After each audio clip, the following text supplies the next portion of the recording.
Hello, I'm here. I'm back. I have returned. Hey, guess what? I can promise you now, thankfully, finally, no more weirdness happening this summer. We are going to have nothing but full weeks of normal streams after this week. This is my promise to you, because I did just realize as I sat down here to stream right now, as I was trying to get everything ready, that I haven't been live in a week, which is crazy. That's so strange, so odd, so strange. Famous last words? No. I don't have last words. I'll always get the last word in. That's how I am. Also, I will live forever, so there will be no such thing as a final word for me. You're gonna have to keep hearing from me forever. You can't get rid of me. Also, I am gonna sound a little weird. Just be aware. We'll see how well this goes, because I will be yapping a little bit. I have returned from Otakon. It was so fun. I caught a cold. I got sick. I don't have COVID. I did already test that one, but I am sick, which sucks. And I'm so sad about it because I wore a mask, I did the hand sanitizing, I did like all the good right things, but I am classically immunodeficient. So yeah, the con crud, or what are they called? The con crust. Many of them call it. Yeah. Oof. Ouch. So like, I'm okay. It's just like my throat is funny. My throat doesn't feel great, and if I look down, my nose runs. So that may or may not be related to me trying to look at my screen here. So if you see me like randomly, really quickly reaching off screen and like muting myself, that's the reason. So maybe just a little TMI for you there, but icky. Yeah. No more weirdness this summer. Also, I do sound a little weird. No more weirdness in my schedule, hopefully. I think this might be the first time I've been like head cold since I started streaming. Because I don't tend to go to places that there's a lot of people all that often these days. I don't get sick very often, which has been really nice, because let me tell you, when I was in school, I was sick constantly. I was chaining cold after cold after cold after cold. Doesn't matter. I get flu vaccinated, I get every single vaccine they'd let me have, and I'd still catch all of them. So they definitely weren't as bad as they would have been if I wasn't vaccinated. That's how that goes. But I catch everything. Everything! Joby doesn't catch the things, but Joby brings the thing home for me to catch from the students at school. I have no immune system. It's so bad. Also, Lance! Also, I saw Incinda also. Yippee! Thank you for resubscribing! Incinda has been subscribed for 14 months, which is crazy. I can't believe 14 months is even possible at this point. And also, Lance! A whole year! Yeah! A whole year of rotation! I hope you've enjoyed it. I hope you've enjoyed your year. Maybe your immune system will build up. We've been saying that about me since I was in middle school. It just never happened. I just don't have a very good immune system, and that's just how I am. So I will say, as much as COVID sucked, it was nice in the sense that everyone was wearing masks. So I got to go like 2 years without catching a cold. It was glorious. It was fantastic. It was lovely. I adored every second of the fact that everyone was being conscious about spreading their sicknesses. So therefore, I didn't have to catch any sicknesses. It was so nice. But now we are on the other side of it now, where we went to Otakon, and I think the only other people that I saw wearing masks at Otakon were other shroommates. Jovi and I wear masks, but I think the only other people that I saw wearing masks were shroommates. Probably because I told some of you to wear masks. Which it's fine. People can take those risks as they see fit, I guess, but I will suffer the consequences. I used so much hand sanitizer, and it still didn't work. What can you do? If you think about it, Earth did a full rotation since I got my first sub. Yeah, we did a full rotation, like spinning the Earth of just one day, but we did go all around the sun since then, so it has been many a rotation. I hope you've enjoyed your many rotations with us. Spreading spores? I was not spreading spores. I was spreading nothing but joy and whimsy and positivity and Uno. I have some yap to be had, just to tell a little bit of tales from while we were there, but I got to meet a bunch of shroommates, and it was really nice. Oh, beep. Gary, nice try.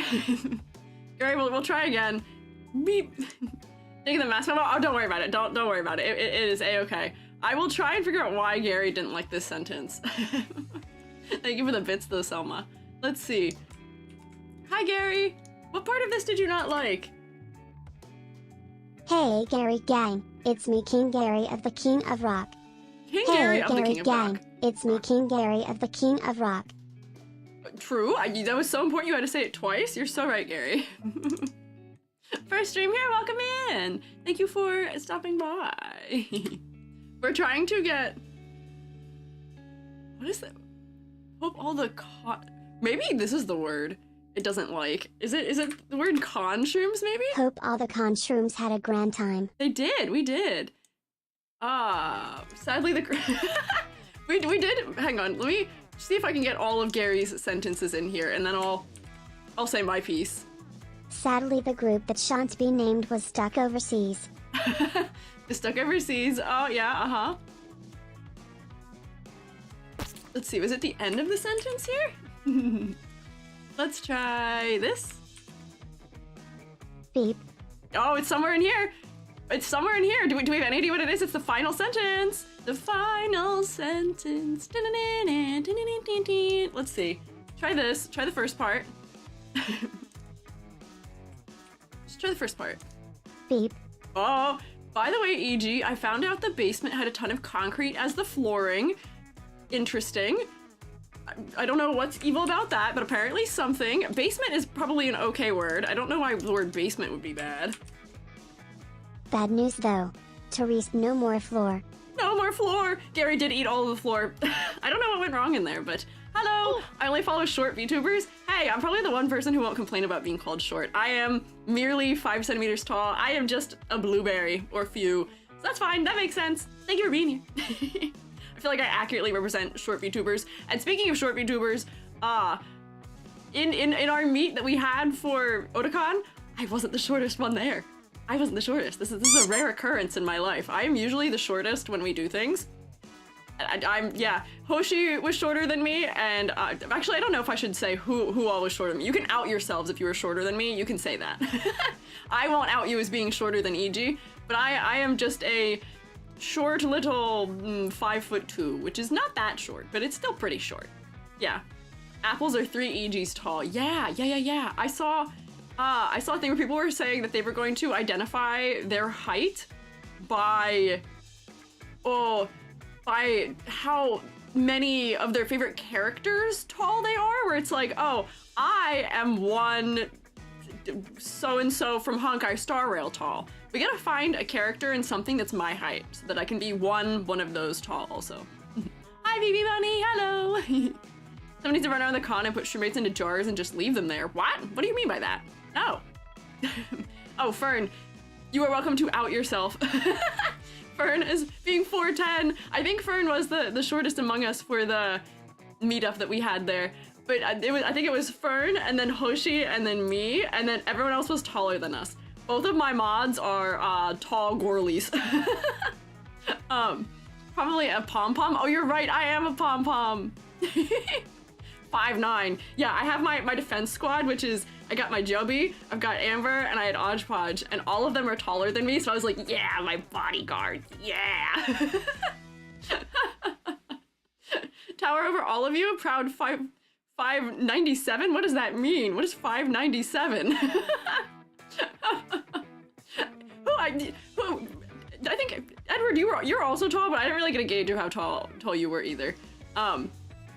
That's scary that you need bodyguards. Oh, I need bodyguards just generally as a person. I just need bodyguards generally. I'm just a little guy, I say as if I don't have the black belt also. Why are we converting to meters? Got a giant. Who's the giant? Huh? Bodyguard is my mom, who's 5'2", 5'3". Your mom and I were about the same height, yeah. 2 SpongeBob's tall? I think I don't know how I am. I don't know if I'm 2 or more. I think I'm... 2 SpongeBob's tall? How tall is SpongeBob? I don't know how tall SpongeBob is. Also 5'9". Wait, my mods are the same height as each other. Perfectly balanced, as all things should be. 6'1", 1 inch shorter than Joby. Joby was the tallest at the event, and Joby did have like the mental notice after we all met up, and Joby was like, are you really 5'2"? I was like, yeah, I'm really 5'2". Joby was like, I've been a foot taller than you this whole time, and I was like, I don't know why this is news to you. Why is this news to you? This has always been a thing. I've always been very aware of this, whether or not you've been. Emily's also 5'9". How are all of my Twitch mods 5'9"? New application basis. I should stick that in the forum, although we already closed it. I have to now check and see if the people I will be accepting to be new mods are 5'9" or not. If you're not 5'9", sorry, you don't make the cut. Also 5'9"? Why is everyone 5'9"? Everyone's so tall. I've said before, all I want from height, the optimal height for me, if I could pick any height to be, I wish I was 5'4" so bad. So bad. My sister is 5'5", and I'm jealous. I just want to be 5'4". There's so many things that my like little fingers are just like an inch or two too short to reach. I just can't get them. It's so close. And it taunts me that they're that close, but I can't grab them. I don't know.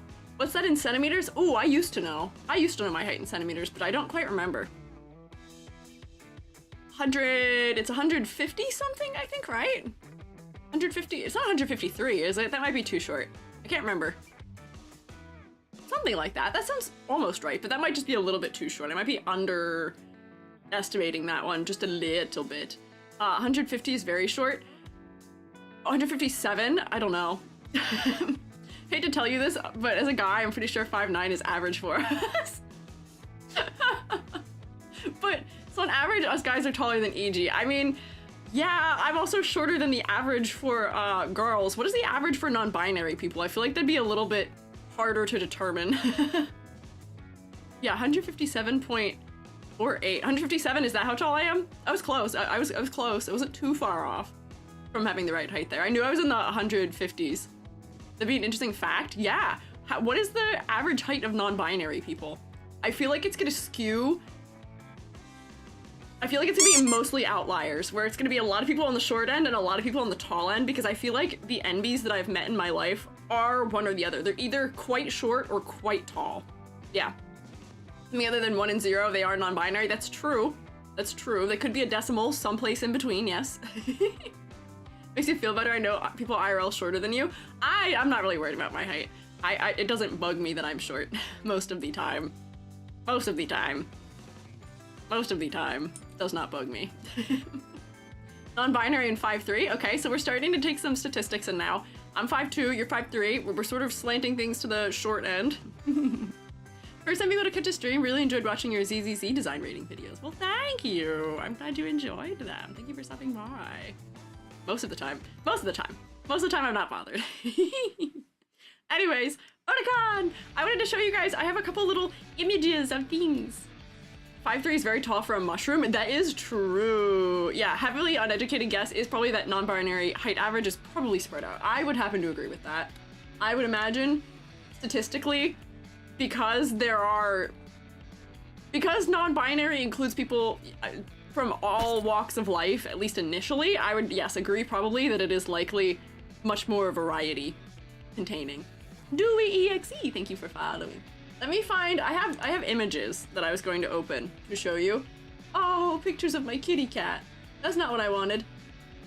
I wasn't gonna pull pictures of my kitty cat. Let me go into the room where I can show you things, because I got some cool stuff. I got some cool stuff from the car. I'll show you the couple things I got. And I didn't take a ton of pictures. I am much more of a experience things than I am a record things kind of person. So I'll show you the couple things that I did take a photo of.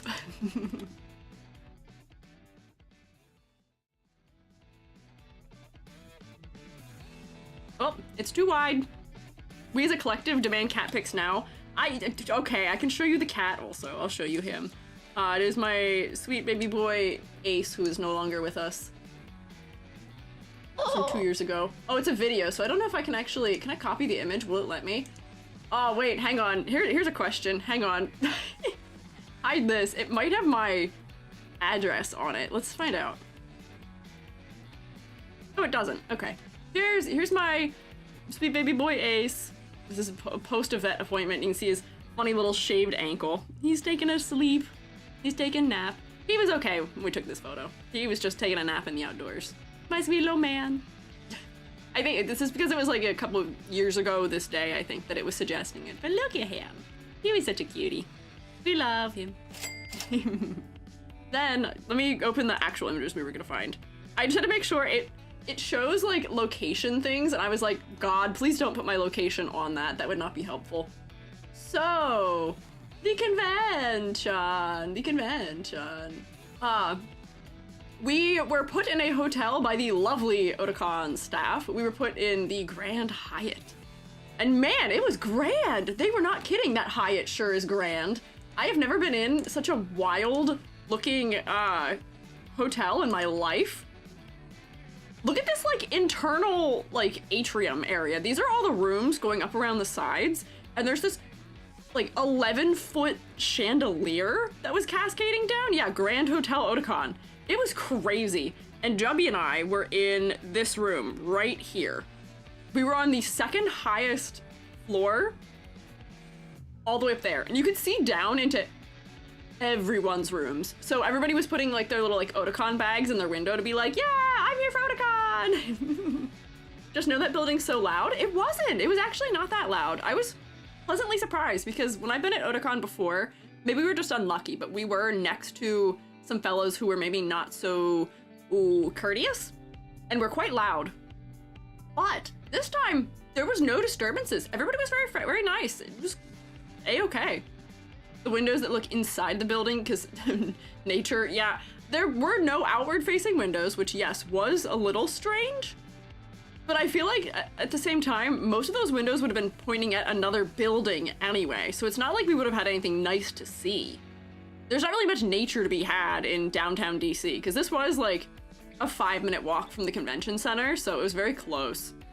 No windows is weird? No. This window made it not weird. It wasn't actually weird. Uncomfortable to see others' rooms. Looks cool though. It was a little strange being able to see the other rooms. Just a tad strange. Just a bit. And then from up inside our room, or no, this was from our floor. Look how close to the ceiling we were. This was so weird. I kept getting, whoops, hang on, what's going on? File, create new from clipboard, please. I kept getting vertigo from just like looking out. Look how high up we are. We're like right against this like glass dome of a ceiling, which did let a lot of really nice light in. Have a nice vertigo image also. Here, have some vertigo as a treat from me to you. Fancy, crazy lights. Vertigo, yeah, the thing where your body is like, wow, I'm gonna fall. Wow, my balance is gone because we've decided to do the terrible, horrible thing known as looking down. I got so much vertigo on this trip. There's certain places in the convention center where you can like look down and see down like 4 floors or more. I'm afraid of heights. So I just had to like fully disassociate to look at this area and take a photo. This is through glass too, so that's why I wasn't freaking out entirely. I don't like heights, and I have to just completely dissociate to not be concerned. Need a really tall ladder. Yeah, they did have elevator. We did use the elevator, and the elevators were really quick. So that was kind of nice. So then, also, I can show you guys the stuff that I have. We got some stuff. Let me make sure I didn't accidentally, yeah. One of these photos I took of my haul, the stuff that I acquired, accidentally had my foot in it. Y'all don't get to see that. Whoops, it's sideways. This is on my kitchen table. Look at these things, the haul. Oh, bye, Incinda, good luck at work. Never chicks next 2 crits, $2.99 and 300. Whoa, 300. Look, so we have here is our Camp Otakon badge. I was a presenter, so I got a funny little purple tag. I also have my they them for reminder. And then there's many nice little cute things to be seen here. I received some gifts, which was fantastic. I was very floored. So Fern made little pins for the Shroomates, and when I did my panel, because I had a panel on Saturday, I walked into the room expecting there to be like 30 people, and the room was already filled, and I was like, great! I was excited, but also a little nervous, which I don't know why I'm nervous. I've given lectures to that size group before. But yeah. Wait, I had a panel? Yeah, I did have a panel, Hoshi! Oh my gosh, we were surprised you weren't there. We thought you just couldn't make it in. No, I did have a panel. I don't know if it was listed very clearly on the panel that I was the one that hosted it, but I did have a panel. Oh, I'll recreate the panel for you guys one day. We'll talk about some anime characters. Don't worry, we'll recreate it one day. But I did gaze out into the audience after having 10 minutes of me having a crisis about trying to connect to Wi-Fi and trying to get our computers working. I had to use... Originally, we were going to use Joby's laptop, and then we did get to use my laptop, and then the microphone didn't work, and it was okay. It was fine in the end. But I did gaze out into the audience. Joby went and sat down, like, right in the front row, and immediately next to Joby, I see a little Shroomate pin, and I was like, oh, I'm gonna be okay. I'm gonna be all right. Everything's gonna be okay. The Shroomates are here, and they're gonna give me their power and strength to be very, very normal about this. And then Odgepodge had alerted me as to what she was wearing, and I gazed out, and I saw Odgepodge. And then I saw immediately next to Odgepodge somebody wearing a hat, also with my name on it, and I was like, oh, the Shroomates are here, I'm gonna be okay. I was like, I have Joby, and I have the Shroomates, and they have my back, so if anyone tries to fight me after this panel, I know I at least have a couple people ready to throw hands. Oh my god, Joby. Did you just say my name? I did say your name. Hi, Joby. Also, the Shroomates got to learn that Joby is exactly the same on stream as is off stream. Yeah, boy.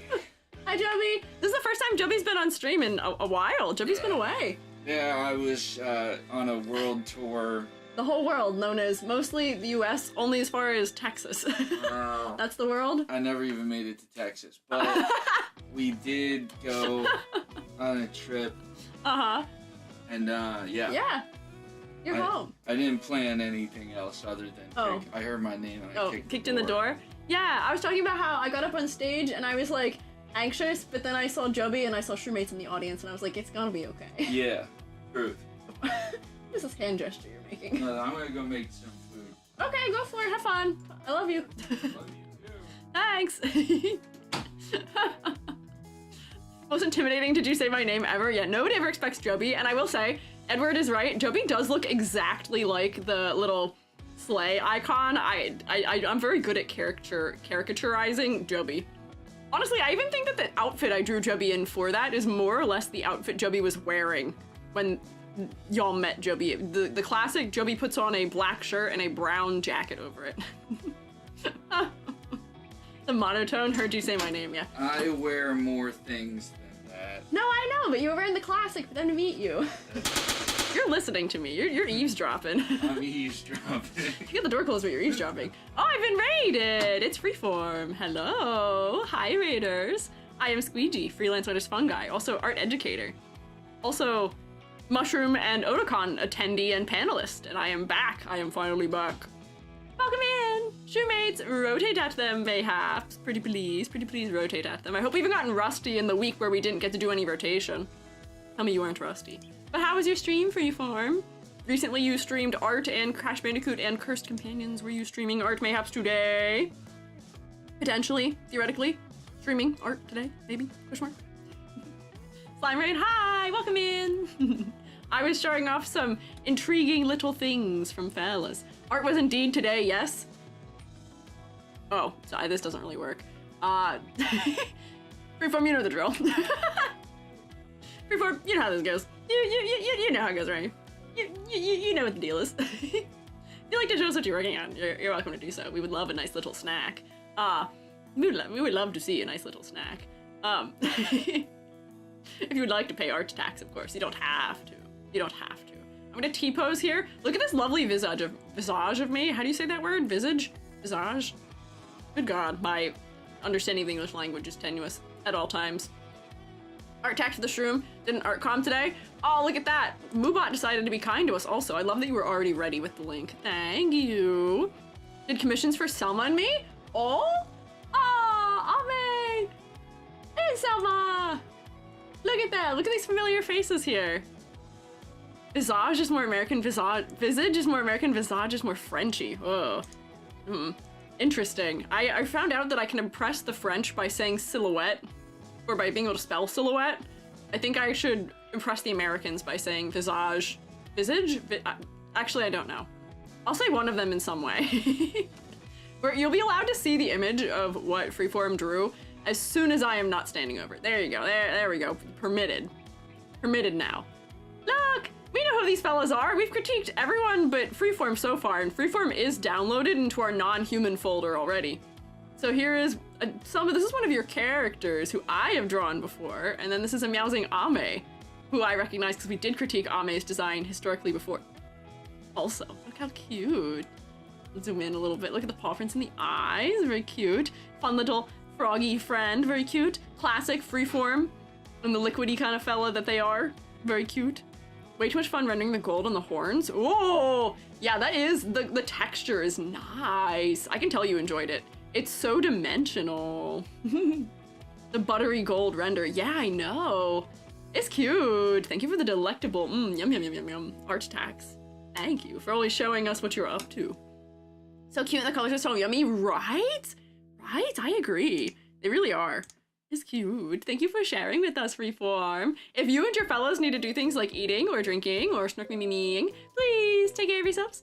If you would like to stick around and hang out and hear about Otakon and then also critique red-colored fellows, you're welcome to do so. But please, prioritize looking after yourselves.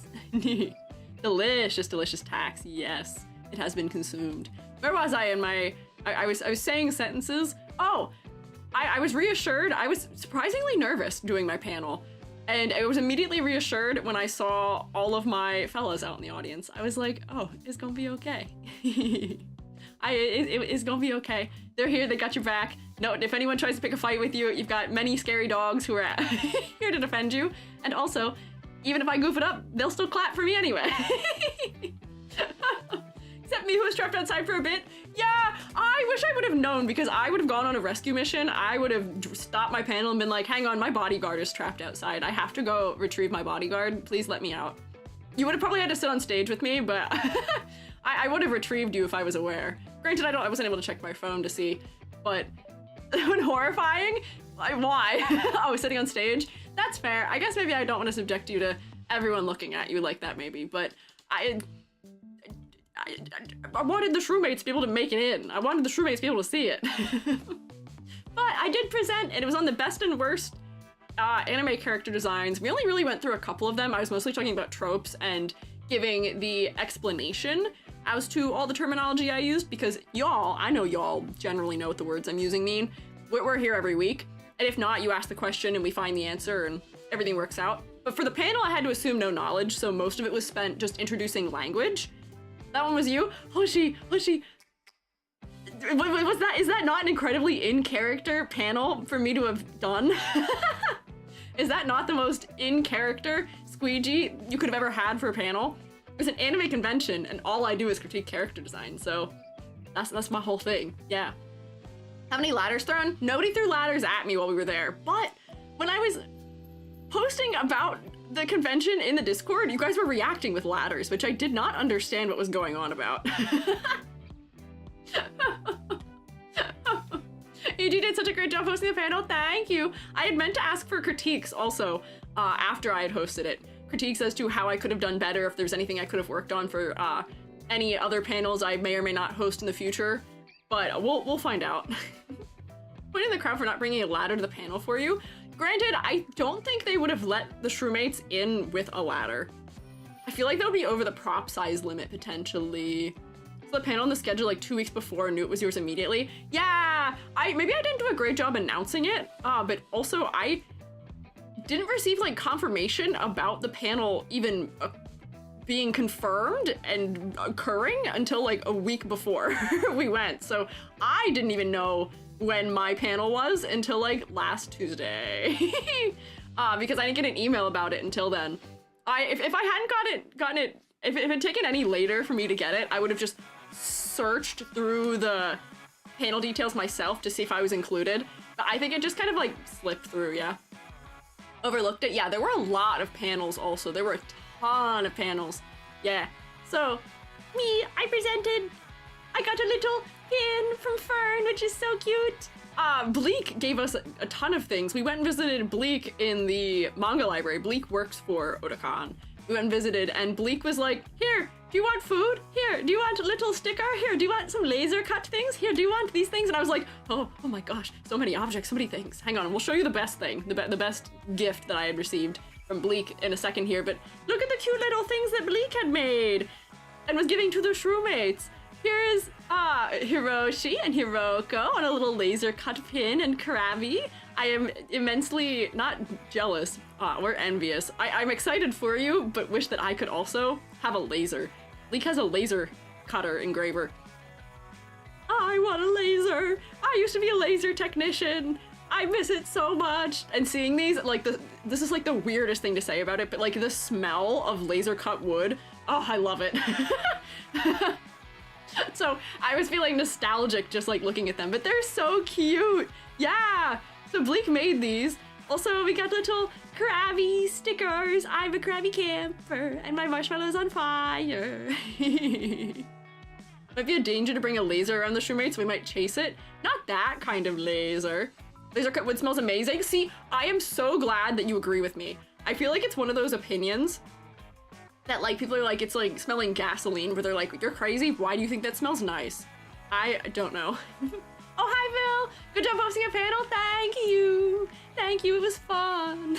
I like that you've warned me, that, or you've alerted me that you're not raiding. I appreciate it. Otherwise I would have been like, whoa!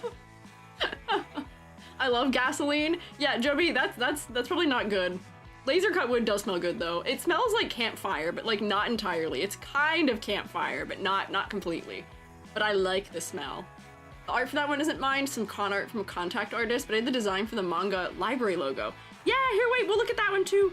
Here's the Otakon manga library, which look how clever. Using the fan to be the pages that turn inside the book. Oh, so smart. Also, a nice little, is this, what is the game that this is for? What is this game? Is this Pai Show? Is that what this is? Yeah, Pai Show? Okay, that's what I thought. Little Pai Show tile too. Very cute. Pai Show and Avatar. I wasn't sure if I was right, but yeah, this is the Lotus, probably for the White Lotus, which I guess now I'm not so secretly maybe a member of. I've been inducted. Part of the White Lotus organization. Yay! Thank you for inviting me to the White Lotus organization, Bleak. I happily accept my invitation. We also have a couple of Mikus from Bleak as well. Oh, this one's like all in the light, but this is Miku with her little leeks. Also, little Miku down here, the little charms, and a Miku sticker. Look at her. You did make a good White Lotus? What do you mean by that? As in I'd make a good member, or I would work well if I was turned into one? What do you mean by that? Member? Okay. I was like, please don't transmute me into into a plant. That's not what I am. I am a mushroom. Both? Okay, fine. I do have white hair, so I guess that is acceptable. That would be fine to say, potentially. Also, there were many a moment where I was like, you can't cry. You're around other people, you are not permitted to cry because you're wearing a mask that is a paper mask, like whatever, the K95, KN, whatever those are called. Wearing a mask, and when I cry, it's like mostly snot. I am a gross crier in the truest sense, horrendously icky crier. And there were a couple of moments where I was like, you gotta hold together, EG. You cannot be crying right now. This is not permitted. First of all, it was just like getting to meet everyone, the immediate like following the panel. All the shroommates were standing together in a group outside, and I was like, ah. So I was like, immediately I was like, introduce yourselves, and I'm like, calmness, coolness, you're so normal, EG. Deep breaths, it's okay. No one would judge you for crying. I know this, I know that you wouldn't judge me for crying, but like, I was like, we can't be doing that right now. I cannot. I need to leave my mask on, and I can't blow my nose if I have to take the mask off to do that. No, we can't do this. I gotta hold it together. So I made everyone introduce themselves, which was very cool.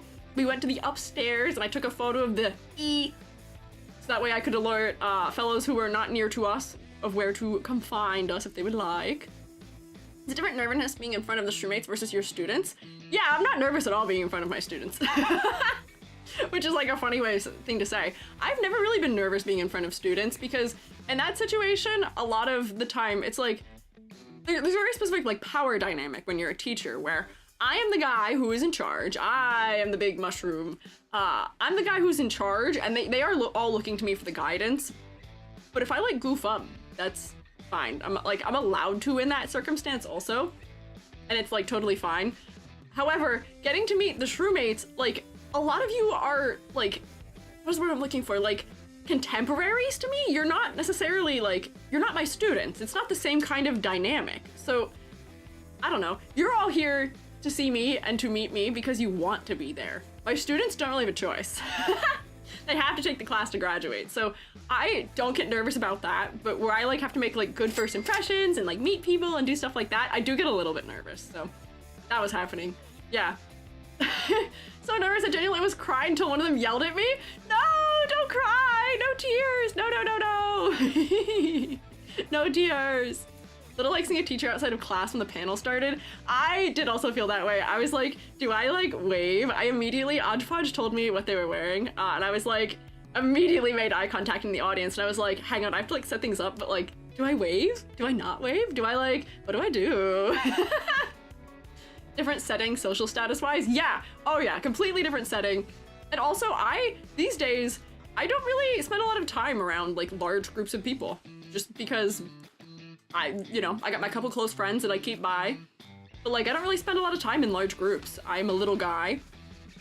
I'm usually pretty soft-spoken and I'm usually not very outgoing. I'm usually the listener, but I was Squiiji persona to see everybody, so that kind of worked out anyway. But it was neat. It was cool. It was nice meeting everyone. But one of the E.G. Don't Cry situations was I approached the table and there's stuff being unpacked, and some of the roommates already have seen what these things are. And I'm handed a box with my face on it. It's like, huh? What? And I see the name on the side of the box. I know what this object is. I know what the object is, but I think it just has a sticker of me on it until they start opening the box and showing me what it contains.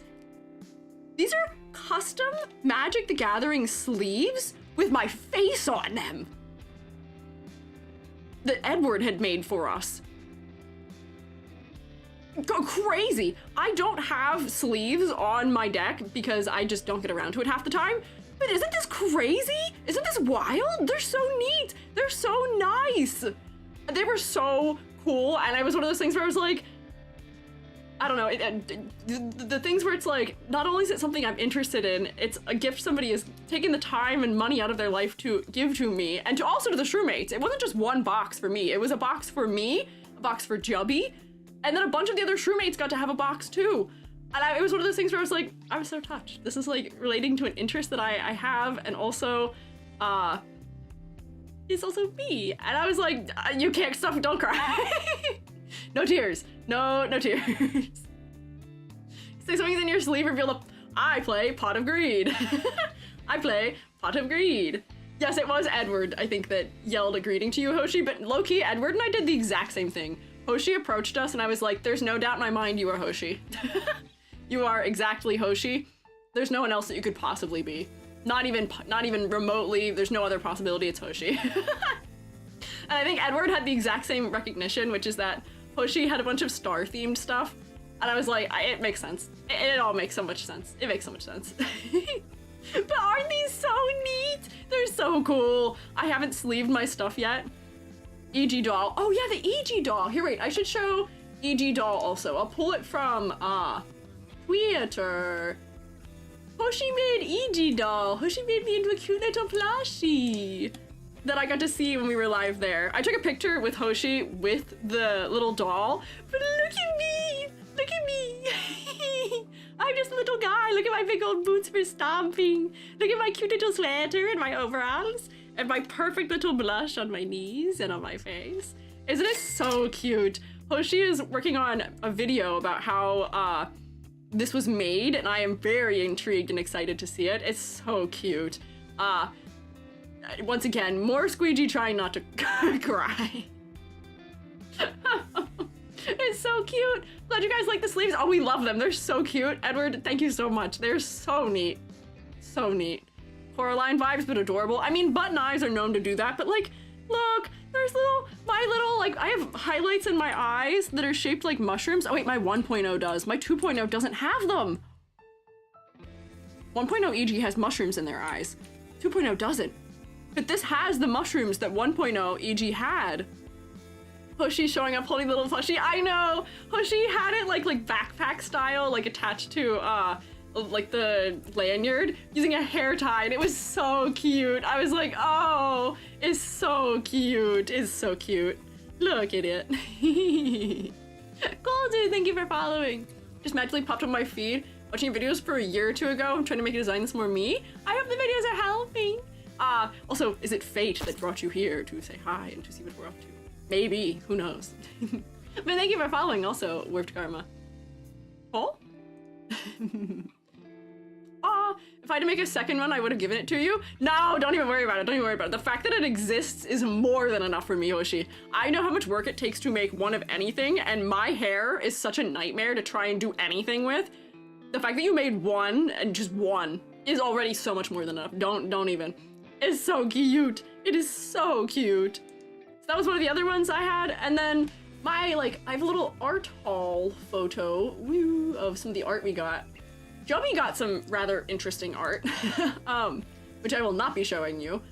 And I was like, okay, you're gonna take that art that you just got, and we're going to actually turn it face inward and put it in the bag like that. What's up? It's your favorite boy, Gary. I'm glad Parent had so much fun with y'all on that convention. Yeah. But I know you must have missed me since I sadly couldn't attend on the count of CEO duties. Yeah, it was also sad. worth noting, the EG doll is currently staring at me somehow. It's keeping an eye on you, Gary. It's keeping an eye on you. It would have been nice if you got to meet the little doll. I bet you guys are about the same size, huh? Indeed. Yeah, Joey bought some interesting prints, which I will not elaborate any further on. I, however, bought prints that were, the only things I bought were stuff that is directly, exactly within my interests. And I had a limit for myself on how much I could spend. So this is an artist who I've been following on Twitter for a really long time, and Jovi was making fun of me because they kept pointing out Vash the Stampede stuff to me and being like, look, it's Vash, and I was like, it's really good. I enjoy this art greatly. However, I will only buy art on Trigon if Vash is depicted as either a funny little scrunkly little creature or if he's crying. Those are my two statements. Oh, Aphrodite! Welcome in! Hi, Cadet Raid. You come in peace? I am so glad you come in peace. Hello. Aphrodite, I just downloaded your model, today, to the creatures folder for character design critiques. You are in there. You're in the slots. You and Freeform, both of our raiders from today. We're both in there. But hi, I am Squiiji. Freelance artist Fungi, also art educator, also fellow who just returned from a convention, which we're talking about right now. I'm a creature. Yes, you are. You're a little guy, sort of. Actually, what were you on what was your scale that you had your alignment chart of scrunkly or what was it? What were you on that thing? I remember that thing thoroughly. We were in the same category, I remember. La Creatura? That's what Vash should be. Vash is La Creatura. Little guy. Yeah, little guy. You're in the non-human folder though, because you're not very humanoid. You're alien. You're very cartoony and cute and little. But welcome in. What were you guys up to? I believe I saw the Moz got a shout out, but I was too slow. I didn't click it to snoop. What were you up to? How was your stream? True. When's that stream? Unclear. It'll be a Monday at some point. Don't know exactly. I don't tend to pick which theming we're gonna have until Sunday. No pressure. Don't worry. None taken. Don't worry about it. But what were you up to? How was your stream? What were you doing? Were you mayhaps working on art or playing a game? You're having fun doing things? We're looking at my haul from Otakon. We're looking at this beautiful, glorious Vash print, which is totally not being done justice. It's holographic. It has these nice shimmery things on it. Oh, it's so beautiful. Oh, it's so pretty. And look, my glasses, they're right there on him. And he is crying. There's only 2 categories of Vash print that I want to buy or own, and they either have to be La Creatura, he's being a silly little goofy guy, which is usually 98 Vash, or he's crying. he has to suffer just a little bit on the other kind of print, potentially. But yeah. Sorry I'm late? Hey, never late. True-mates are never late. They arrive exactly when they intend to. More piece-by-piece pixel art. New little guy. Can we see? Can we see? We're doing pixel art? Can we snoop? Can we see? Can we mayhaps art text just a little bit? We've been eating well today. We got some freeform art tax to start us off. Mayhaps now some Space Cadet Aphrodite art tax? Potentially? If you would like to share, of course. The little guy might take a sec for the art tax. Take your time. I will keep an eye out for it. Mubot seems to be choosing not violence today, so theoretically it won't get nuked. So I'll keep an eye out for it. But yay! I want to snoop. But if you and your fellows in the meantime need to do things like eating or drinking or smart me-me-meing, please take care of yourselves. If you want to stick around and hang out, I appreciate it. But do prioritize looking after yourselves first and foremost, please.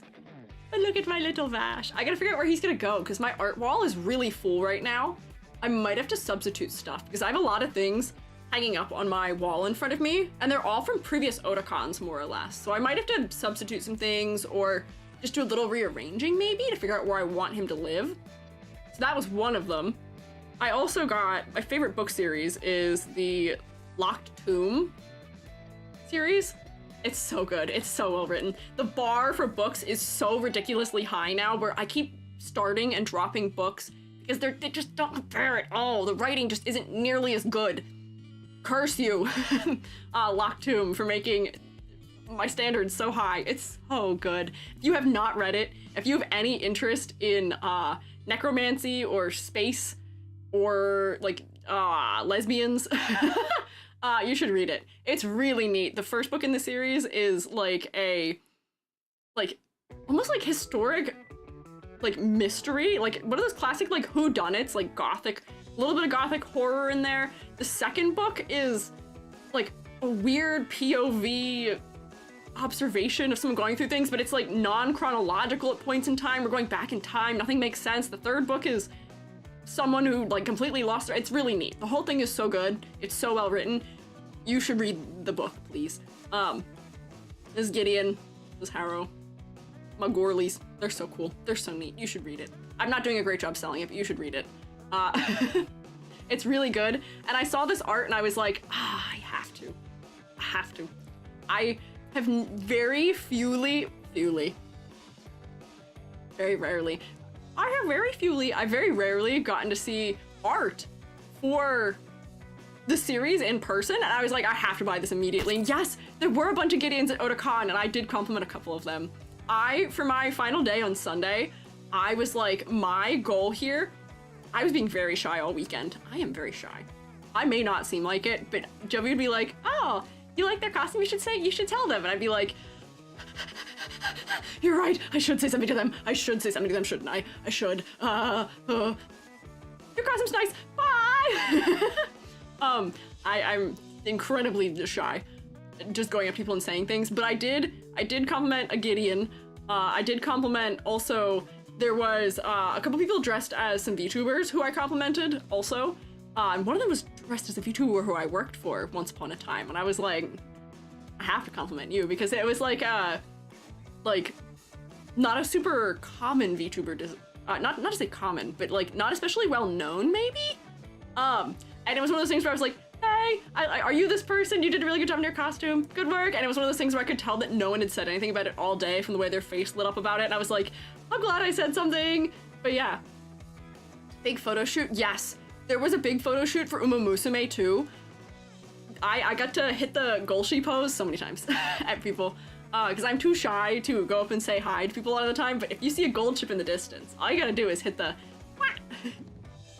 gold chip pose, which is more, it's kind of a cat pose in some way, but hit the Golshi pose, they hit back, solidarity. So that was really cool. I was very excited about that. Got this print, very excited to see all the Uma Musume outfits. I get to tell Joby about who all the Umas were, which also, let me tell you, via the power of Goldship, Joby is now into Uma Musume. We're watching the anime together right now. So Joby is learning about Uma Musume, and every time there's a new horse who appears, new horse girl appearing in the anime, Joby's like, okay, what's her deal? And I have to drop like 10 fun facts about the character, and then we go through. We go to the next one. Yeah, horse lore! So I get to drop a little horse lore while we're watching Uma Musume, which is nice. Crazy how much I've learned about horses in such a short amount of time. Then also, one of my like favorite series of all time that I unfortunately missed like the pinnacle of the success of is Tsubasa. Tsubasa Reservoir Chronicle. I love Tsubasa. Tsubasa is so near and dear to my heart. I adore Tsubasa so much. My favorite interpretations of Shaoran and Sakura, if you're familiar with them from Cardcaptor Sakura, I love them in that one. But at that point in my life, like I watched it when, I don't know if it was when it released, but I watched it in 2000, like 8 or 9, which might actually be when it released. But that was a point in my life where I couldn't really go to conventions or like participate in a lot of that kind of stuff. So I missed like the peak of that being popular. And by the time I got to, you know, the age and the financial stability where that became feasible, you couldn't find merch for it anywhere anymore. And then like they released the Nendroids like 2 years ago and I missed it because I just wasn't financially stable enough to buy one. I was so sad. But there was a booth at Otakon where they had a ton of Tsubasa merch. And like a ton of stuff that was like really specific Tsubasa merch too, where it was like, they had drinking glasses. Oh wait, I think I have a picture of it actually, because I sent my sister it. Where is it? Yeah. They had a bunch of stuff. They had like a coin purse. They had Magic Knight's Rare game, what is this, a Game Gear? They had all kinds of stuff for it, which was really exciting. A lot of it is stuff that could be gotten for probably cheaper online, so I didn't buy much of it, but it was neat to see. Like, they got the official fan book. They had, what else was there? I took a bunch of pictures for my sister. Oh, they had an acrylic stand, and they had buttons and stuff too, which was cool. Look at that. Look at them. My favorite cover art of them on a little button. They had acrylic stands. I didn't buy any of this though. Mokuna's Mokuna. You count one Mokuna and two Mokuna, and then stop. There's only two. Yeah, there's like two Mokunas. Tsubasa Reservoir Chronicle, my beloved. Yeah, the Volume 1 art, my favorite. I own Volume 1, which I think I have Volume 1. Looks over. I have, it's like right here. Which volumes do I have? I don't own much of it. I have 1, 2, and 3. Yeah. Those prices, yeah, they were expensive. So I wasn't buying much of that stuff, but what I did buy, I did end up buying one thing from them, which was very well priced for what it was. They had, what do you call them? I learned the word, but now I don't remember the word. It's the, like, art, mounted art. Oh, this is such a low quality photo. It's not doing it justice at all. They had the art that is like, you draw them from a blind box and you get one of the 6 potential arts. And they had this one already pulled that you could just buy without having to do the blind box. And this is also one of my favorite arts of them. It's so cute. I love them. They're so cute. They're so sweet. And they had it and it was like $15. And I was like, that costs less than how you buy it online. So I don't mind if I do. Don't mind if I do. 1 through 28. Oh my god. That is the reason I don't have more is space, honestly. I have had the ability potentially historically to purchase more of it. I just haven't decided to because I don't have a lot of space. So like I tend to have just a couple of volumes that are most important to me out of a couple series. So like I have the beginning of Soul Eater, I have the end of Haikyuu, I have the beginning of Tsubasa, I have, what else do I own? I don't have a ton. I don't own a lot of manga, surprisingly. I read most of my manga in miscellaneous places on the interwebs. I do own all of the Locked Tomb, though. I do have all 3 of those books. But they were so cute. And then Bleak was like, hey, I have this box of objects that I am getting rid of. We're downsizing. Would you like any of these? And immediately, first off the top, I'm like my eyes the size of saucers. I was like, Tsubasa bag? Tsubasa bag and Mokuna? Tsubasa bag with Mokuna on it? And Bleak was like, oh yeah, the bag, like there's no zippers on it, and it's really dirty, and there used to be a signature on it from the English voice actor from Mokuna, but it like rubbed off, and like it's not in good shape. And I was like, you could tell me that this bag is full of cockroaches, and I'd still be like, it says Tsubasa right there on it, and it's a really cute shape of bag, and I own leather cleaner. This is coming home with me. Thank you! I was really excited. I was very excited. So I did clean it, so I leather cleaned it, and it is pristine. It is beautiful. And I ordered some little charms online that are little like wings to use for the zippers. They're so cute. Yeah, and Amber was there to witness me. I think I returned. We were doing little word searches. I returned back to the table and I was like, look, look in my bag. I was very excited about it. So thank you, Bleak. Also the food that Bleak gave me was very yummy. It was a vegan chicken. I actually don't even remember what it was, but it was like one of those things that you make just in like a little tin, and it's like self-heating. You put the water in the bottom, and it's got this little like hand warmer packet, and it heats it up and cooks it in there. That was my dinner after our very long bus trip home. It was so nice not having to cook, and it was really good. So thank you. Thank you, Bleak. Thank you to all the shroommates who came out. It was so nice getting to meet everybody. Everyone was so nice and so friendly, which I should have assumed. I had a brief conversation with, I think it was Amber and Edward towards the end where they were like, okay, we're gonna go do our own thing, bye. And I was like, if we walk in the same direction, that's fine. I'm not gonna be bothered by this because a lot of the sentences I said about like, hey, like Joby and I are doing our own thing or like whatever, what have you, was because I'm always trying to be careful. Never a bad thing to be careful. But I should have just known. I know the shroommates are really nice and like morally upstanding citizens and also very kind and supportive of each other and friendly and all of that.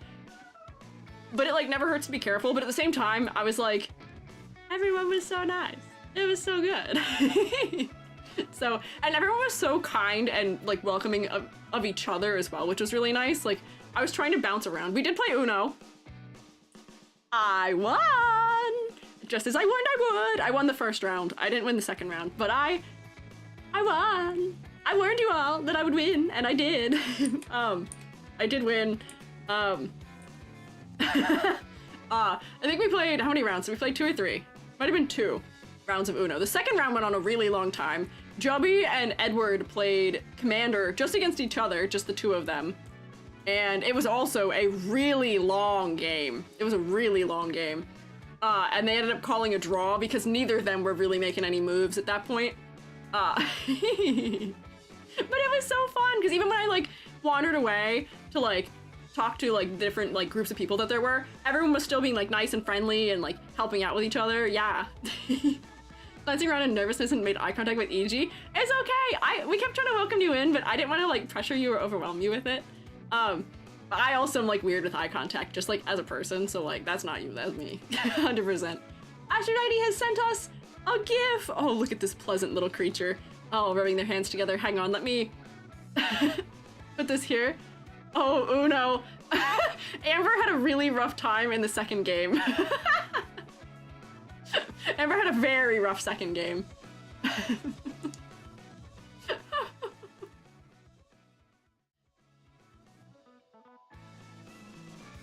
Hi, I was at your panel at Otakon this weekend. Was wondering if you had posted your character design rubric anywhere. You're awesome. Thank you. I did. Sorry, I got really distracted reading things that were going on here.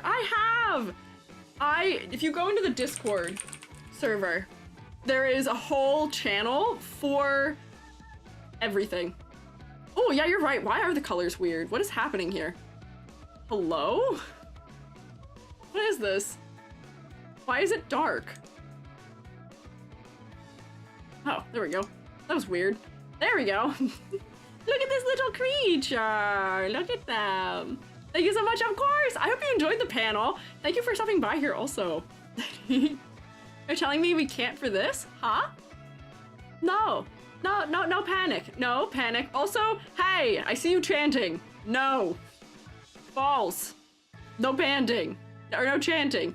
Look how cute this little guy is, though. Maniacally rubbing their little hands together. Yeah, Amber, yeah, I'd want to get him. Get him. Defend me. Oh, Mountain Dreams. That is like almost the exact creature, isn't it? That's like so accurate. But oh, look. The nice puzzly background of stained glass. Cute little kitty rubbing their hands together with a nice little animation of the tail. This is so endearing, Aphrodite. This is so cute. Thank you for sharing with us. Well, what would you call them? A menacing little fella? Come on! Oh, uh-oh, Amber's taking shots. Careful, shroommates. Careful. Watch what you say. Amber might get you. It's okay, just a blankie. Yeah, this is like a maybe a religious figure, but could just be like a little wizard also. Who knows? Love idle animation, switch room for personality. Exactly. I'm learning so much more about how about this character just in general by how they are moving. It's so cute. Yeah. Refreshed and timeout ended. There we go. Okay. I love Amber immediately like, are you okay? I didn't send you the void for too long, did I? But Amber, thank you, or not Amber. Well, Amber, thank you for defending my honor, but also Aphrodite, A-names. Aphrodite, thank you for sharing your delicious, delectable little art here. It's lovely. Thank you so much. Let me close this. Also, it opened in the wrong browser, which is so funny. Totally normal cathedral patron, nothing weird to see here. Exactly, that's what I'm saying. Totally normal, nothing unusual. Everything you're seeing here is exactly as expected. Exactly as you would expect. So, is there anything else I needed to talk about from this? I got a photo with my mods, which I was very happy about. I met both of my Twitch mods, which was very nice. And I have to say, the energy of both of you is... Actually, the energy of I think everyone I met is exactly what I expected. I feel like I've observed the shroommates enough that, like, the fellows who showed up, I knew what to expect from. And it was very funny because even if I hadn't gotten your names, within interacting with you, probably for about 5 to 10 minutes, I probably would have known exactly who each of you were. Anyways. Which is so funny. Yeah, so it was so fun. It was so nice getting to meet everyone. And I've talked about previous years with Otakon. There's always like the standout thing that I did at the convention that was like the big memorable moment for me. 2 years ago, or 3 years ago, was when Studio Orange had their panel where they revealed a bunch of behind the scenes stuff from Trigun Stampede. That was fantastic. Or wait, yeah, that was 2 years ago. That was so cool and fantastic, and I loved every second of that. Also, there was a windstorm in DC when it happened, so we got confused the hell out of the people on stage with all our Ambler alerts going off. Then, one of the other years, there was a concert, which is a Yuki Hayashi concert, who composed for Haikyuu, one of my other favorite things ever. So like, that was like the standout moment from that year. This year, the standout moment for me was playing Uno with everyone, getting to meet everyone. Like, the whole stretch of giving the panel into hanging out with the shroommates was like a dream come true, maybe, in like the strangest way possible, where I feel like I said this also while I was there. Like, it's sometimes when you're doing things online like this, stuff just doesn't feel real in some capacity. Where, like, you know, I have to keep reassuring myself that, you know, I'm working hard, I'm like, you know, helping people, I'm doing nice things maybe, they don't hate me. But it really is truly something different to go and see in like reality people. Like, I don't really know how to say that as like in a way that makes the most sense. Yeah, fighting the imposter syndrome maybe, but more so just like, you know, sometimes it feels like the things that we do are intangible. And it was interesting how tangible going there and doing that made things feel. Do you know what I mean?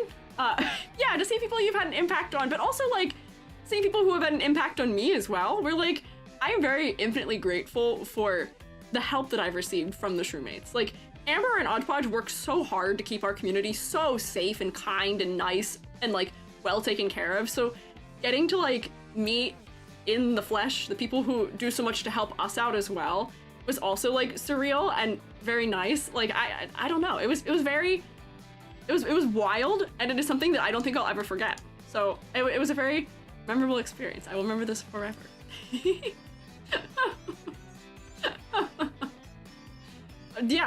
Yeah, difference between information and truly knowing. Yeah, I guess so, yeah. I am so glad that you guys managed to make it. Yeah, Shroom Strong together. It wouldn't have been the same without you guys, and I am so glad my mods. I was so happy. So glad everyone made it, but like, meeting the mods specifically was also a very impactful, memorable moment for me. I wonder if you've been able to figure me out? Probably. I am pretty good. The other funny thing, I think, was that the shroommates also told me, I think it might have been Oddpodge who told me, that they knew the moment I walked into the room for the panel that it was me.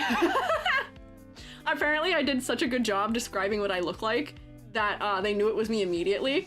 Now, if you want to see the pictures that we took together while we were at our little like meetup, those are in the Discord server. I don't want to just put them out there just to like freely swim in the internet through showing them while I'm live, because, you know, people might not be comfortable with having their faces shown in that way, even if I'm not saying who they are. And then also me. I'm okay with the shroommates of the Discord server seeing my eyeballs, because the fellows who met me in person got to see my eyeballs, but like, I'm not gonna put that more easily viewable out there. Yeah, Vtubers be safe with IRL pictures. So if you want to see the photos we all took together, they are in the Discord server. I did put them in there at least, in the IRL photos area, but that is where they will live for now. And then the final image that I have was that Joby and I did go to the dance that's at the end of it. Or not the end, it's at the end of Saturday night. I don't know what it's officially called. Bleak, what is the dance called? I don't remember what it's called. But Joby and I colloquially refer to it as the furry rave.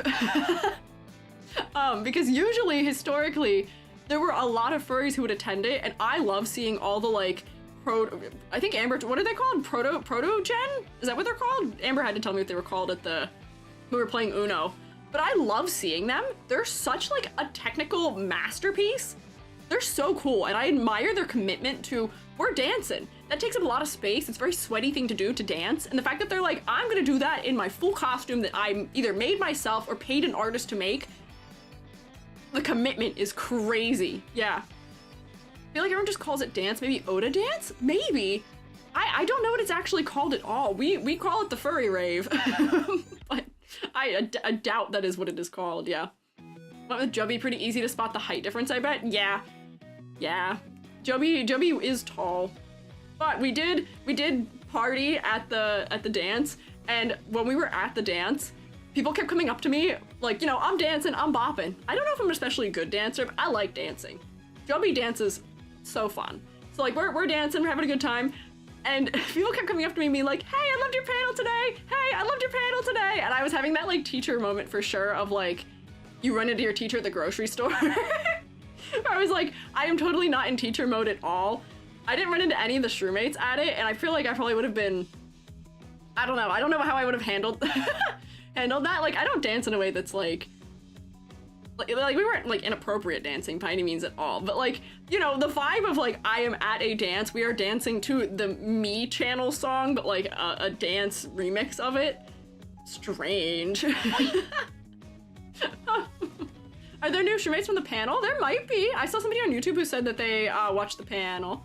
Yeah, so potentially it could be. I didn't really promote myself a ton at the panel. I like mentioned who I was, and that was kind of it.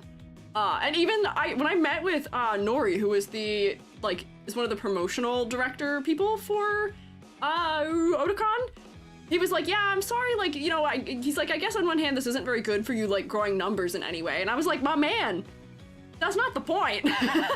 I'm not like, you think I showed up here because I was like, numbers game, give them to me. What? No, I'm here for the love of the game. I'm here because character design is like 80% of my personality, and I have to yap about it. And who better to make listen to me than people who attend that kind of situation? Yeah. And also, like, I would have been going anyway. So like, that's not a thing that I usually tend to care about. So if there are new fellows here, hey, exciting, I'm glad you found me, that's cool. But like, that wasn't my goal. Oh yeah, I did also jump scare Hoshi accidentally. I did walk past and I was like, hi! EG busted it down crazy style. No. I think I dance in a way that would probably be described as go white boy go. Maybe a little bit better than go white boy go. I don't know if I'm a particularly good dancer, but I do my best. I can be on rhythm. That's about it. What was, are there any, yeah, I don't know. Pause the video of the masquerade if you want to see a wild star. Oh, interesting. Go white shroom, go. Yes. But yeah, so here we were. We did dance to such hits as the Me channel theme. Also, they did Cruel Angel's Thesis, they did Bad Apple. And then there was a Vocaloid song that I couldn't put my finger on. Or maybe it was an Utaite song? There was a song that I knew. I was like, I know this song. What is this song called? Club Oda? Oh, it might be called Club Oda. That sounds right in my brain somewhere. That sounds right. I bet that's what the name was, yeah. Go Shroom, they go, yes. Here are the pictures. I see if people were able to figure out who you were based on what you were wearing. That's also true. I wore overalls and I wore a white tank top. And I had sunglasses on my head and I had gold earrings that were hollow in the centers. It was a very low-key Squiiji cosplay. Very low-key. Not very accurate. Low-key Squiiji cosplay. Yeah. Almost full EG?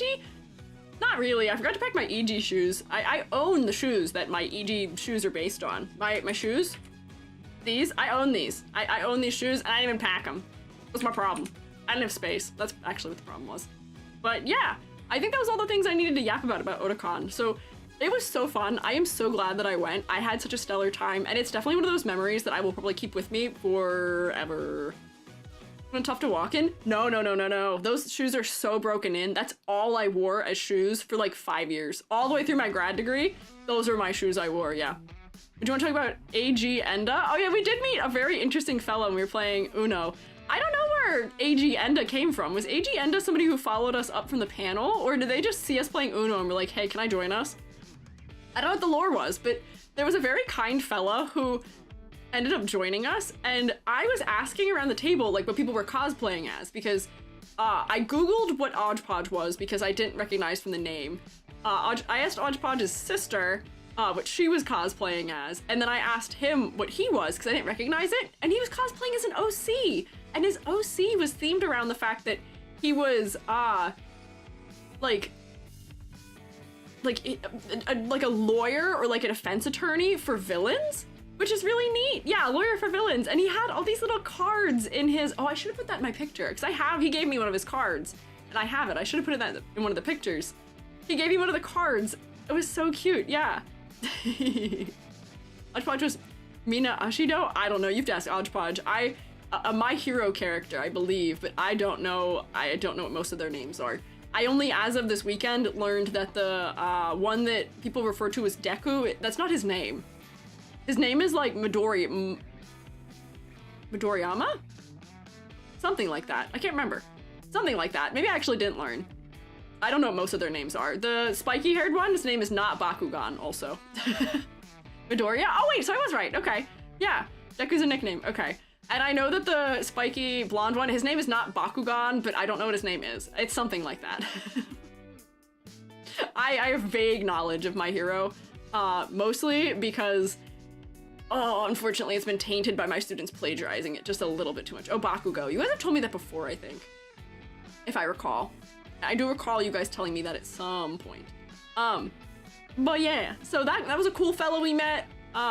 He was not in our group photo, which was sad though. He left us before we took our group photo, which I was a little sad about. What can you do?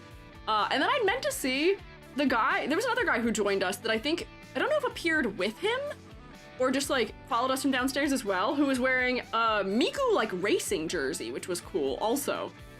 Which I feel bad, I didn't catch that fella's name either, unfortunately, but it was nice that everybody showed up. It was so good playing with everybody. Don't know who it was, yeah, I don't know. But he did play some Uno with us, and he was a good sport in playing the Uno, so who matters? That was me, I followed from the panel. Lamont Elite, is that you? Well, welcome, hi. Sorry, I didn't catch your name while we were there. But thank you for joining us. We liked your Miku shirt. That's so funny that you've now appeared before us here. We're talking about you, only nice things. But here, let me close. I have too many things open right now, so my computer is mad, but yeah. Yep, I told you I'd follow you. You did say you'd follow me, that's true. I can see, you kept your word. But I didn't know if you'd appear immediately here before us. So thank you. Yeah, welcome to design school. Let me close all my images. Oh, the art is so good. Oh, the Squiiji plushie is so good. Oh, the card sleeves and little laser cut things. It's all so good. It was all so cute. So we did yap for like an hour and almost a half, but now we will lock in for VTuber design critiques.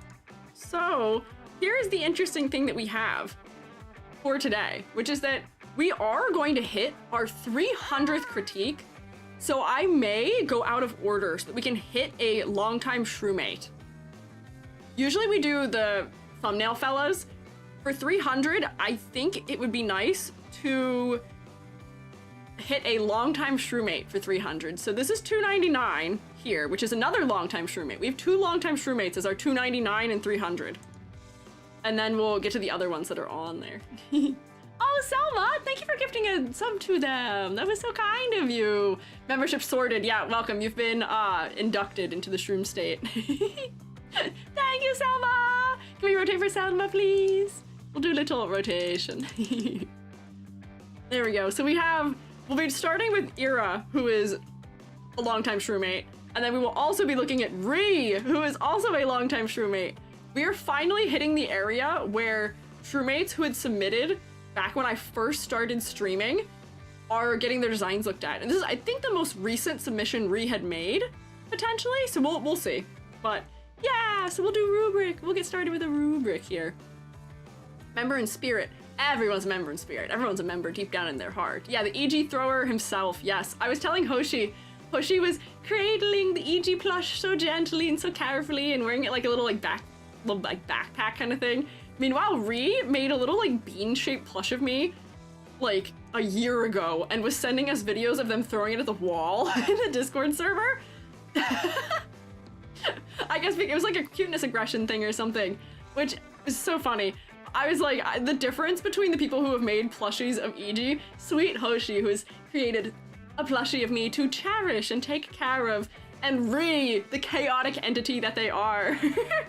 Yeah, Ree never change. How was Otakon? It was so good. Hi, Volts. I just concluded my like hour-and-a-half yap about it. It was so fun. I met a bunch of shroommates, which was really nice. I had a panel, which was a lot of fun. It was a really good time. I got a lot of fun little objects. Found some super awesome merch. I got a Vash the Stampede print. I got a Lock Tomb print, getting the 9th.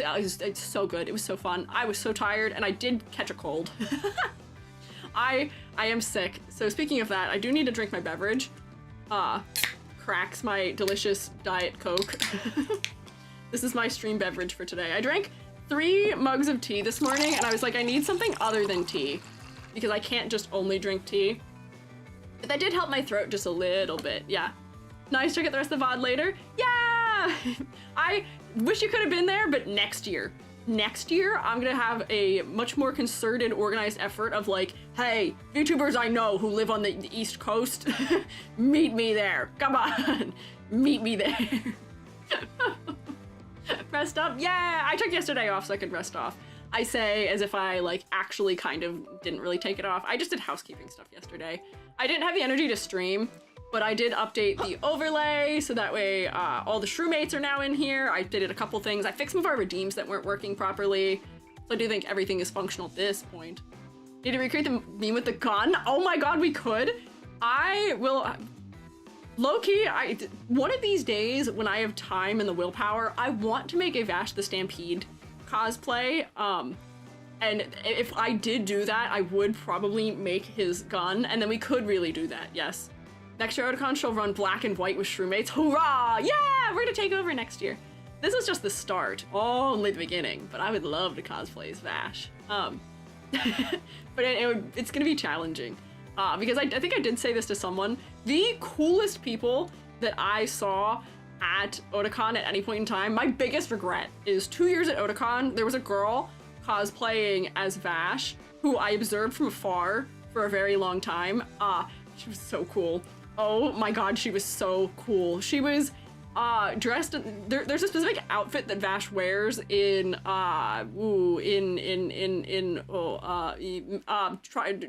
Maximum, where it's like got this like funny like belly cutout in it, and it's got like just like weird like things that run over the tops of the shoulders and like all the crazy belts all up the legs. She was so cool. I was so intimidated.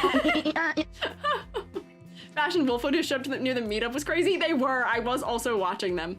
I was like, I see you. I'm shy. I was supposed to ask them to take a photo of them, and then Jubby and I walked away and forgot, and then I was like, no! No! I completely forgot. What can you do though? But biggest regret was not taking a picture of that one specific girly. She will live in my mind forever. But now I have to be her. I have to become her. I will not be a her. I will be a they, them. But I have to be the really cool Vash cosplayer someday. Let me know if you need any help. I will let you know. Bolts, I know you are a cosplay expert, so I have not done much cosplay in my lifetime. But I know how to sew, and I know how to crochet, and I know how to make things, so should be okay, should work out. Oh my god, Jubby Wolfwood! Wait! Oh my god, wait, that would actually be so fantastic. I'd have to convince Jubby to wear the Wolfwood is well known for his partially unbuttoned shirt. That would be interesting. We'd definitely sweat to death though, which would not be fun. It'd be too hot, but interesting. Noted. But yeah, if I can't find them, we will be them. Wait, I may have to convince Jubby of this for next year. We'll start preparing early, yeah. We'll see. Yeah! Many cool cosplays, too nervous to compliment anyone or ask for pictures. Low-key me also. So many cosplays, I just haven't worn them anywhere. You gotta find the options to. Realization, due to Shroomate Jail emote being animated means only subs can use it. Wait, you're right. I did forget that that is an oversight. I mean, I could make a non-animated version that I could put in the like general emotes maybe. Maybe I should just take one frame of it and stick it in there so that way you guys can have it also. Thank you for noting that, Amber. I'm going to write that down. I also didn't take a single sip of my liquids. Let me take sips of my liquids. Also, I'm a spooky, scary mage at this point. When shall we discuss the credit of extra? Oh, we should do that now. Also, so housekeeping for this week is that I am taking on no new projects for the foreseeable future. I have so many things that I have been working on all at the same time. I just finished a bunch of commission work recently, and at this point I'm like, oh man, monarch of massive projects, you really gotta rein it in. There's so many things I've been working on for so long that are just not finished. Just to list a few of them, Minecraft server, the Guess Who game for the Shroomates, also the gallery, which I need to do soon so I can showcase all of our art fight attacks. Also, there's like a piece of art that I need to make for something. There is an outfit that I have been slowly, steadily working on for myself that hasn't happened yet. What else is there? There's a bunch of projects. Oh, stuff for my anniversary of being a partner in October. There's a lot of projects that are currently undertaken. I'm working on, Hoshi was the winner of the voxel model from the Donathon, which is still slowly being tinkered at. I'm creating a new body for Incinda slowly over time. Also, like, there's so many projects I have going on right now. Yeah, there's still like the lingering Donathon goals, which is I think what 2 or 3 of those things I listed were. It's just, man, project management. I've had so many projects going on all at the same time. So this month, August, it's my month. It's my month to get all my projects done. So we're not taking on any new crazy things. If you hear me say, hey, I should try and do this, tell me no. Tell me no. The answer is no. I'm not allowed to start anything new. I have to finish the 19 things that I already have in progress. So I'm working on all that. However, our next extra credit, there are a lot of potential options for what we could do for our next extra credit. I have so many notes of things that it could be. There were a lot of them. So I wanted to vote on it today because I couldn't decide what to do first because some of the things are things we've been talking about for months and months and months and months. So some of the options, and you are allowed to tell me if I forgot any of them because I only have the ones I've written down on a post-it note right here, which may mean that there may be some that escaped us. There is, first, which is sort of topical right now, Uma Musume OC designs for extra credit, aka like designing yourself or a currently existing horse that just exists somewhere else as an Uma. Whoa, wait. I'm bald. This combo didn't work before. This has never worked. Have we done this successfully before? I don't think we have. I don't know if I've ever been bald in my levitating hat before. Huh? Oh, it didn't last very long. Crazy! New discovery, you only got to have it for a couple seconds. Low key, still a serve. You have? Oh, have I? Uncommon. Also, I can't steal my hair back off. You being freaked out by before? It hasn't happened very often. That's crazy. I'll take my hair back off for you though, because that was very short. It was because it switched me back and it switched the whole model. So it retoggled my hair.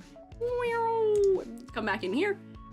But then so our first option for extra credit while I'm trying to toggle my hair back off is Uma Musume OC design, which is going to be either designing an OC that you have as an Uma, or potentially also designing an existing horse as an Uma. So that way we can follow their convention, potentially. Take my eyelashes off, take my glasses off, everything's all funny toggling right now. So Uma Musume OC design is one of our options. There was also going to be the option at one point, which I think was all the way back in April, we had talked about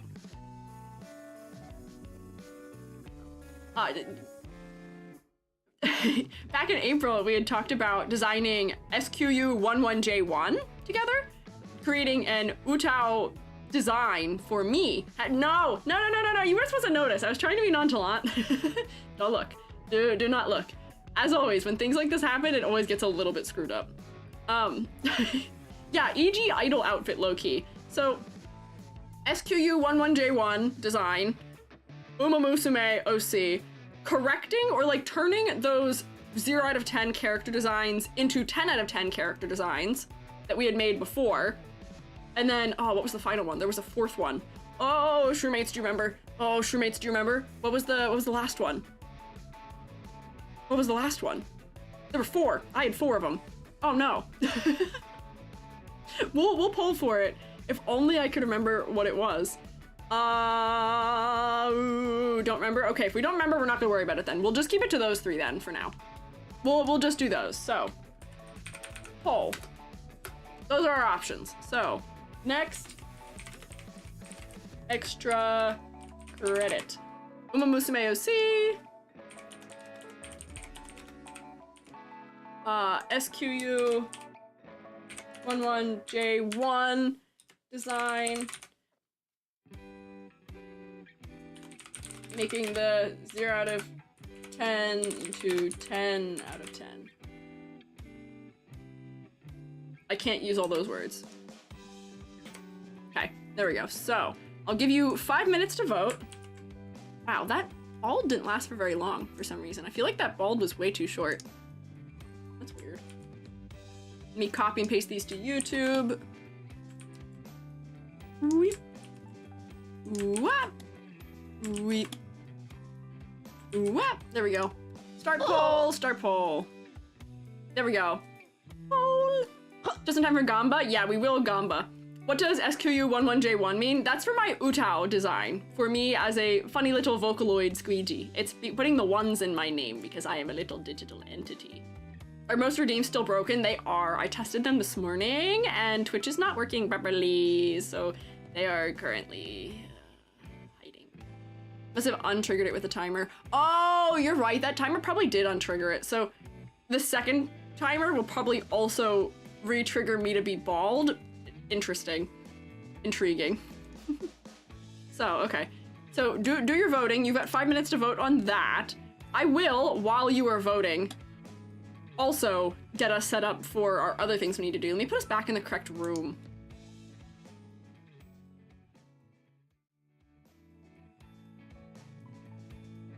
Man, we're starting incredibly late today. So, second, Gamba. Does it let me have poll and prediction happening at the same time, or will it yell at me? It might yell at me.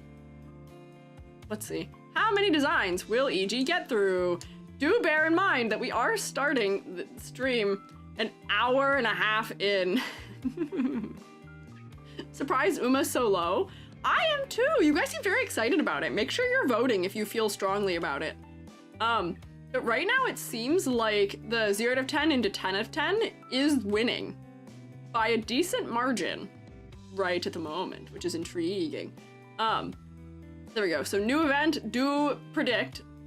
Oh, I can't run prediction for YouTube for Gamba until after we're done the current poll, so we'll get there. Next other thing is also bingo, if you wish to play. I have been losing bingo so often lately. I feel like I've very rarely succeeded. I don't know if I understand how you design Squiiji into a Vocaloid. I'm sorry. No, be nice to yourself. First off, be nice. Second of all, it's whatever you want. Usually Vocaloid designs are in some way incorporating like idol style outfits or also like digital aspects. So there's some like design conventions if you look at like the original Miku design or like Luca or Rin and Len or like any of those kinds of fellas. It's just sort of taking that design language and potentially applying it to me. Some people were taking that direction of making me like robotic, almost like I myself am a synthesizer of some sort, or, you know, stuff like that. People seemed excited about it back when I had talked about doing it in April when I had the April Fool's concert. So I figured I'd offer it as an option just to see if we would like. Remember, chat, vote in every election. This is true. Exercise your right to vote. Do so, please. I beg of you. Oh, bye, Southern Lights. Thank you for hanging out. Like 1.0 EG? 1.0 EG, low-key, is kind of closer to the sensibility of how Vocaloids are designed. And like Utals are designed. A little bit. I see what you mean, though. Yeah. I'd just be in a lull at the moment. That's true. It also could be that, did we do the 0 out of 10 designs after? Because it might just be that everyone's more excited about doing that, potentially. Maybe. Yeah. Exercise? Yes. Do also exercise in general. Yes. Not extra fries. So, let me generate my bingo card. Get that ready. Step 1. Success. Okay. Step 2. Drink a little more Diet Coke. Yeah, the poll is very neck and neck on YouTube, though.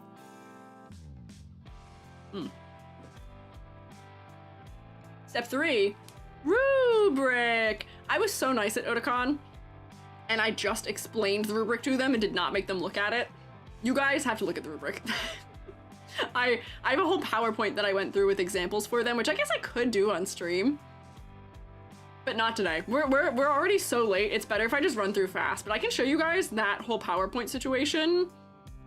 Maybe next week, potentially. Yeah, I don't know. Low poly EG a working redeem right now? Unclear? It should not be. It should not be a working one, potentially. Pretty rubric Chan, by the way. I agree. Nilo's personification of our rubric Chan is today. Look at her. She's got her little mushroom patch on her bag. She's got like the ladder test stuff happening on the tie, the grid pattern on the skirt. Look how cute she is. She's so cute. Just assume a lot of people here watching Squiiji's art design streams and having chance of Squiiji looking at the designs people have a lot of creative control over. Ah, that could be what it is, yeah. If you didn't do a 0 out of 10 design, how would that work? Can you redesign someone else's? Yes. The point is you'd be allowed to design anyone's. You don't have to redesign your own. You redesign anyone you want. It doesn't have to be yours. Yes. Where's the Gamba vote? Gamba vote should be there. You might have to click one new event to see it. But for the poll, new extra credit, I believe, let me just do a little math here real quick. Okay, yeah, 0 out of 10 into 10 out of 10 was the winner across YouTube and Twitch. So we will do that. We will do 0 out of 10s turned into 10 out of 10s, and I will get the details for that all put together so that way we can do proper announcement of it on Thursday. Yippee! Yeah! So now, rubric time. This is my character design rubric that I use to critique VTubers so that we can be as unbiased and objective as possible when we look at designs in true teacher fashion. I have this here for you. There are 5 categories. We can score up to 2 potential points in each of those categories for a score of 10 out of 10. There are potentially also 3 bonus points that can be awarded. So, I have to hiccup. Hang on. Oh, hang on. I have to hiccup again. I unmute and then I was like, all right, nope, go again. Hang on. Okay, maybe I'm not hiccuping. Maybe not. Maybe I've been fooled. Anyways, color palette. To get full points for color palette, the palette should be cohesive, interesting, and well executed.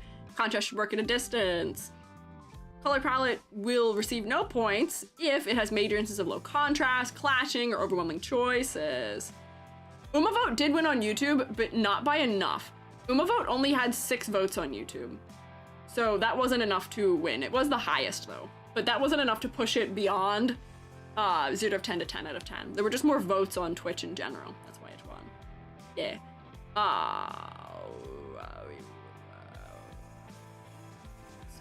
Oh, Mad Buns, your image didn't update. Why did your Shroomate not update? How strange. I updated your Shroomate. It didn't update though. Why is that? Intriguing. Anyways, silhouette. To get full points for silhouette, it should be unique and easily identifiable. It should have good positive and negative space. I should be able to identify your design just based on silhouette alone, a la Sonic or Mario. You will get no points for silhouette if it is non-distinct, if it is blob-like, or otherwise just needs more definition to make you stand out. 4. Complexity versus clarity. You will get 2 points if the model is well balanced in terms of level of detail. I should be able to turn your design into a cute little marketable plush, and if I cannot do that, no points. If you are too distractingly complex or too simple to the point of genericness, no points. 4. Focal points. They should be well executed. The focal points should be the face. Say it with me, the face. I was so proud at Otakon. Joby was so prepared for the crowd when I asked them what the focal point should be. Joby was so prepared for the crowd to say, not the face. But I was so proud when the crowd shouted face. I was so proud. I was so happy. I was so prepared for them not to say that. I was so proud. So thank you for making me proud. The face should be the focal point. It's how we form a relationship with a viewer. Or with, you know, in general, anyone, especially with characters. The eyes are the portal to the soul. Or the window to the soul. You will receive no points for focal point if they are lost due to low contrast, over detailing, or other areas of interest outcompeting it. For concept and motifs, you will receive full points if the concept is clearly and creatively presented. What this means, I should be able to determine your species, personality, occupation, cultural background, things like that, just based on how you look. And if I can't do that, no points. I can also give bonus points for having a super compelling, unique, or well-executed concept, having a unique, exciting art style, or if I just put you on the fridge, because I like your design. Those are the options. Yeah. Have you had a fun time at Otakon? I did! Oh, good night, Mad Ones! Thank you for stopping by! So, why don't we get started here? Only almost 2 hours into stream. We'll start with Era. Oh wait, YouTube, I do need to let you guys also have predict. Also, how many designs will EG get through? 4, 5, 6, 7. Boy, I think it'd be a miracle if I got through 6 today. But we'll see. No, I'm not sleeping. I was telling Santism good night. Oh, whoops. Sometimes I get confused when I see you guys saying goodbye to each other. In that case, good night, Santism. I just look for the topmost image where somebody's saying good night, and I just guess that somebody is sleeping. I don't believe we went over this design before, but if you've seen Era before, it's probably because we did use Era in our Exquisite Corpse VTubering. Do you remember when we did the stream where we were merging VTuber designs via evil dark science? Era is on the thumbnail for that, I believe, and it's this image of the model specifically that's a part of it. So I think that might be what you're remembering it from. Because I think her head did appear as part of it, and so did her legs and her torso and other parts of her.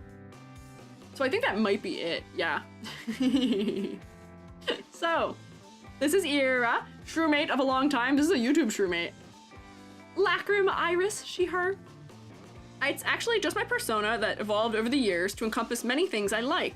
She's a mushroom-loving satyr? I've never said this word correctly. Satyr? Who loves to travel and collect things in her pouch. There's a clear eye motif because she's very sensitive and feels a lot of things. She's got one more eye to cry than most people. Oh, girly. The stars on her chest and forehead are birthmarks that show her connection to the dreamy. In previous lore, she was able to hop between people's dreams when she went to sleep. Oh. So it's not as clear here. I would love any critique you have for this design, regardless of what it is. I adore your content and admire you as a person creator. Oh, thank you.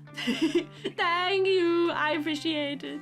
Also, is it Ira or Era? I feel like I was told once upon a time, but my brain no longer contains that information, which I'm very sad about.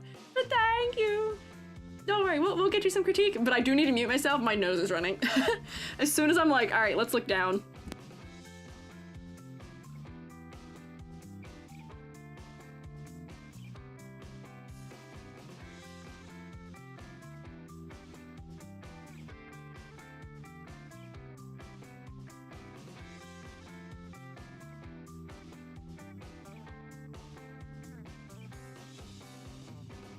I forgot my hand tracking would let you watch in accurate detail me blowing my nose.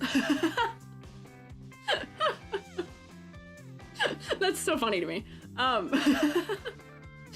My tracking is always telling on me of whatever I'm doing. I can't even pretend not to cry the few times I have cried on stream because you can see me wipe my eyes.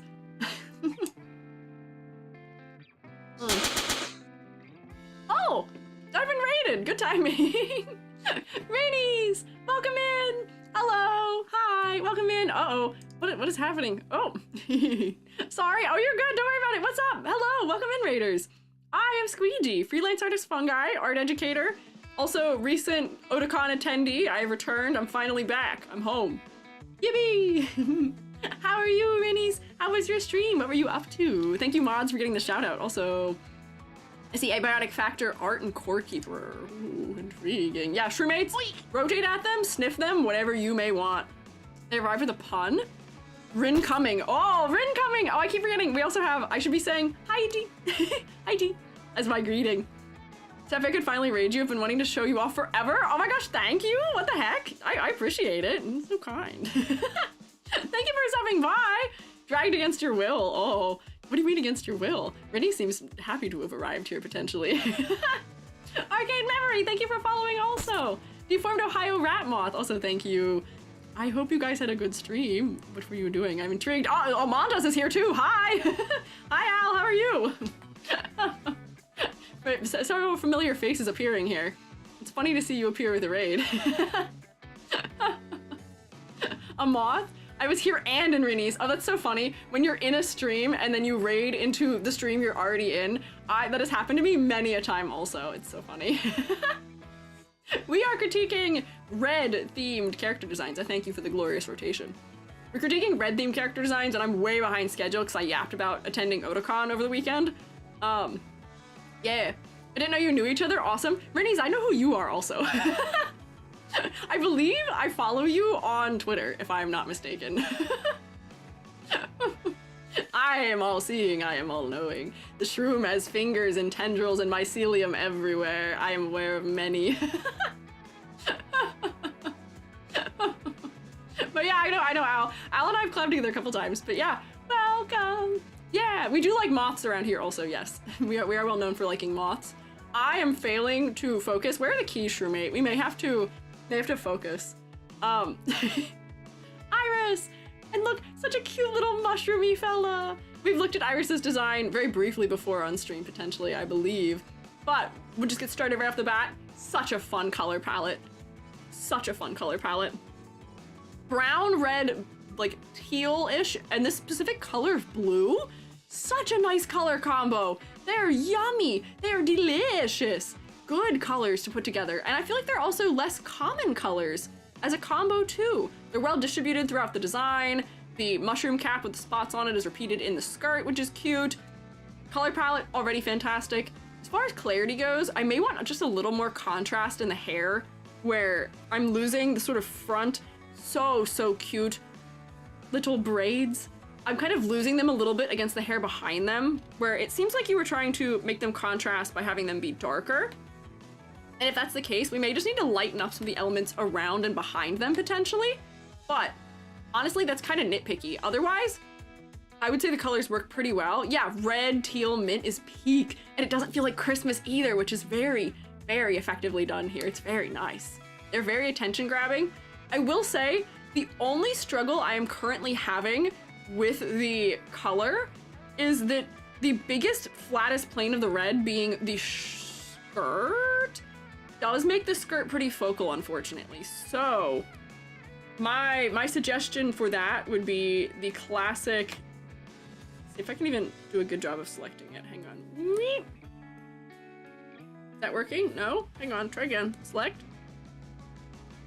Oh, it's thinking. Oh, it's thinking. Okay, yep. Keep thinking. You got this, computer. You got it. My computer is acting like it's overwhelmed. I don't know why it's doing that. There we go. We're gonna do the classic EG sweeping gradient situation, and I might pick like a neutral, like bluish color to put in there. Very retro and homey and also high end. Yeah, it feels like there's a subtle amount of like cottagecore influence with the sort of shapes we're seeing in the clothing, with things feeling a little bit more draped. Honestly, just going like this, even just changing the color is partially solving what was going on here for me. Where it doesn't even need to be that intense, but cooling off this bottom edge is making this less focal for me already, where now this feels brighter, so I am coming up here. Alternatively, I usually suggest a multiply layer, but honestly, I don't know if that works as well. Color layer might be our better friend here for this situation. Yeah.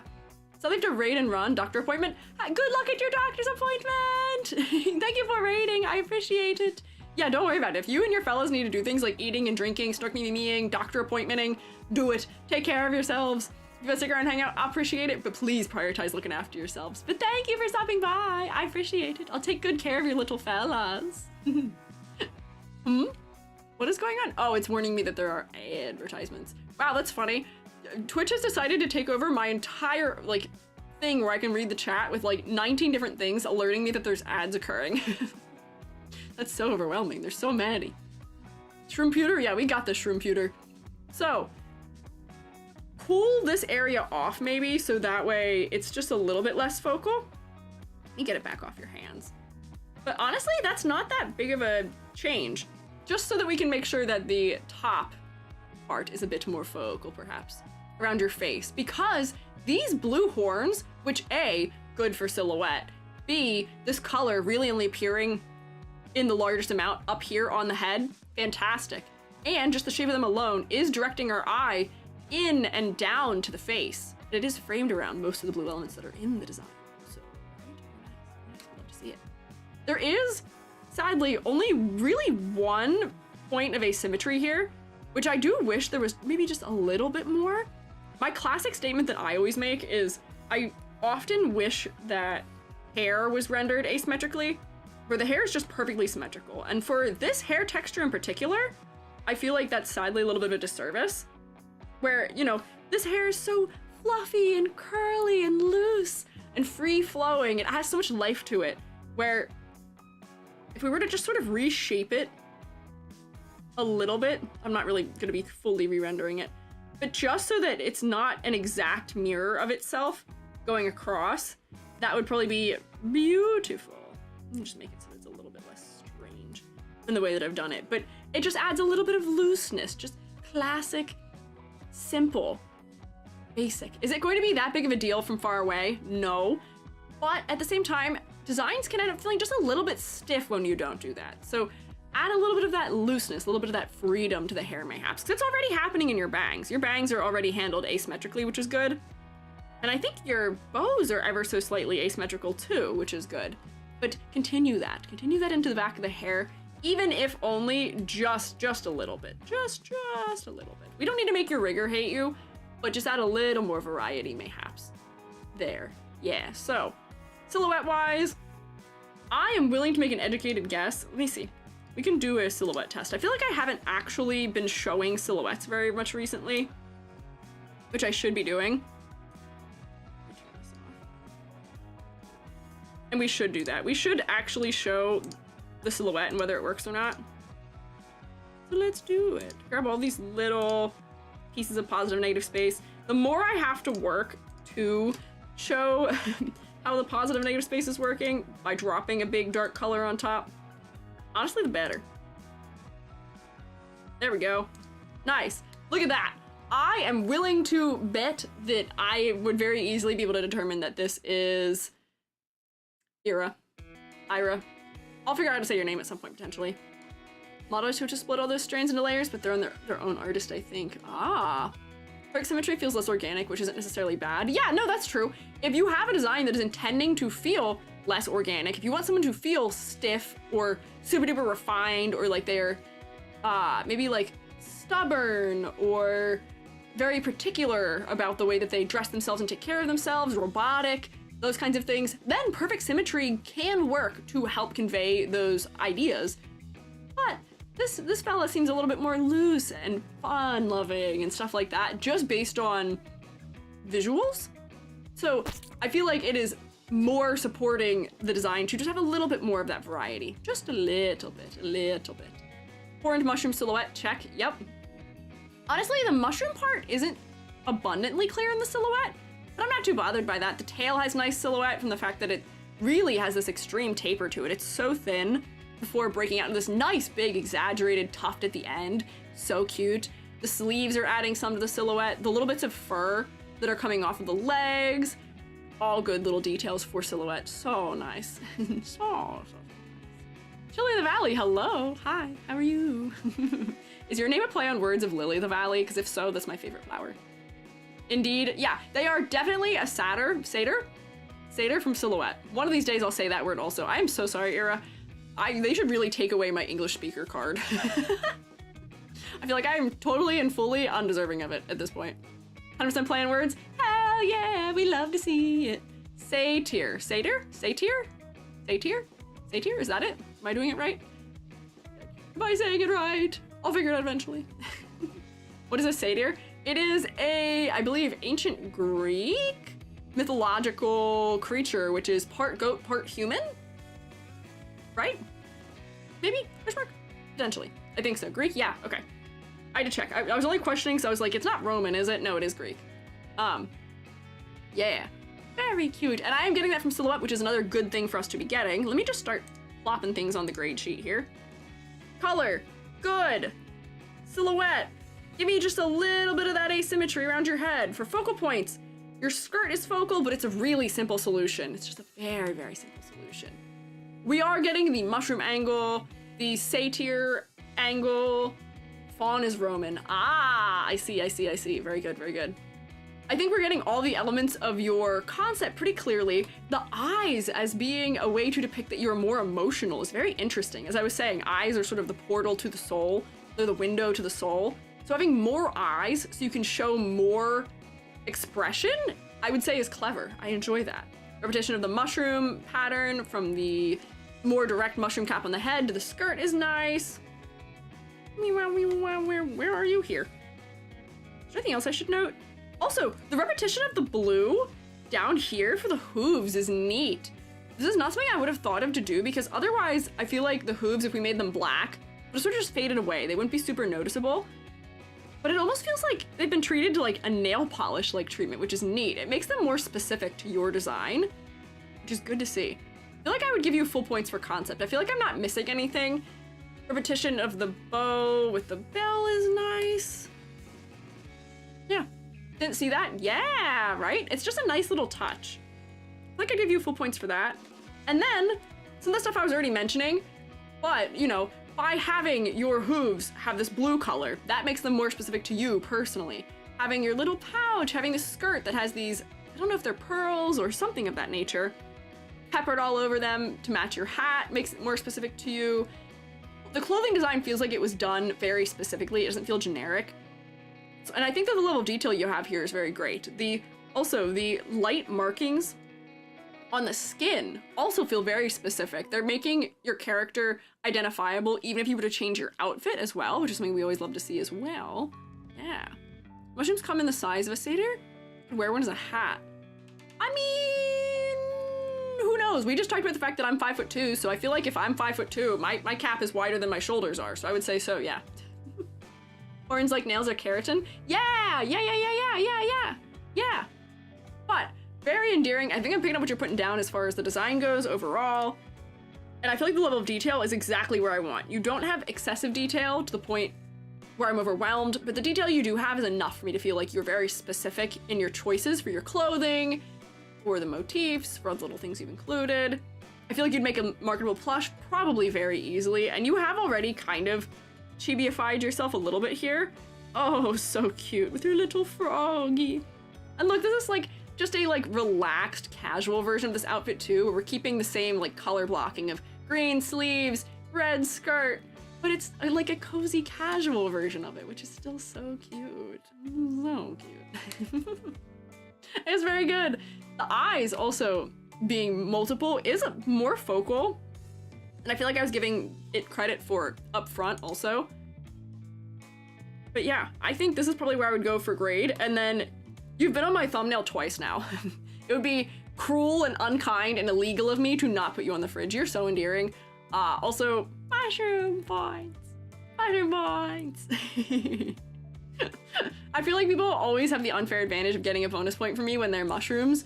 But this is, I'm allowed to have bias. I'm allowed to put you on the fridge and have bias just right here. Just right here. Just a little bit, right? Just a tad, okay? I'm permitted. I permit myself. I'm in charge here. I'm the big shroom. 2, 4, 6, 7, 8.5, 9.5 out of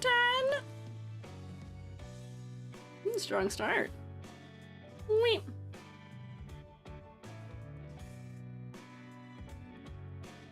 That's pretty good, yeah. The big shroom. The big shroom, I say, as if I wasn't the third shortest shroom. Who's nose and horns that remind me of gems. Yeah, the rendering of them. I feel like I didn't really talk much about the rendering of them, but they've got these nice little like magenta highlights on them, which are doing so much to add color depth here. It really makes it feel like there's some sort of refractive quality here. Oh no, we didn't do a ladder test. Let's do a ladder test. We haven't moved on yet, so it doesn't count. Don't put that in your rubric, it doesn't count. We will do a ladder test though. I also need to check my bingo to see if I should have scored anything. Thank you for the reminder. We are playing bingo. I forgot to pin it, but if somebody does the bingo command, we can then pin it. So that people can join our bingo at whatever time they see fit. Let's draw my lines here. These things off to the side here, the bottom of the sleeves, the bottom of this part. I tend to kind of forget to draw ladders a lot.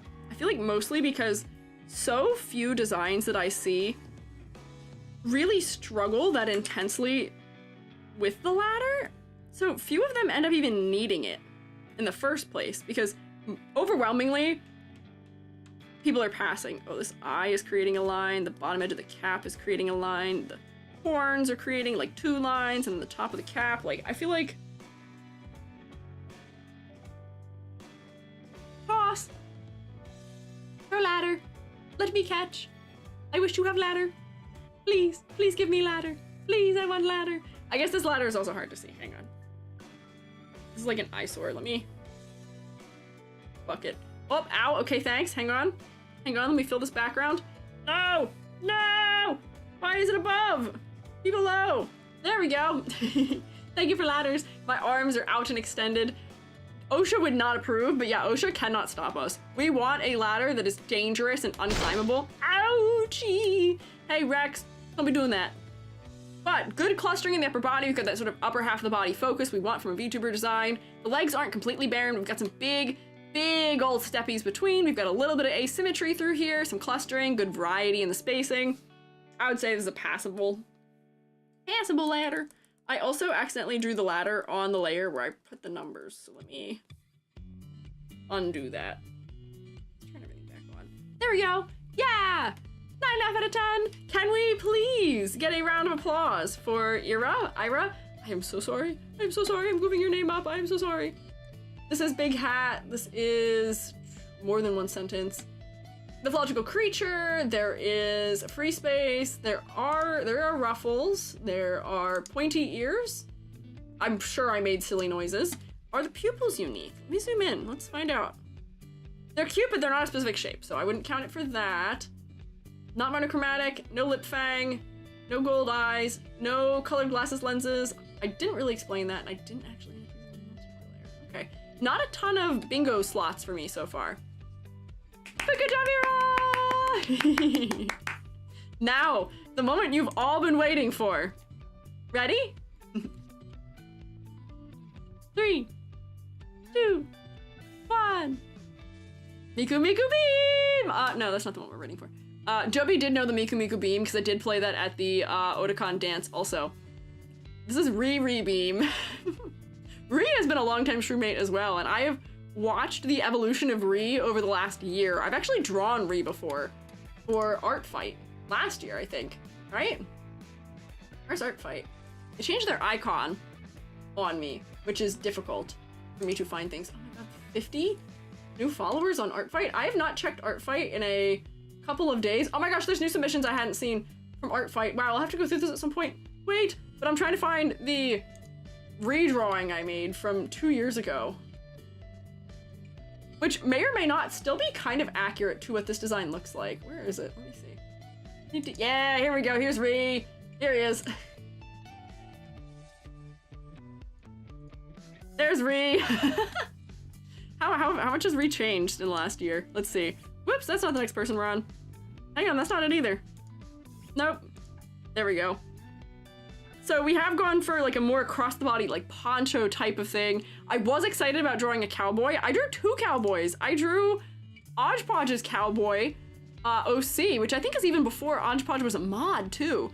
I drew Odgepodge's OC, who was a cowboy, and I drew Ri. I got really good at drawing cowboy hats as a result of this. Still in a teal shirt, still having red hair. The hat is not on in this one, but the hat is on down here.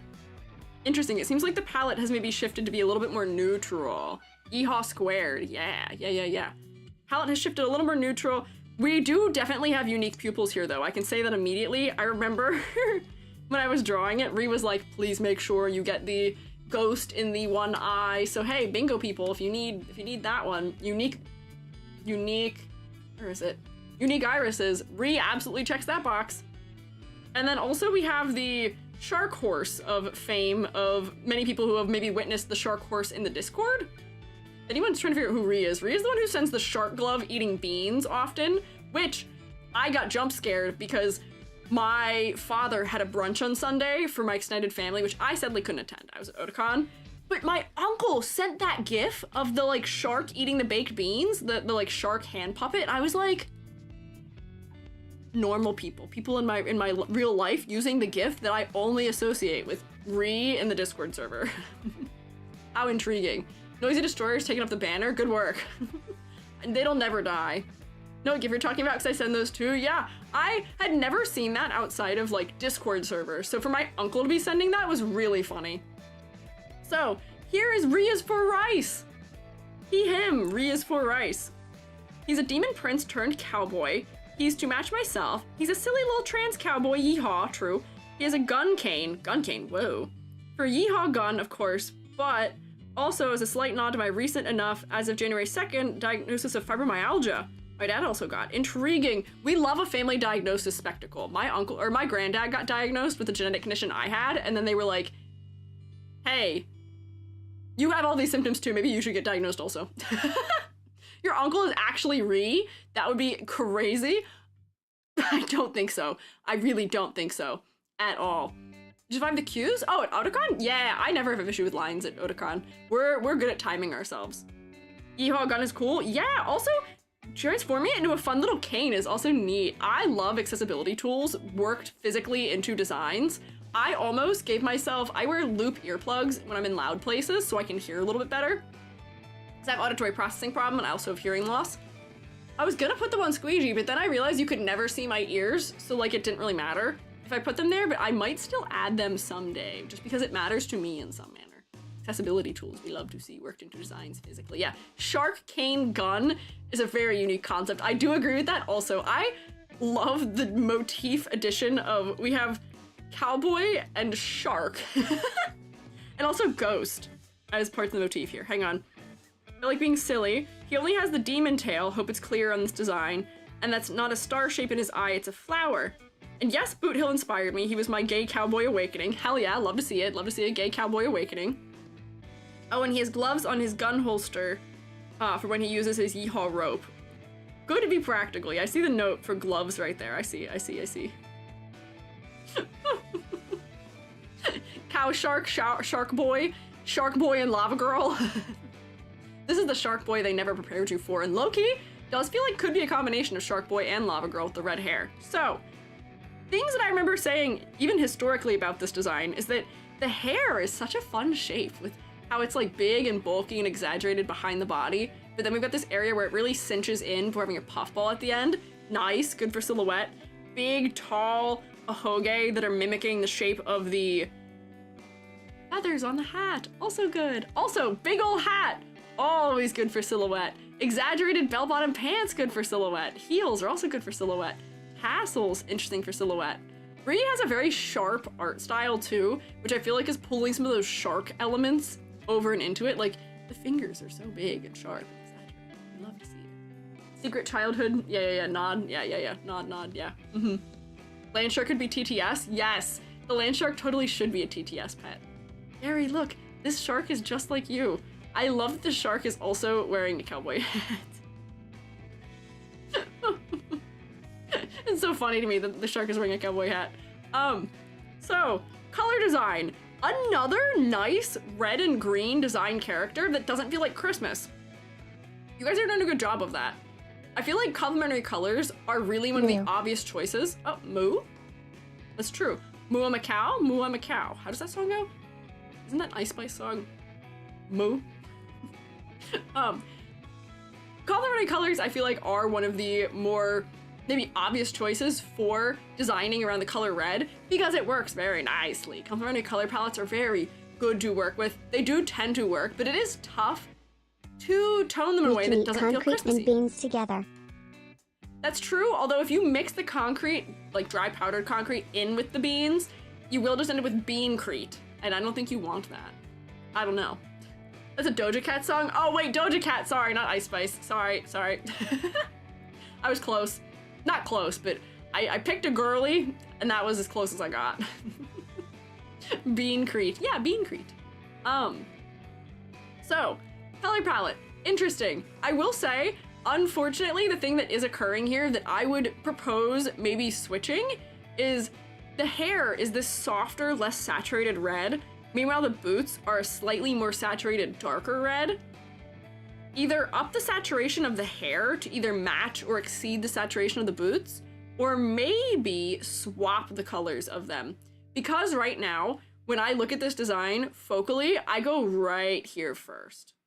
I feel like if we didn't have the big poncho on, I might end up going to the chest first, but I am going to the shoes first because that brown is breaking up that area.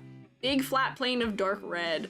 We may need a darker, more intense red up here somewhere? Potentially. Beancrete sounds pretty good. No. I was hoping that would make it sound weird and strange, but I guess I've goofed up. Huh? Don't have a good lead in this conversation. Really curious about your thoughts on YouTube ID verification getting implemented tomorrow.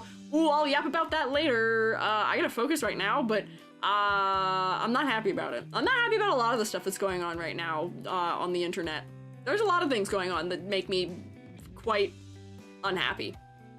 We'll get to that. We gotta focus right now, though. Don't worry, we'll cover that eventually. Instead, it sounds iconic. No, not my intent. No, Beancrete should not be iconic. No. But color-wise, right now the color is taking us away from your head, which should be the focal point. I do also think that as neat as having your eyelashes be this blue and having some of your face parts be this blue is, I feel like it might need to be even darker. We could still make it very saturated, but right now it doesn't quite have the contrast it might need. Let me see if this helps. And you don't even have to make the whole of the eye all that dark either. Even if it's just part of the eyelashes that are darker, the contrast of having brighter parts will be clearer if we have some dark parts to contrast it against. And even, I wonder if we went even brighter with some of it. Yeah, to really pull us into the eyes. Similarly, you've gone for an unlined style on your ghost pupil. I feel like the ghost pupil either needs to be higher contrast, as in darker, or it just needs an outline on it, because your eye does look like it's empty, has nothing in the socket from a distance, to me at least. Or we might just need a little bit more of a hint, potentially. Yeah. Is that like the bean resin phone case that Evan and Caitlin made? That is exactly what I was thinking of in my head. Theirs was just dried beans and resin that they mixed a color into, though, right? It wasn't... There was no, like, real food liquids in it. They used only dry goods, if I remember correctly, but I don't remember. Oh, I still have to watch the video they did with Adam Savage. I am so behind on watching things. I should watch things. Yes. Does anyone have a link to the Discord server? !Discord, if you would like. So, I think you need a little more contrast in your eyes so that the face becomes a little more focal, especially if we were to have this red color appear in the upper part. That would help with focal point. For silhouette, I think the silhouette is fun. All of your little objects that are very tactical around your waist are adding asymmetry. I see that your little poncho, I don't know if this qualifies as a poncho because it's not really covering most of the body, but whatever the right word for it is, it's adding a really nice big moment of asymmetry, as does the hat, so I'm very happy to see that for silhouette as well. Repeating motifs, we've got the flower that is happening in the iris, that is also in the trim. Up here, it's also on the hair tie. We've got stars repeating as earrings, and then also, I believe I saw them somewhere else too. I think they're on here, and then at the end of your demon tail. I have a question though. Oh, shawl. Shawl might be the better word for it. What? Could there potentially just be another little subtle hint in the upper body that you are a demon? Potentially. Or prince. I feel like there is something that could be done that could be interesting to give us just a little suggestion that those things are going on. Because the prince aspect might be something that, you know, maybe they're in disguise. Maybe he doesn't want us knowing he used to be a prince. But yeah, Hoshi is onto exactly what I was going to suggest, which is, what if you had fossilized shark teeth for your horns? Because they could be dark. Fossilized shark teeth. Oops, that's nice with teeth. Whoa, that's way too many E's. Fossilized shark teeth come in a lot of different shapes, but they can be really dark in color also. Like, some of them are really, like, jagged and sharp. Yeah, demons without horns are still valid. No, that is true. Demons without horns are valid. But I would at least like something to note that you are a demon in the upper body if possible. And there are shark teeth that are already shaped kind of like this. Where if I grab, what is this one? Nope, this one is what I wanted. This is the wrong color. This one's still white. It hasn't mineralized into a darker color. But sharp and narrow with little points on the edges of it. So I was just thinking about what if... Ooh, my computer's really lagging. One of these images must be really big and I haven't noticed. But you could have like your little like shark teeth horns up here. And then since they're a very specific shape, they'll add some interest as well. And then, you know, if you are trying to be undercover about it, the hat will cover them. Like, we don't make them too big, just make them small. Have two different shapes if you wanted. Yeah, like, I tend to be an enjoyer of the single broken horn situation. There's a bunch of VTubers who have that as like a trope. Narissa, Altus Zendoji, who else has that? Does Ren from Niji Sanji have that? What is his last name? Ren Zoto? I think he also has a broken horn. It's just a good opportunity to have a little bit of storytelling and also asymmetry, but you could have broken horn on the one side as like, you know, shark tooth that is snapped off in some place. Potentially, yeah. Maybe the ribbon has stitching that's crown shaped. Yes, potentially that. Or I was even gonna suggest, what if, you know, this character does feel a little bit rough and tumble. They are quite pristine though. I was wondering if maybe you could have like a cutout in here where it feels like torn, but we're getting that sort of, you know how tops of crowns have... Actually, it might be the opposite. Hang on, wait, let me try again. Try again. Take two. Like, if you had it so that it feels like these are like tears, but they're doing that sort of like crown-shaped thing somewhere, that might be just like a nice little like subtle nod that that is a part of the design. We don't have to be too on the nose about it. But just so that if you know, you know. There's just little horns strewn through, or not horns, little crown bits strewn throughout. No, it isn't. One of it is just taller. Oh, you're right. I couldn't remember off the top of my head properly. Teeth marks. Oh my gosh, yeah, like little like shark teeth marks too, yeah. Could also be done that way. But yeah, if they were stylized to almost resemble crowns, that could be nice. Just so we get that little bit of a hint. But shark teeth, horns, or some sort of horn might be nice. And then, you know, if we're not trying to make it super obvious that you are a demon or a prince, wearing your hat will cover up those elements anyway. So that way you've got disguise mode and then non-disguise mode. Give Sadeo Mao from Devil's a Part-Timer. Interesting. Yeah, Jaws, but fashion. So, as far as concept goes, I definitely get the cowboy aspect. The poncho or the shawl does a really good job of conveying that for us, as well as having some of the elements of, you know, the hat, obviously. This is shorthand, for sure. We're not gonna look at this combo and think that you're anything other than a cowboy. The shark aspect, I don't know how much was intended to be in the actual design of Ri, but I do like that we're incorporating just a little bit more of it. The star, or the flowers and the roses and the stars repeating, they repeat enough throughout that I can see that there's a motif. I do wonder what the ghost element is. I feel like I may have once upon a time understood the ghost element. Maybe that is related to the demon thing going on, but there are a lot of little ghosts just miscellaneously throughout as patterns also. Just I'm thinking my way through here. I do think, if you remembered when I had opened the previous version of this design, the feather on the hat was blue, and I feel like the feather on the hat should still be blue. Because it does pull us to look higher up in the design, because it being red makes it very similar to the other things that are up that high. And now the blue is balanced across the body a little bit more, potentially. The tassels and the shawl are gonna look awesome if you get your character animated. Yeah! Finding nice little opportunities for movement like that are so fun. And that would be lovely for some nice little secondary motion. Almost like how my little gloop droplets are. Yeah, secondary. Oh, shit. So, good for that. Let me start rubricing so I can see what I did not talk about. Because I think we talked about a couple of things, but not everything quite yet. So, color palette. I have no issues with clarity in the color palette, and the color choices are interesting and cohesive. You don't feel like Christmas. For silhouette, silhouette is also good. I feel like the hair could just have a little bit more exaggeration in its shape.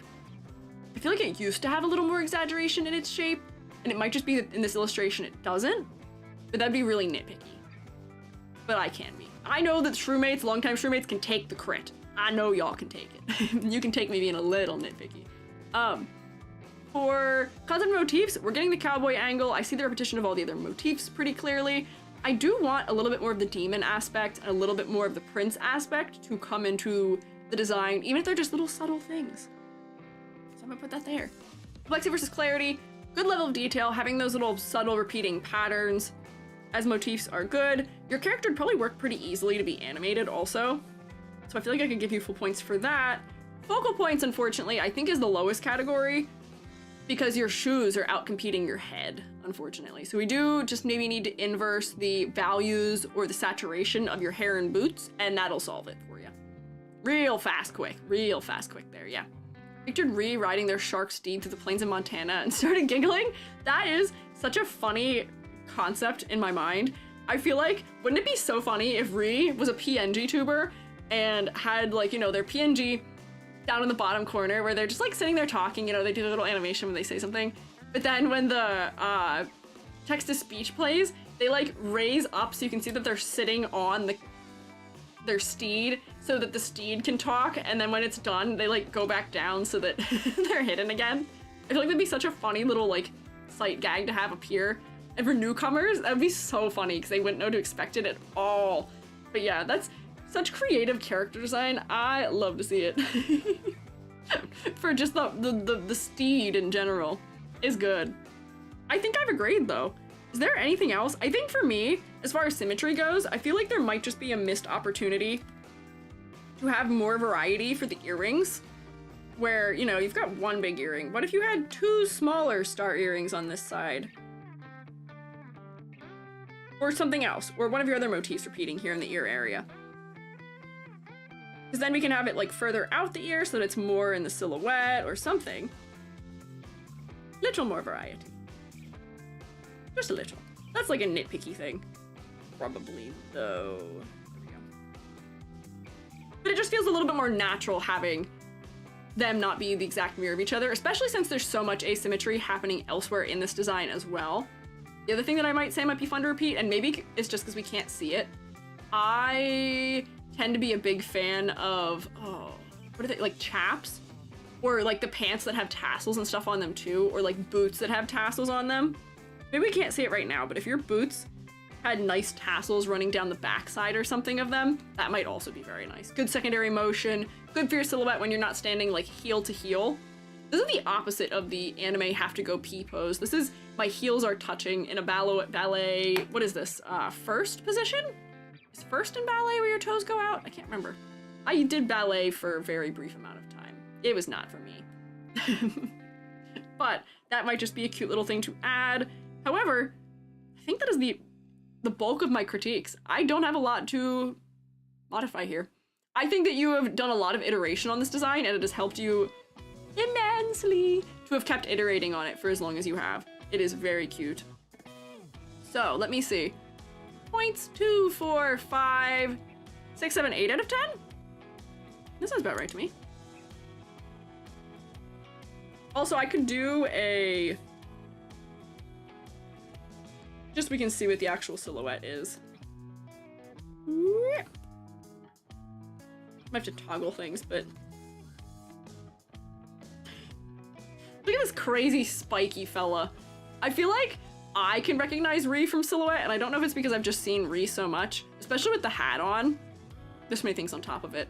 Maybe this is why I want more exaggeration of the hair, so we have a bigger shape overall somewhere.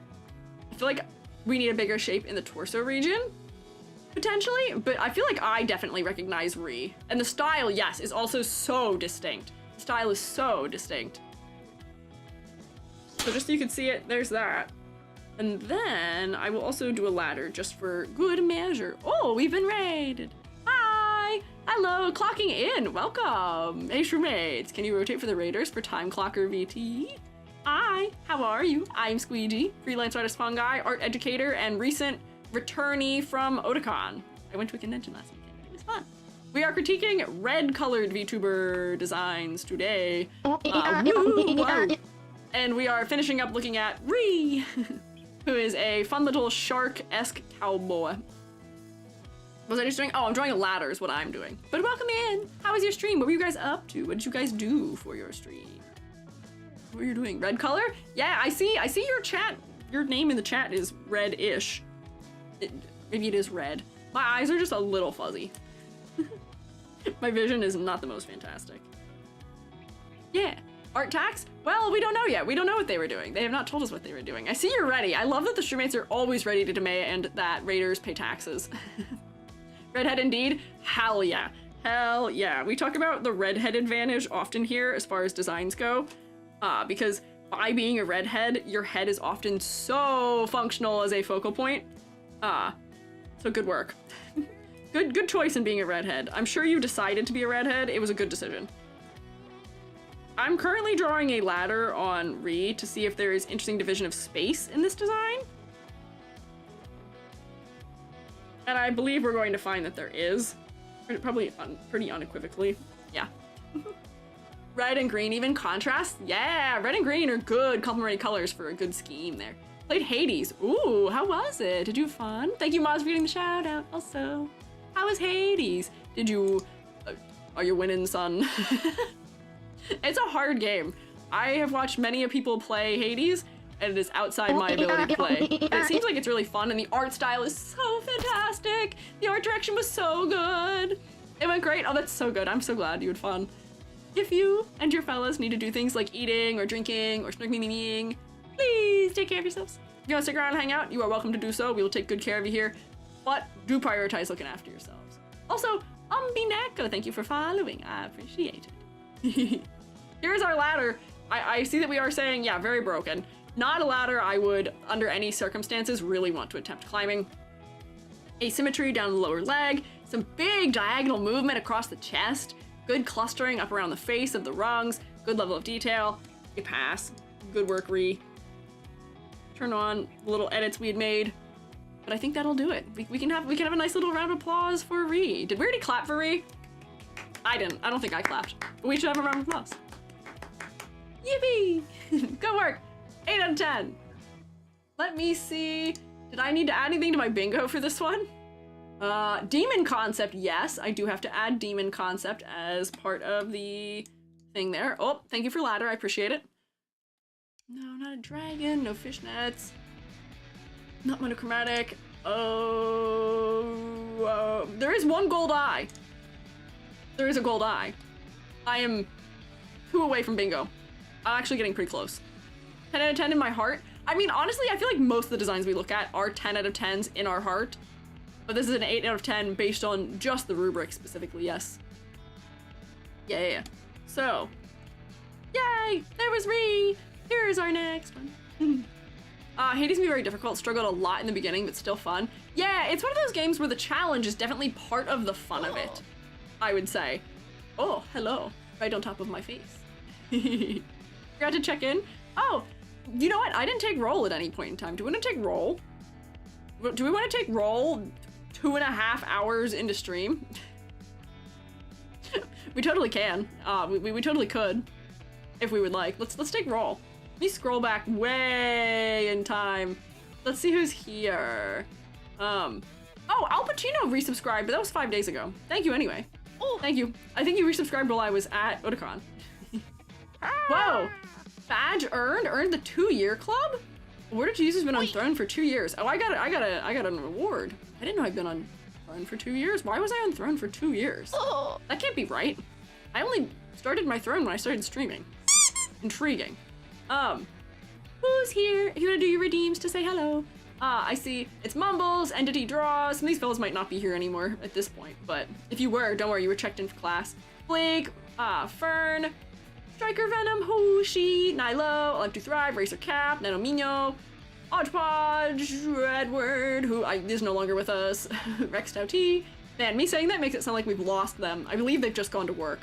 Dia, Lemia, Billy, Botomi, Lady Danger, Selma, Seasonal Sade. I gotta crawl up the list here through all the other things happening. Southern Lights, Abstoodaloopsy, Wordy, Selma, Amber, Mars, Santa's, Mad Buns, Melkor, the Stinga. It's not letting me scroll. 2 years on the fungal throne of the Imperium Shroom. Maybe. I mean, I've been around for more than 2 years, but I didn't think I made my throne that long ago. Strange. Who knows? Let's see. Let me see if did I miss anyone? Time Clocker, Arcane Vixen, Vixen Field. Oh, we got a couple of Vixens in here. Dantion, Bun Bun Cal. I know Ruku's here because I've shrunk. Also, YouTube fellas. I see Callie, Willow, Also. Hi. Yeah, Edward. Sometimes I can still hear Edward's voice. does sound like he died from the way that I said it. Don't worry, he is okay. Let me take a sip of my boba bola, and then we will continue. Hi, Muskeg. Also, this is a one-sentence concept.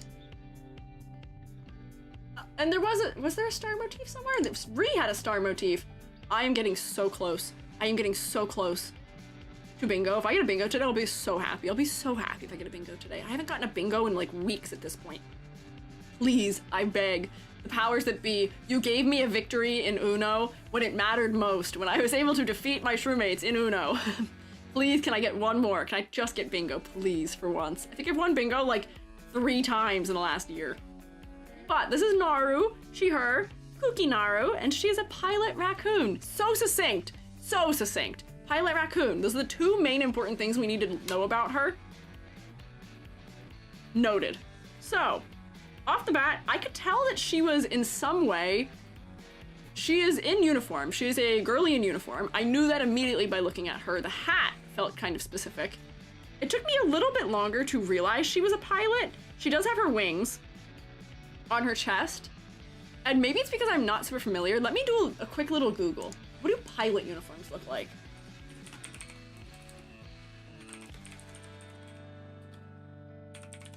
I gotta see what a pilot looks like. Oh, interesting. Oh, wait. Okay, so I feel like one of the more important parts of the uniform for a pilot is the shoulder pieces, but her hair is in front of it. Pilots have the... Do you see them? Pilots have that, like, dark... Oh, we won't be able to see it very well because I have a dark background, but they have this dark... My brush is so big. The dark thing on their shoulder that then has the little, like, gold bands on it. Like that.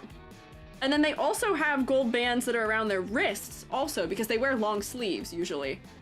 So I feel like the fact that we can't see them right now is kind of not fantastic.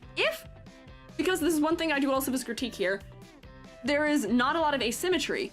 If we were to push just one of these little pieces of hair back behind the shoulder, nice, simple, realistic asymmetry. Should bring the collar area back in though. The collar. Nice, simple, easy, cheap, natural asymmetry moment. And then also we can see this thingy on one of the shoulders, because I feel like that is something that is so important to understanding this is a pilot, potentially. So we'll grab the gold and put it back in. So I think that will help potentially. And then similarly, we are wearing gloves, but I wonder if maybe the gloves might be nice to have some sort of like chunky, like wide, more exaggerated wrist area on them. So that way we can put that gold pattern down here as well. Because I feel like those are some of the things that are so specific to pilots. And I'm saying this because every image I look at of a pilot has that. See? Shoulder caps, sleeves, right? Epaulettes. Do these count as epaulettes? They might. I guess these might be epaulettes. But we already have the flight insignia, or the little pilot, I don't know what it's called, just the little pin they wear. I'm trying to see what other things seem to be common trends among what pilots wear. Oh, so this is even in the red color that they're wearing. Maybe she's just not wearing her jacket. Oh, the button style seems very particular. Yes, they are. Okay, if they qualify as epaulette, noted. Yeah, I do think those need to be there. I think the little decals, or not decals, the little stripes on the ends of the sleeves. The aviator sunglasses also. Aviators, potentially. Oh, aviators would be so cute as a toggle. I know that they probably wouldn't need to be toggled on all the time, but even if they were just there sometimes, that would be so cute. I wonder if there's somewhere we could stash them to put them just like on the body somewhere. Like, could we clip them onto something? Where do people usually put their sunglasses? Like, people put them in their collar, but we already have the tie in that area. I feel like it wouldn't be natural to put them on the belt, but I don't know. It'd be the lack of jacket. Yeah, I do think that the lack of jacket is part of the reason why she is potentially looking a little more flight attendant than pilot specifically. But I think it's just because she's not wearing the jacket. Be a breast pocket. Oh wait, there is a breast pocket. There is one right here. It's very light in the way that it's rendered, so I couldn't really see it very clearly, so we might want to just darken the shading on it just a little bit. But yeah, we could totally hang, if you could have them like sitting on the inside here, we can tell that these are sunglasses, and then have a toggle where you put them on. Or alternatively, we could also have them just hang outside the pocket here. What the heck shape are aviators? Aphantasia time. What does an aviator sunglass look like? I think I just had an image of them open a second ago. Why do pilots wear aviator sunglasses? Is there a particular reason why this style of sunglass is so common for pilots? There we go, and then you can probably be able to see. Well, that might actually make it confusing. Is there a reason for that? I do wonder. On top of the head, when the hat is not there, that could be another good place to put it, potentially. Later. Squeak scared me so bad trying to use a sander and just barely didn't jump. Huh? What are you talking about? A sander. Interesting. Also, I've drawn these way too small. For how big her eyes are. Wait, her eyes are so big. These would have to be so massive. There they are. There's her aviators. Large, so max field of vision? I guess so, potentially. Good suggestion of raccoon mask-shaped sunglasses. Oh, because I will say, that is the other thing happening here, which is that I know that we are going for like one of the more like warm-colored types of raccoons, because they do exist. There are raccoons who aren't that default like gray, black, white palette, but I do think that right now, I was reading this as being more red panda than raccoon. Raccoon, brown raccoon, brown raccoon?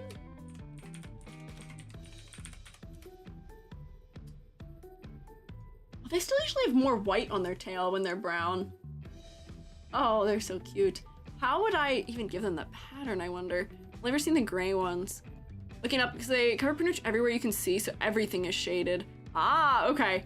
I was wondering also about like this bridge pattern. I guess it's just reinforcing them more, so they're a little bit more durable, maybe? I was wondering just why the bridge pattern is like doubled almost. I'm putting highlights on this so we can see this one. These are sunglasses, I promise. That's what I thought. Man, I love raccoons. They are so cute. I also love raccoons. I think it just might be that the tail needs more bright areas to it. Let me just add glow. Because even on the brown raccoons, it's gonna be really extreme for a second. Even on the brown raccoons, their tails still end up having a little bit more contrast, I would say. Granted, it might be kind of distracting having it be so high contrast. Their ears, are light colored on the front, which they already kind of have. Interesting. Huh. go under goggles and stuff, apparently. Interesting. I love that we just, like, will, like, randomly end up learning trivia about articles of clothing here. I feel like I've learned so much just miscellaneously over time. Oh, see, like, that might not be the kind of... Is glow dodge gonna be better for this? Yeah, maybe. Oh, this is gonna be hard to sort of get this lighter and darker in the way that I want. We're like... I almost want this color in here just a little bit. I'll turn it down so it's not as strong. But I feel like we are so conditioned to white and black or just higher contrast tails being the indicator for a raccoon that without it, we're not really getting it. I feel like that's kind of a step in the right direction, maybe?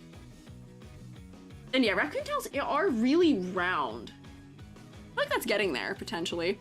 Finally, my fashion knowledge come in handy. Oh, I pull the fashion knowledge from the Shroommates so often. I know a little bit about fashion. I went to a Lolita panel at Otakon also. I hope my fashion fungi are proud of me. I learned what a bunch of the parts of the, what do they call? Oh wait, that was one of the words I learned. The thing where you put it on all together, the, no, not assemble, not assembly. Oh, what's it called? Coordination? Chord? I learned what a bunch of the words are for the different parts of it. Yeah. Have you seen a tanuki? I have seen a tanuki. Trying to differentiate this being a tanuki from being a red panda, I feel like might also still be difficult. Proud of you, EG. Thank you. Ryuku's laughing at me. Why are you laughing?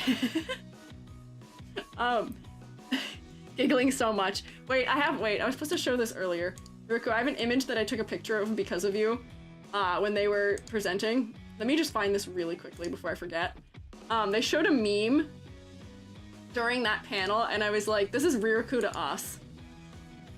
This was Ryuku to all of us. This is a terrible quality image. But it's that meme of you're safe now, my child. Feeding it, and it's the Lolly Library, which is a resource that I believe Ryuku gave us to use, and it's so fantastic. I use it so much in my character design critiques. I use this so often. They put it up there, and I was like, yeah, oh yeah, my fave. We love this one. Giggling so much. I am learning. Did Squiiji look up tanukis? I was Googling tanukis when I just got very momentarily distracted by seeing this meme. Sorry, I will close that and I will focus once more. Tanuki was typed and then I didn't hit enter.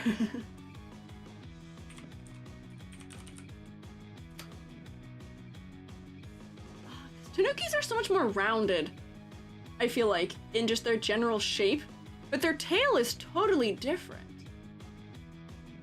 Oh man, some of the things that are being shown as results.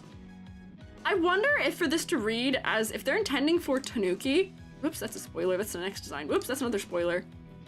I believe maybe just the patterning isn't right for the tail, where if the tail was black on the end, I might be more able to determine if that's what it is. Wasn't the one who gave that resource, but yeah. Oh, I wonder if it was Manzana. Manzana might have been the one who gave that resource then, if not you, potentially, maybe. Yeah. So I did look up Tanuki.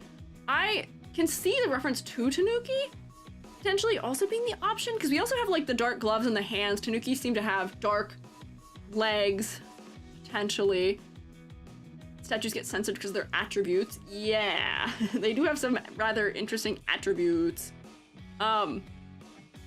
Maybe if I were to redesign this tail to convey Tanuki, I feel like seeing Tanuki, we're gonna lose a lot of just like the tuft on the outside shape. It might just need to be simplified, maybe? Where when I think of Tanuki tails, I feel like maybe we can look at the Mario Tanuki as well for a good example. Let me pull up Mario Tanuki. He has a Tanuki mode. Yeah, it seems like for Tanuki, the tail tends to be capped in the darker color. I feel like it might just be the pattern, the order they put them in. Here, look.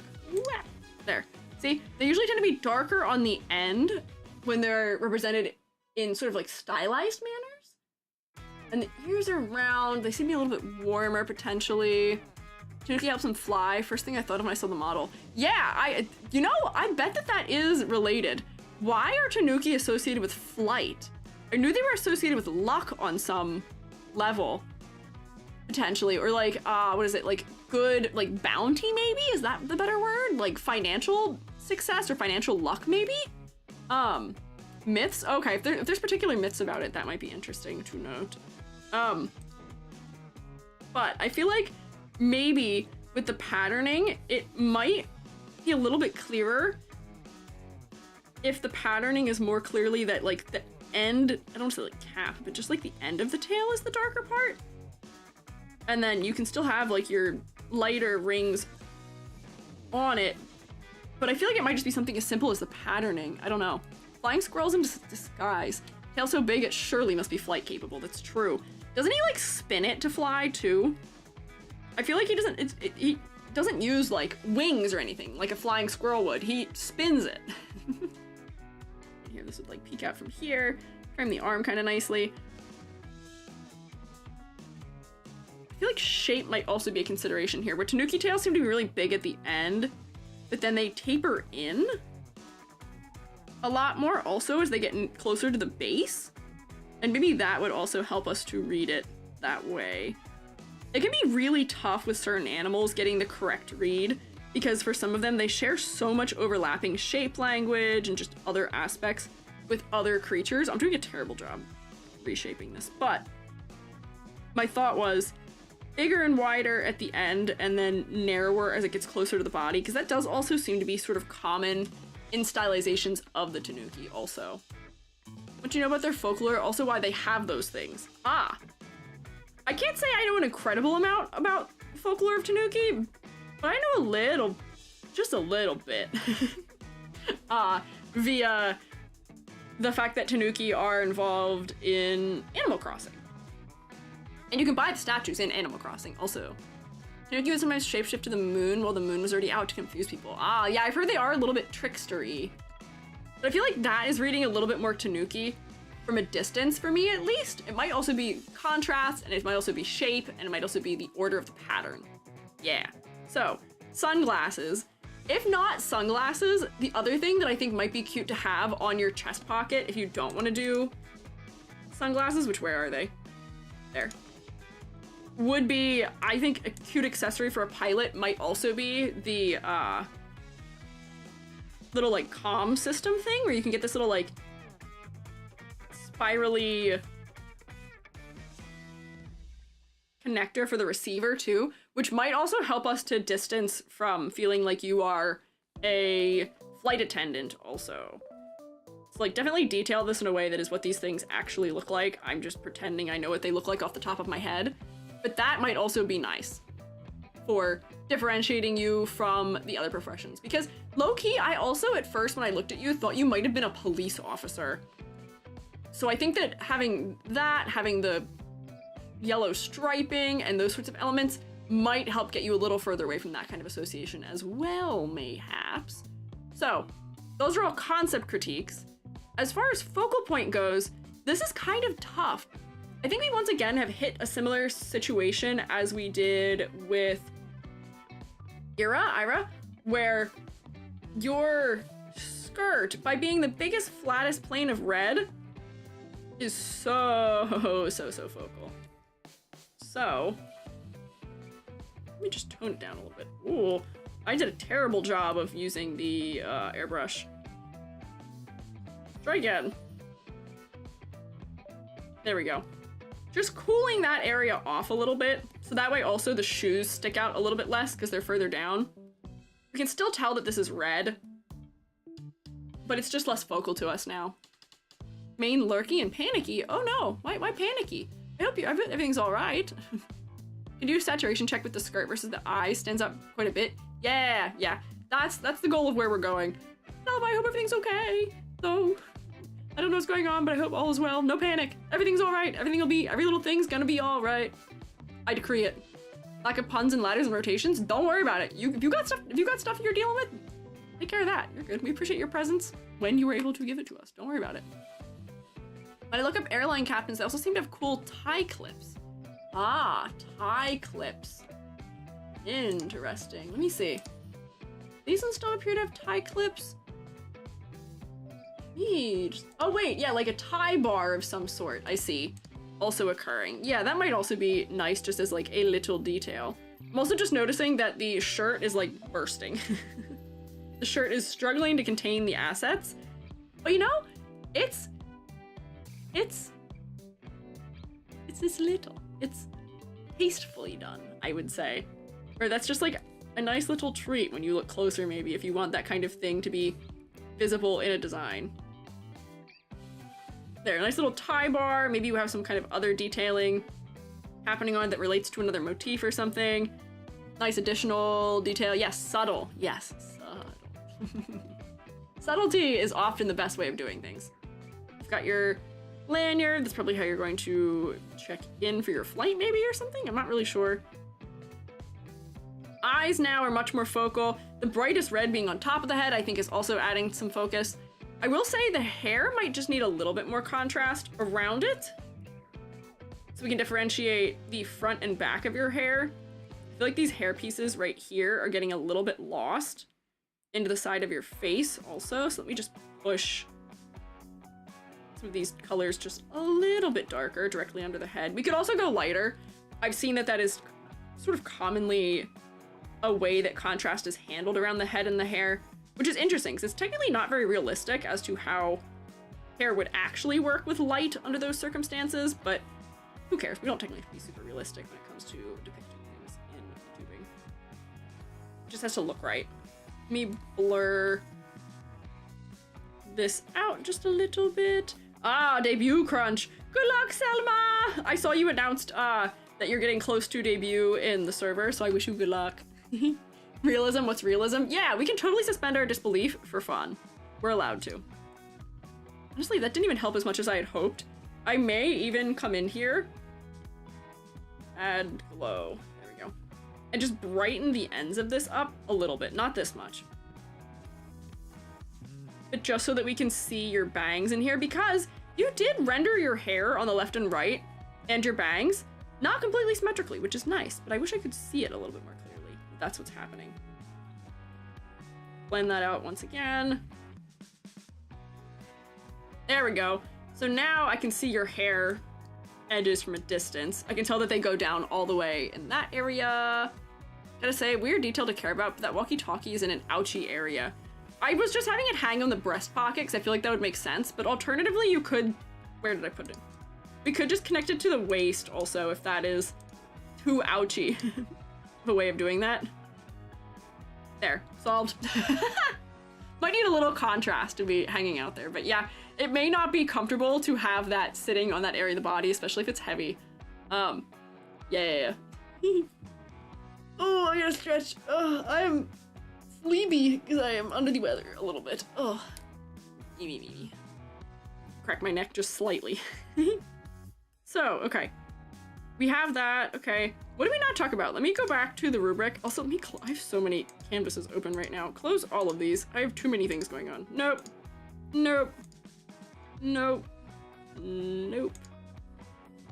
Okay, don't need any of that. Check the rubric. So, first and foremost, I think there are some little things we can do, both to make the pilot angle and what kind of animal you are clearer. A picture you've written down. I'm seeing you've made the right references. We just need to make them a little more prevalent. They need a little tweaking. You're close. You're getting there. I also appreciate that you were able to convey to me everything there is that is important about your design in one sentence. Sometimes brevity is the best thing, and if you can consolidate your concept down into just a couple words, that truly means you do understand exactly what it is that you are trying to be.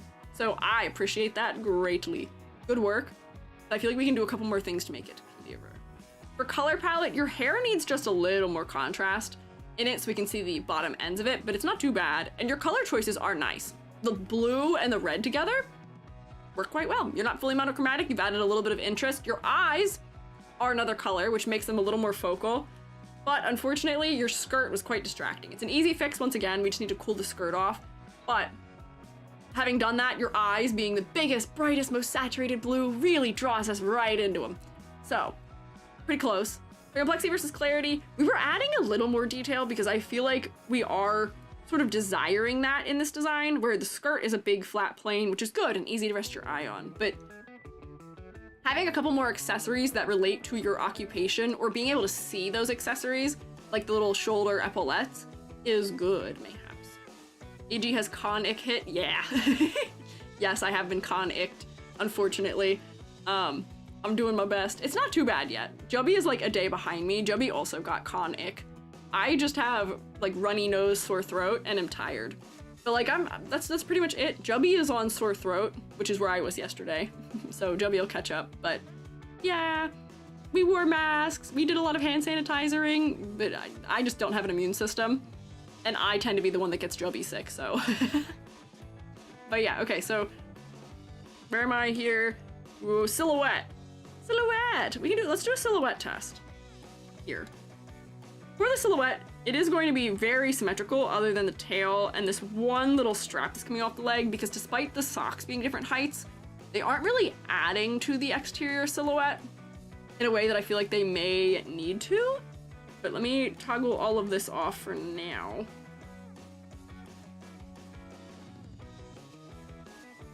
Bucket.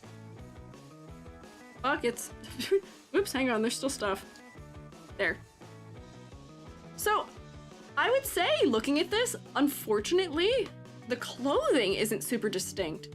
The skirt shape and the shirt shape feel a little bit generic to me, unfortunately. I'm glad we have this one little element down here adding some asymmetry to the silhouette. Tail is adding something. The hair feels much more specific, which is good. But, I do think we need something else happening in the silhouette to make it more unique.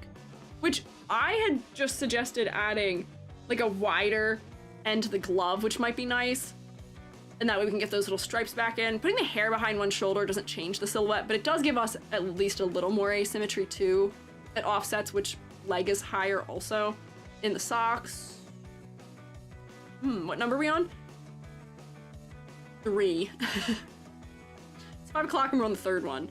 Not terrible considering I yapped for an hour and a half though. Yeah, for silhouette, I think we need a little bit more. Adding the accessory that I had added also, which is the, where was it? Where are all the little things I added? Adding the accessory of the little waist. Where are all them? Yeah, waist thing here, especially if it's adding to the silhouette. I need to draw on it a little bit so I can make it a little clearer that it's happening here. If this is going to come out around the body, if you have that happening there where it's spiraling, that will help us with silhouette a little bit on that side of the body. But I do wonder about what else we could add. Adding the glove thing, I feel like helps just a little bit too. But then that's also symmetrical, having it on both sides. Silhouette without adding props like a briefcase. Yeah, I don't want us to have to default to props necessarily. I think a little bit. Souvenirs, that could be interesting. Honestly, pilot silhouettes don't have a lot going on with them either though, unfortunately. Which I feel like might be part of the trouble that we're running into here. I wonder if, for the skirt, could we just do like a fantasy fashion thing? This doesn't actually impact the silhouette either. But I'm just thinking of like details. If the skirt was like split, almost like a vest is, and then you had like the double-breasted buttoning. Wait, hang on, I haven't done this right at all. This is not correct. Double-breasted, almost stylized buttoning of it. I wonder if that might just be nice to add just a little bit more asymmetry, because I feel like I wouldn't be so worried about the exterior silhouette being asymmetrical if I just had a little more detail happening, maybe. Yeah, like a paneled skirt or something. I've sort of buttoned it across the front. I didn't really do a great job implementing that. But do you know what I'm saying? Just having something that adds... Oh. They don't really have coattails, really, for someone who does that. That's kind of chef or waitress. Oh, is it? Man. Paneled skirt. I don't know. We might have to keep thinking. But I do think that we do need something else happening in the silhouette. The sleeves are making some kind of effort. I might have to come back. I don't really have any good suggestions for the silhouette right now, off the top of my head. Maybe we just need more exaggeration around the head. If your hair was even more distinct, we wouldn't care so much about the clothing also being not as. So if we really exaggerated your hair,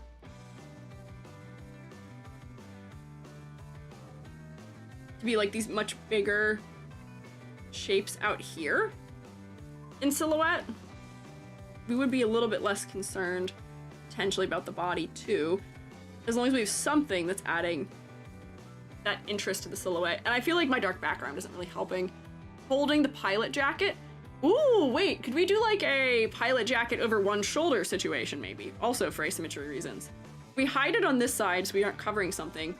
We could be just wearing like it just like, wait, hang on. So like you could have the sleeve hanging down. We'd have to move that to the other side, but then just cover this whole arm entirely. But then we could have more directly the, ooh, like actual, like render this almost so that we can see what's happening. Like here's the sleeve. There we go. Jacket! And then you could have the little banding thing down here. Whoops, hang on. More directly like it would be. That's more asymmetrical. You can exaggerate whatever the shape of this is in a way that's interesting and visually appealing also. Like, you know, these probably like tucks in a little bit in the back or something. It could have its buttons, it could have the little things that go over on the shoulders, the epaulettes, and stuff like that, just so it's a little bit more specific. It doesn't have to be this far across the front, and I do think that helps with the skirt situation, potentially. If this was more exaggerated too, so that the sleeve was like hanging even longer to differentiate them, that might also help. Things like that, maybe, would be a good solution. Maybe. Don't have to, but I think that this is potentially an option. I see a lot of these jackets also have this little star on the sleeve there. But that might be nice also for silhouette reasons. Potentially. For asymmetry also. And then also I feel like it's adding that professionality that I feel like we might be missing. It's a little bit more casual than I might have expected otherwise. You could even have like, I see like a lot of pilots have, like they've got this little thing, but they have like the little like insignia stuff across the chest. You can have your awards if you've done good things as a pilot on there. Yeah. Asymmetry moment. That's what we're wanting for. And then complexity versus clarity. I think a lot of the stuff I have been changing has been coming from a point of wanting just a little bit more detail. Just a little bit more detail.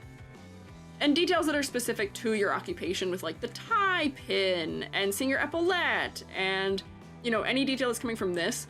You just want a little more of it. You're close. Just a little more. You did make it onto the fridge also though. So you do get a point for that. You were very memorable to me.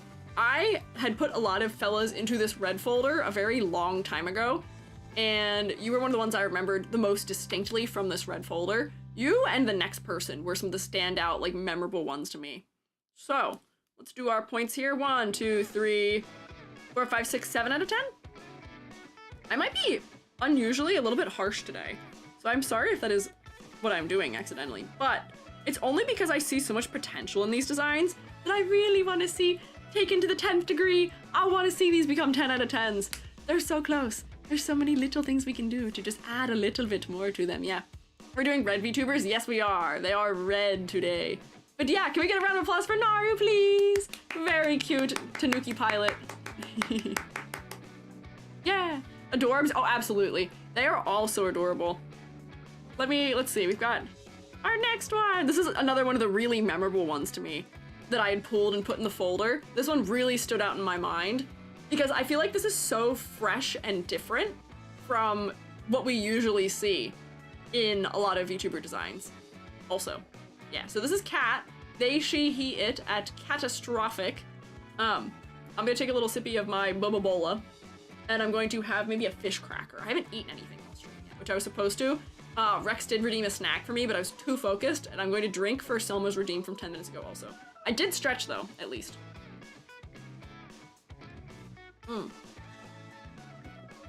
Love the pun. Yeah, I know. I like that they are cat-astrophic and also slightly cat-themed. I almost put them in the cat-themed day, but I was like, I want to put you in red, because that was the folder I initially pulled them for. Hi, honey butter. Didn't miss any?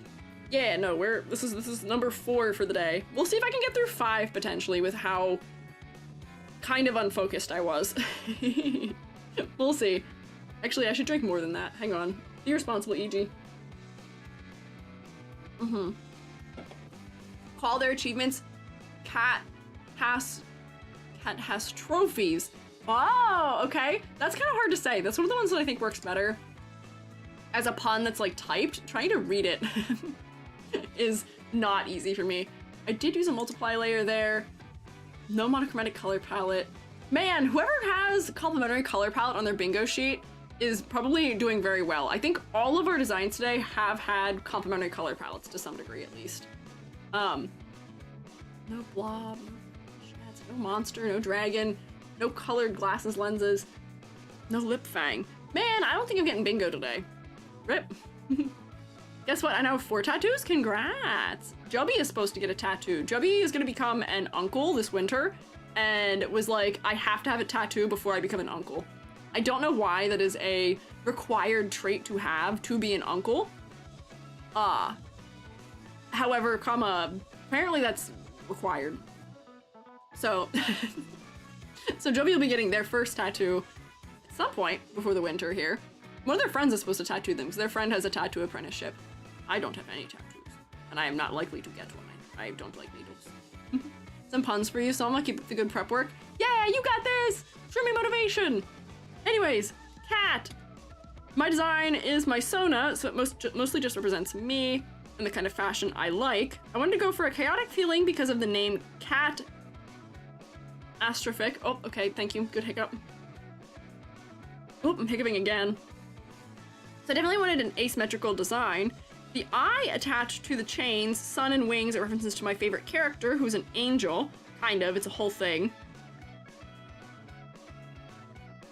Whole thing. They're an angel, but it's a whole thing. Is it Vash? Is Vash the Stampede who your reference is? I don't think it is.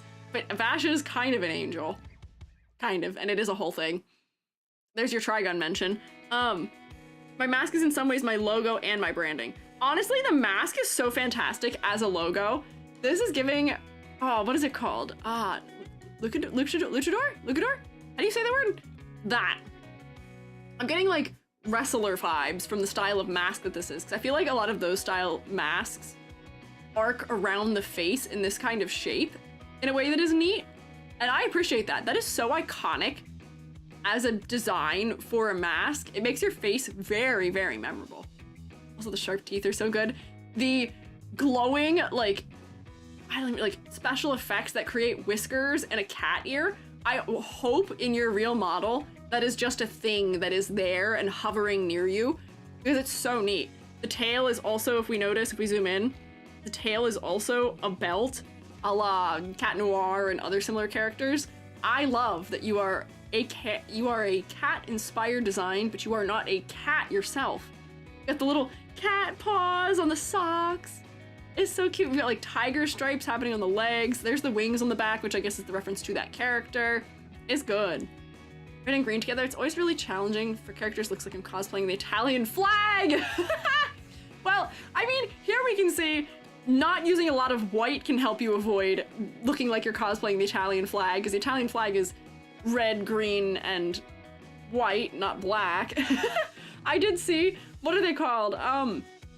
The 3 girlies who were originally gonna debut with the shoujo, but then got queued and had to wait forever. They were joking that their name was gonna be Italians because they're red and green and I believe white as their primary colors. I think they're called Beasties for real this time is their actual name, but Italians I thought would have been such a funny name because I don't think any of them are Italian actually.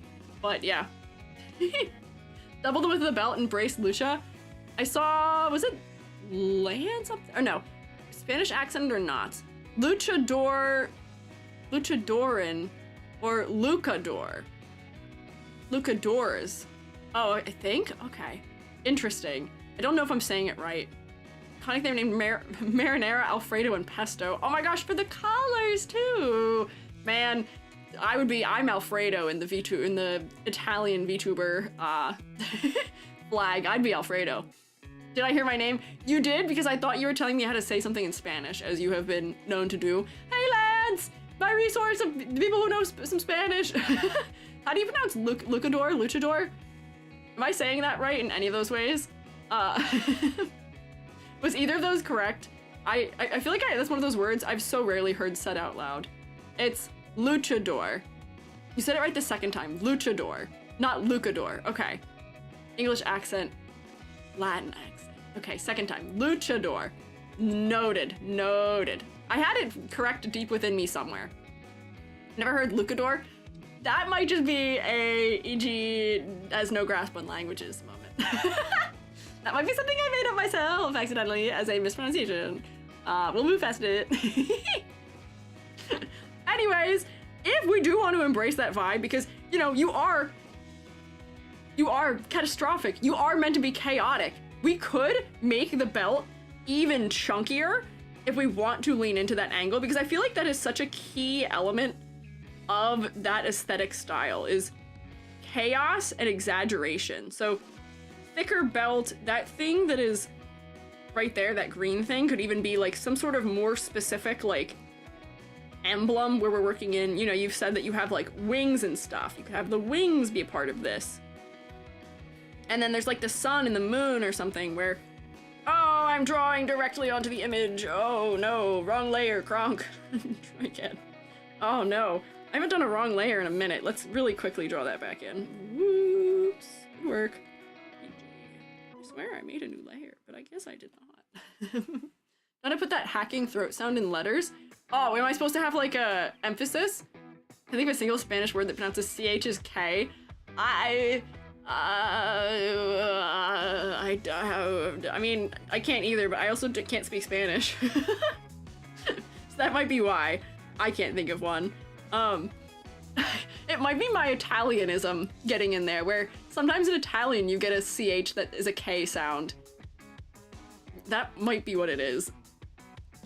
That's definitely a valid excuse, right? It might just be that I'm just wrong. I might just not know. That's always potentially an option. The electric whiskers are phenomenal. Yeah. In other languages I can see it happen, but not in Spanish. See, I often assume that Romance languages do things similar to Italian, which is not a good thing to assume, potentially.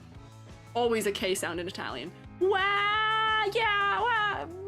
I can think of like 2 circumstances maybe where it's not a K, but yeah, it is usually a K in Italian.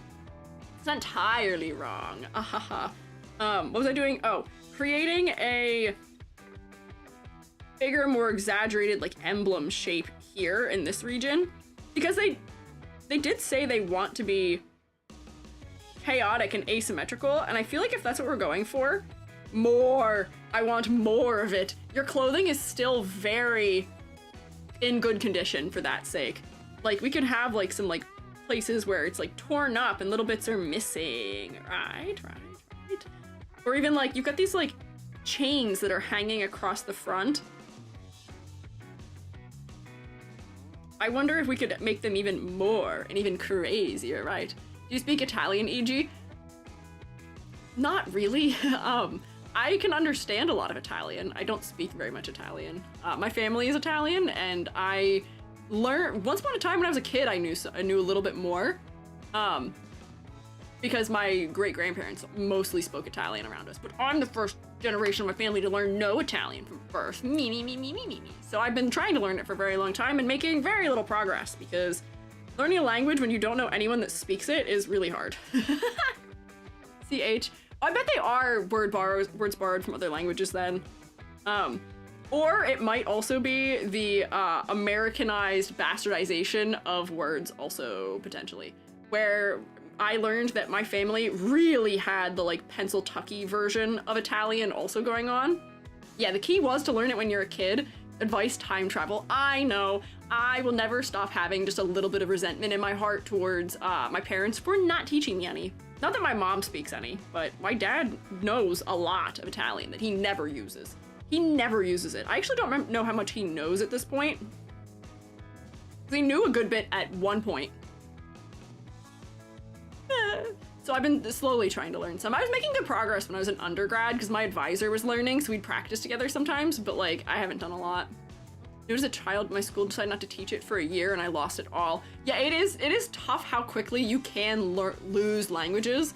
I also took German for 7 years and I barely know any German. I think I know more Japanese and Italian than I know German, despite having taken German for 7 years, which is really sad. German, they mostly focused on grammar, so I don't know a lot of words, but man, can I conjugate in German. That's really all I learned, unfortunately. Cut the hoodie asymmetrically at the bottom. Could do that also. They are, yes, wearing 2 hoodies, which I do think is a little bit funny. And I will say, for the live 2D version, I want you to make sure that you're getting this. Do you see how in this version here, we have this shape where it's tiered? It cuts in under the top part of the jacket to where your body is underneath. I want us to have that exaggeration happening here as well. I feel like we're losing some of the fun of the shapes. And then similarly, I feel like we're also losing how exaggerated the shoulders were. Where like, do you see how big these shoulders are? Where they feel much more emphasized, and then the hood is like taller to the point where it's like almost obstructing the face. I feel like the shapes are so interesting here in their exaggeration, but we're losing a lot of it here. So I would say make sure to tell your artist to be more particular about that. And even the hair. Do you see the stylization where all the little flyaways are these nice little like round, like bouncy curls? And there's so many more of them. It might just be because this is in progress, but this is so tamed. And I feel like the hair texture is so much less chaotic. More chaos. Give me more. If we want chaos to be part of it. More chaotic. Bigger piece of hair in here so we can see it even more from a distance. Exaggerate more. I want more.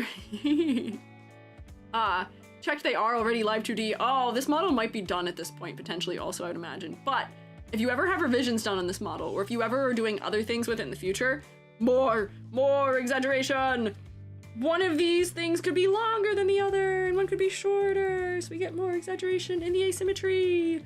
Having the jacket hem be pierced, I feel like is also a very neat idea.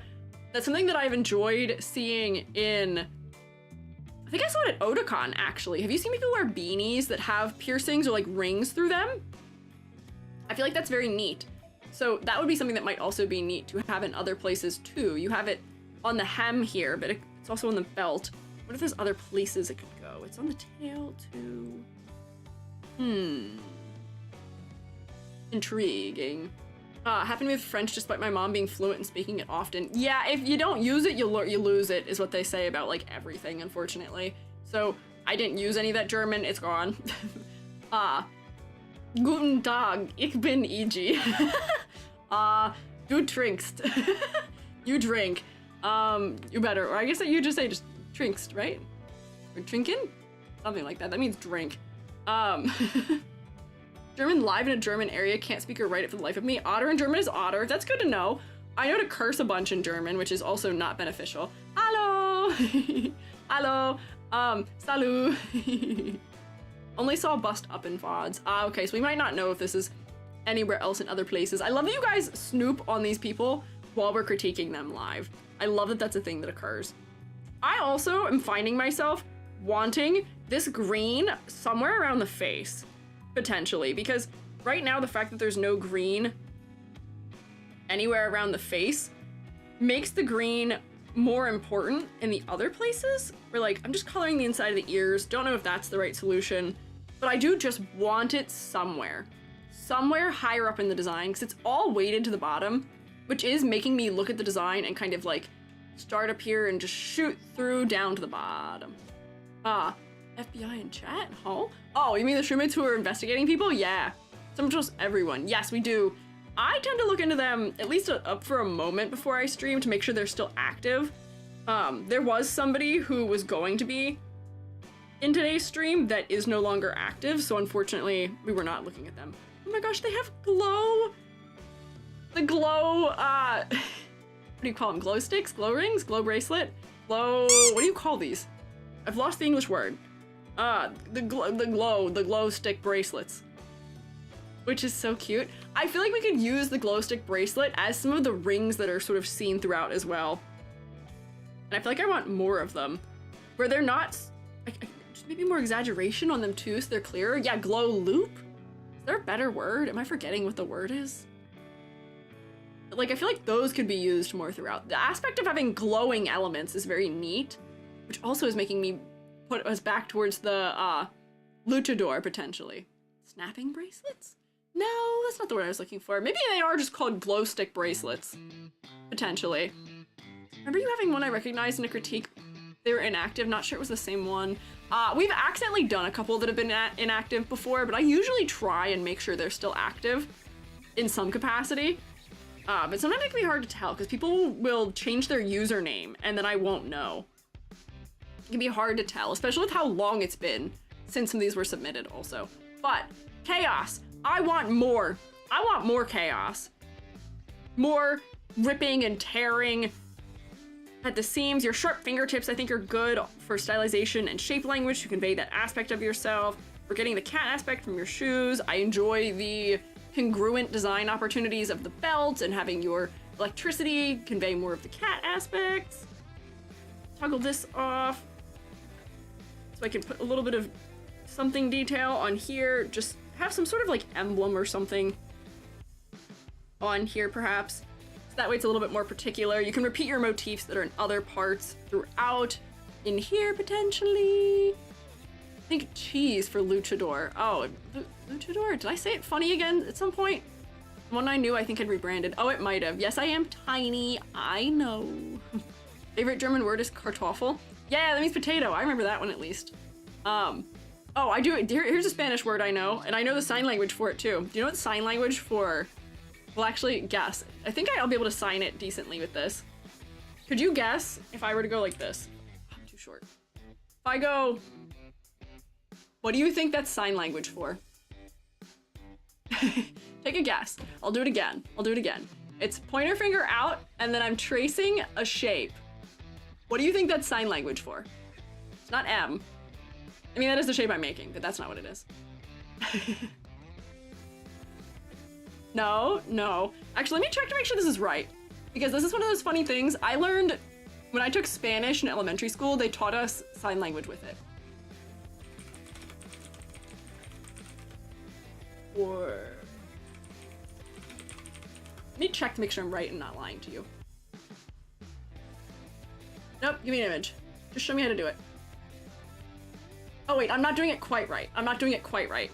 Hang on, it's not pointer finger, it's, I have to make like the OK symbol gesture, which you can't see me doing. It's like this and then drawing that shape. In ASL, that's what it is. Los papas fritos, for Spanish. It's French fries. That's what French fries is in sign language, and potentially also Spanish if I was remembering that correctly. Not mother. Papas fritas? Oh wait, papas fritos? Oh, did I have the wrong letter? Papas fritas, yes, it's M. As you can tell, my memory of it was actually very tenuous. Not mountain, no. But that is amazing that the golden arches of McDonald's did become at least part of the ASL for French fries. Papas fritos. Oh, whoops. Is it los papas fritas? Or las papas fritas? I forget how that goes for Spanish. Fried dads? No! No, don't fry the dads! No. No fried fathers. No. That is not tasty. We do not promote cannibalism. French fries, not fried fathers. So sure the fries are better than their burgers. I guess that's true. Anyways, focusing. Or fried popes. Yeah, don't fry the pope either, please. Potentially, please do not fry the pope. Also interpreted like you're dipping the fries in sauce. Oh, yeah, because you're pinching. I could see that. Yeah, it's feminine. Yeah. Las papas fritas. Interesting. Noted. I'll try and remember that. Because the other one, we learned the sign language for soda also, but I don't remember what the word for soda was in Spanish that accompanied it. And at one point in my life, I also knew how to sing head, shoulders, knees, and toes in Japanese, but I think I have all the words like just adjacently not right. Ata makata hisa oshi. I'm probably saying all those words wrong because this is tainted by like 15 years of me not saying any of that. Ne to mimi to kuti to hana. Don't remember how that goes. Anyways, focusing because it is 5:30. Green. I want the green a little bit more distributed up around the head area, potentially. Hi, Ileana. Welcome in. Have we laddered? No, not yet, but we will. Green. Green somewhere up around the head. Just a little bit, if possible. Please, just for me. More variety in the distribution. But otherwise, I think the color palette is good. It is functioning. I'm not really having any clarity issues. Just distribute that green a little more. For silhouette, while I feel like your silhouette isn't super distinct, I feel like within VTubing, it still stands out just on the basis of the fact that VTubing has like a body type, unfortunately. There's not a lot of variety as far as body types go, unfortunately, in VTubing. So whenever I see a body type that is not the one that we tend to see over and over and over again in VTubing, I rejoice. I cry out in victory. I'm so happy to see it. So just on that basis alone, you do stand out in that manner, especially with having like thicker legs too. I feel like we so rarely see any amount of thickness on legs in VTubers. And then your hair being all tied up in combination with that, I feel like isn't as common. But a lot of the elements that are like so exaggerated and so asymmetrical are contained within your form, unfortunately.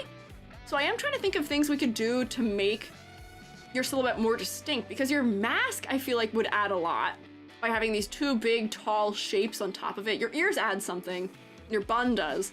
But I wonder if we just moved your bun to be off of one side of your head so we can get the horn or ear from one side of your mask to break the silhouette, if that would just be enough to push us over that edge that we need in silhouette, potentially, maybe. Your German sounded good. You're too nice to me. That German was awful. But thank you. Don't be so nice. It'll go to my head. That was slightly embarrassing at best, probably German. At least check out their content, see what they do. Yeah, as we should. This is a good opportunity to discover more interesting VTubers through seeing them in this manner. But bun off to one side might be nice for silhouette reasons, for a little bit of asymmetry. It'll add to the chaos angle, which is what we want, potentially also. So for silhouette, you have things going in the right direction, but I think we need a little more, potentially, making your silhouette stand out some more. For complexity and clarity, I just want a little bit more chaos for your concept. A little more chaos. Adding all these little tiny bits, of damage in the clothing, especially from the side when we're like rotating your body around, will add little pockets of positive and negative space. Exaggerating the belt adds a little bit more interest there. Making this buckle a little bit more specific, I think, will benefit you.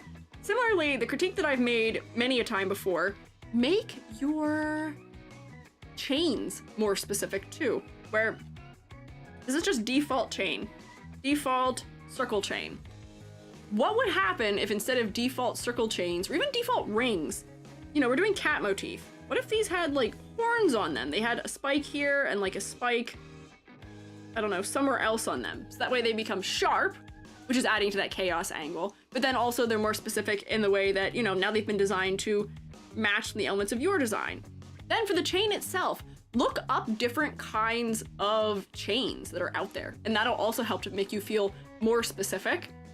The double hoodie and the belts and the patterning on them, I think, is good and strong in its own, but I just want a little bit more specificity from some of those elements. True. Yes. Hoshi, thank you for clipping me talking about frying dads. To anyone's father who is listening, or anyone who is a father who's listening, I promise you're safe. I'm so sorry. I won't actually do that to you. I'm not that kind of person. Don't worry. I know what it's like to have people want to eat you. It's not fun. I would never do that to you. Don't worry. Focal points. Focally, right now for me, if we turn off some of the edits I had made, I think I look at the belt first because it's the most saturated and probably the brightest color. Like the white is bright, but this is the brightest color in terms of saturation also. I feel like I look here first, which is why I'm sort of yearning for some of this green to appear up around the head. Maybe if you always have the sort of floating electricity happening around your head, we could change the color of it to be green. And I'll blur this so that it's not just floating here all kinds of weird and funky. Post it in Discord. Thank you. Thank you for, Alive, thank you for being like the archivist of clips. I always see them appear in the Discord server. It's nice to have them there. Thank you. Gentleman of the tan gentleman, tangent. Aw, what? What do you say? What do you mean? Green. I do want more green up around the face, so that way... Yeah, that's pulling me to look higher up in the design faster immediately. So let me blur this out just a little bit so that it's not as stark. I feel like it's just a little strange the way that it is right now. There we go. Yeah, so, note, we're looking around the head now more. Yeah. Okay, Christmas lights. Oh, it is a little Christmassy. I might change the color undertone of it. Well, just a little more blue, maybe. And see if we can make it just a little bit less Christmassy. How blue do I have to go? How blue do I have to go? It's still so green. What's happening? Oh wait, it's because I'm not drawing. Hang on, try again. Not as Christmassy now. There you go. Love red-green contrast. I do too, but it can be hard to make it not feel Christmassy. But now, very focal up around the face. And I wonder if it might be nice to have some sort of like glowing element on the eyes also. Where you have like that sort of like blue diffuse glow happening around them, and then they can cast some like lighting effect or something onto the clothing around it. That might feel more chaotic and intense too. Potentially also maybe. Brighter. Yeah. And like it's reaching the hair and yeah. Affecting elements that are around it might be neat. Just add a little more chaos. Add a little more of that glow in the dark element too that seems to be happening. So, is there anything I didn't say? Whoa. Hello, mouse. Could you not do that maybe? Ooh, my mouse is not responding. There we go. My rubric has accidentally been relocated. There we go. Focal points. It was your belt for me, unfortunately, but there are some ways we can bring it up to be closer to the face. We just gotta distribute that green a little bit more. Then concept of motifs. I am not sure you were intending to be a luchador, but if you weren't, I feel like you should. Because you already have some of the elements that are pushing us in that direction. It fits with your chaos motif. Your mask shape kind of fits it. I feel like it's interesting. I haven't seen a lot of luchador-inspired VTuber designs before either, so it might be nice. If that was your intention already, good work, because we are getting some of it. But I want a little more. Make your belt thing a little bit more specific. Make it a little more chunky and exaggerated. But I feel like we're picking up the right aspects of your character. Also, for making your design chaotic, give me more chaos, more asymmetry, perhaps, please, maybe. More variety in shapes. Yeah. Apple colors. Oh, they are kind of apple colored. Heading out, adrenaline crashing after tattoos and falling asleep. Enjoy your snark memes. Please take good care of yourself. Yes, we should also do a ladder test. You're so right. Let's do a ladder test, just to see. Freezing purple. It might be hard to see right now. Oh, but the way that you're incorporating the cat elements in here is very clever, and I enjoy it thoroughly. All of those I'm not going to mark, but I will mark this on the side of the body. The belt is at an angle. Bottom of that, bottom of this. This way that the chain is arcing does create a diagonal. Bottom of those, bottom of the collar. Oops, hang on, chin. Bottom of the mask. Top of like that part of the mask, the top of the ears, the bottom of the bun, top of that. And I'd honestly count that towards some of the silhouette also. Ladder. Offer if you like. May I ask please what software are you using for model tracking? It's so smooth. I use Vinyan. But I also have iFacial mocap that I use on my phone. That's where I'm doing AR kit face tracking. Ouch! Hey, hit me while I was down. I was distracted. I was answering questions. You're throwing things at me. Hang on. Again, I'll catch. I'll take a little sippy of my beverage. I'll catch with one hand. Didn't type enough symbols? What are you trying to do, Alive? What are you trying to do with your symbols? Can I have ladder? I would say, I would agree with the prevailing single ladder that I got to catch, courtesy of Rex, which is, I don't think there's a ladder we want to climb. My ankles are broken. Trying to make a ladder with text. Oh, you were trying to get it to like, go to the next line. Even if it did go to the next line, it would have gone under where you typed ladder time, so I don't know if it would have lined up anyway. But yay! I would say quite a dangerous ladder here. This passes. Clustering apart in the face, some diagonals, some asymmetry, all the kinds of things that we love to see. Oop, turn all that back on. Wow. So let me grab a grade. Also, this design did get a bonus point because it was incredibly memorable to me. So, 1, 2, 3, 4, 5, 6.5, 7.5 out of 10? Man, I feel like I'm like more... I'm being more nitpicky than usual today. Sometimes I'm just like this, I guess. But it's only because I really want them to succeed. I see so much opportunity here that we could push things further. And as I've said before, push it to the limit, cause we're in it to win it, oh yeah. In the wise words of, I believe, Kiki Palmer and Corbin Bleu. Yeah. Having trouble with the emoji drop on Vignon since the Twitch API update. I guess I'm just cursed. I have been having other issues with Vignon and the Twitch API update. Half my redeems are currently turned off because they don't work. They either double or don't trigger, and I don't know why. Oh, Twitch. Oh, Twitch. It'll randomly function and then randomly won't. But, anyways, good work, Cat! Can we get a round of applause for Cat, please? And then I'll see. We have 20 minutes left. Let's see. I think we can fit in a final fella today. I think we can fit in one more. I think we can do 5. I think that'll be a good number for us to conclude with. Potentially. Yeah. Who are our final fellas? This fella. Yeah. Well, if anyone needed paragraph for the text for their bingo, here it is. Also, I needed monochromatic palette, but I still didn't get bingo. Man, I don't think I'm getting bingo. It's not happening today for me, is it? No clown or jester theme. No dark sclera, not a dragon, not a monster, no gloop, no colored glasses lenses, no blob silhouette, and there's a concept explanation. So I guess I'm just not getting bingo again today, unfortunately. RIP! Anyways, this is Caracasa Guin? I don't know if that's how you say that. I bet Guhin sounds wrong. So I'm gonna guess, educated guess, Guin, potentially. So, he, him, Guin VT. Concept. Guin is an umbrella turned yokai, became a VTuber. He's based on the Caracasa Obake. Therefore, the umbrellas are in his design. I see it. I see the umbrella in the design as the hat. I'm picking that up. Honestly, giant umbrella on your head with little things dangling down from it. Good for silhouette. I can't say I've seen anyone with a silhouette like that. Design. Repeated spiral pattern. Dotted about the model forms the ripples of a puddle as well as an eye, depicting his origins from an ordinary item into a living being. Also tried to go for a half raincoat, half techwear sort of outfit. I also have the artist glove on the right hand to signify artistic ability. Oh, I see it. I see the art glove. Question 1. So this one isn't specifically about the design, but is there any advice you can give as a VTuber making videos? I plan on posting videos too, but most of the tips are mostly about streaming. So if there's any insight into that, we can do a little advice, sure.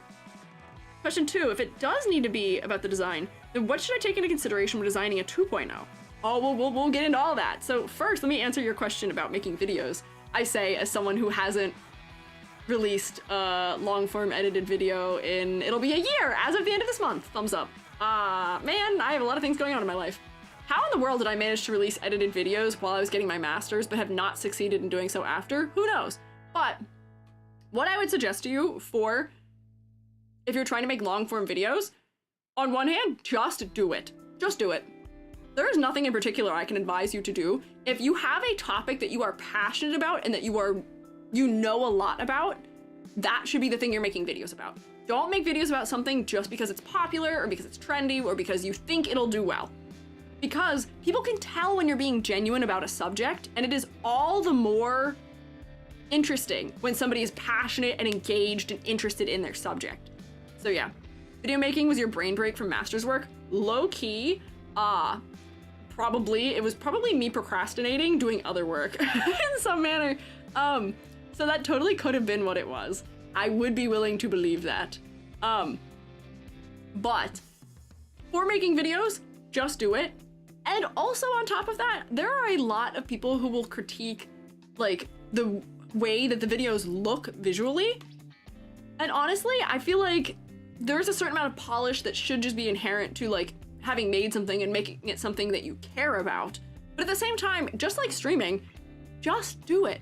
You gotta try it to even find out if it's something that you like in the first place. And I don't even like making videos all that much anymore, which is part of the other reason why I haven't. I don't like editing very much anymore. I got too particular and too perfectionist-y, so maybe that's my other advice. Don't be a perfectionist. People who do really over-the-top cool animations, if that's something you find fun to do it and go for it. However, if you don't find it fun to do that, find a way to make a video in a way that is still enjoyable to you. Like, my backgrounds of my videos are pretty much just like, might as well be like a PowerPoint with like the barest bones of transitions. That's all you need.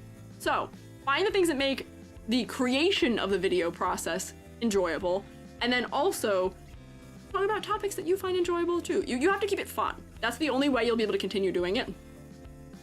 Keep it fun, and also just do it. In the wise words of Shia LaBeouf, just do it. Just do it. Just try it. The wise words of Nike also, just do it. Just try. I don't know if I'm a very good person to talk about that, because I'm a baby YouTuber. I only made YouTube videos for like 2 years. And I think I only made like 10 of them at that also, but yeah, that's the advice. I'm so drawn to the idea of VTubing right now. Calling video making was your brain break from master's work. Yeah, it was. He? Huh? How does he keep his sanity? He who? This character or me? Oh? I don't know. Can't read it all, but the front left piece of paper says VTuber. Oh, does it? I can't read what any of this says, but if it says VTuber, that's so funny and self-referential, which is great. I'd be intrigued if anyone can read what these say to tell me what they say, because this says umbrella. This says umbrella. I can see that much. But I can't read the rest of them, unfortunately. What does the forehead said? Oh, the forehead's got his name on it. Queen, potentially. What else? But, okay. So, for general things in the design itself, to focus and pull out of the first question, we are seeing the umbrella aspect. The way it's attaching to your head into this visor is crazy. I'd be so intrigued to see that visor like tilting around and moving in like live 2D or in 3D. Because unfortunately, like a head-on angle of a visor does not have a lot of clarity just the way that it is, which isn't necessarily your fault. But I would be interested to see how much depth it, oh, excuse me, hiccup. How much depth it adds just by having that, you know, move around as you tilt your head. It would be neat. Yeah. Then on top of that, I feel like there is a lot of detail happening here and a lot of banding. So as far as clarity goes, let me just do a little thing here. Layer, new correction layer. Where is what I want? I want saturation. Get rid of all the saturation. So what is happening in this design is that most of the contrast is coming from the red being against things. But do you see how most of this design is this mid-tone? There's not a lot of clarity between all of these objects as a result. So I would say that you need to push your values a little bit more, or also just have darker drop shadows happening in places. You also have a lot of stripes happening in this area particularly, where we've got these stripes in the collar that are almost forming a tangent with the stripes on your arm. And then running perpendicular to them, we've got all these vertical elements that are very evenly spaced out across the chest. You see there's one here, big gap, one here, gap, one here, gap, one here, gap. It feels very repetitive in a way that's like trance-inducing. I get a little bit lost in it as a result. Where I don't mind having these big long elements hanging off the umbrella. They're bigger, they're more exaggerated. They've got a little more life to them because they've got that little bit of like organic wiggle. But down in here, this is just a little bit too much repetition of similar shapes, unfortunately.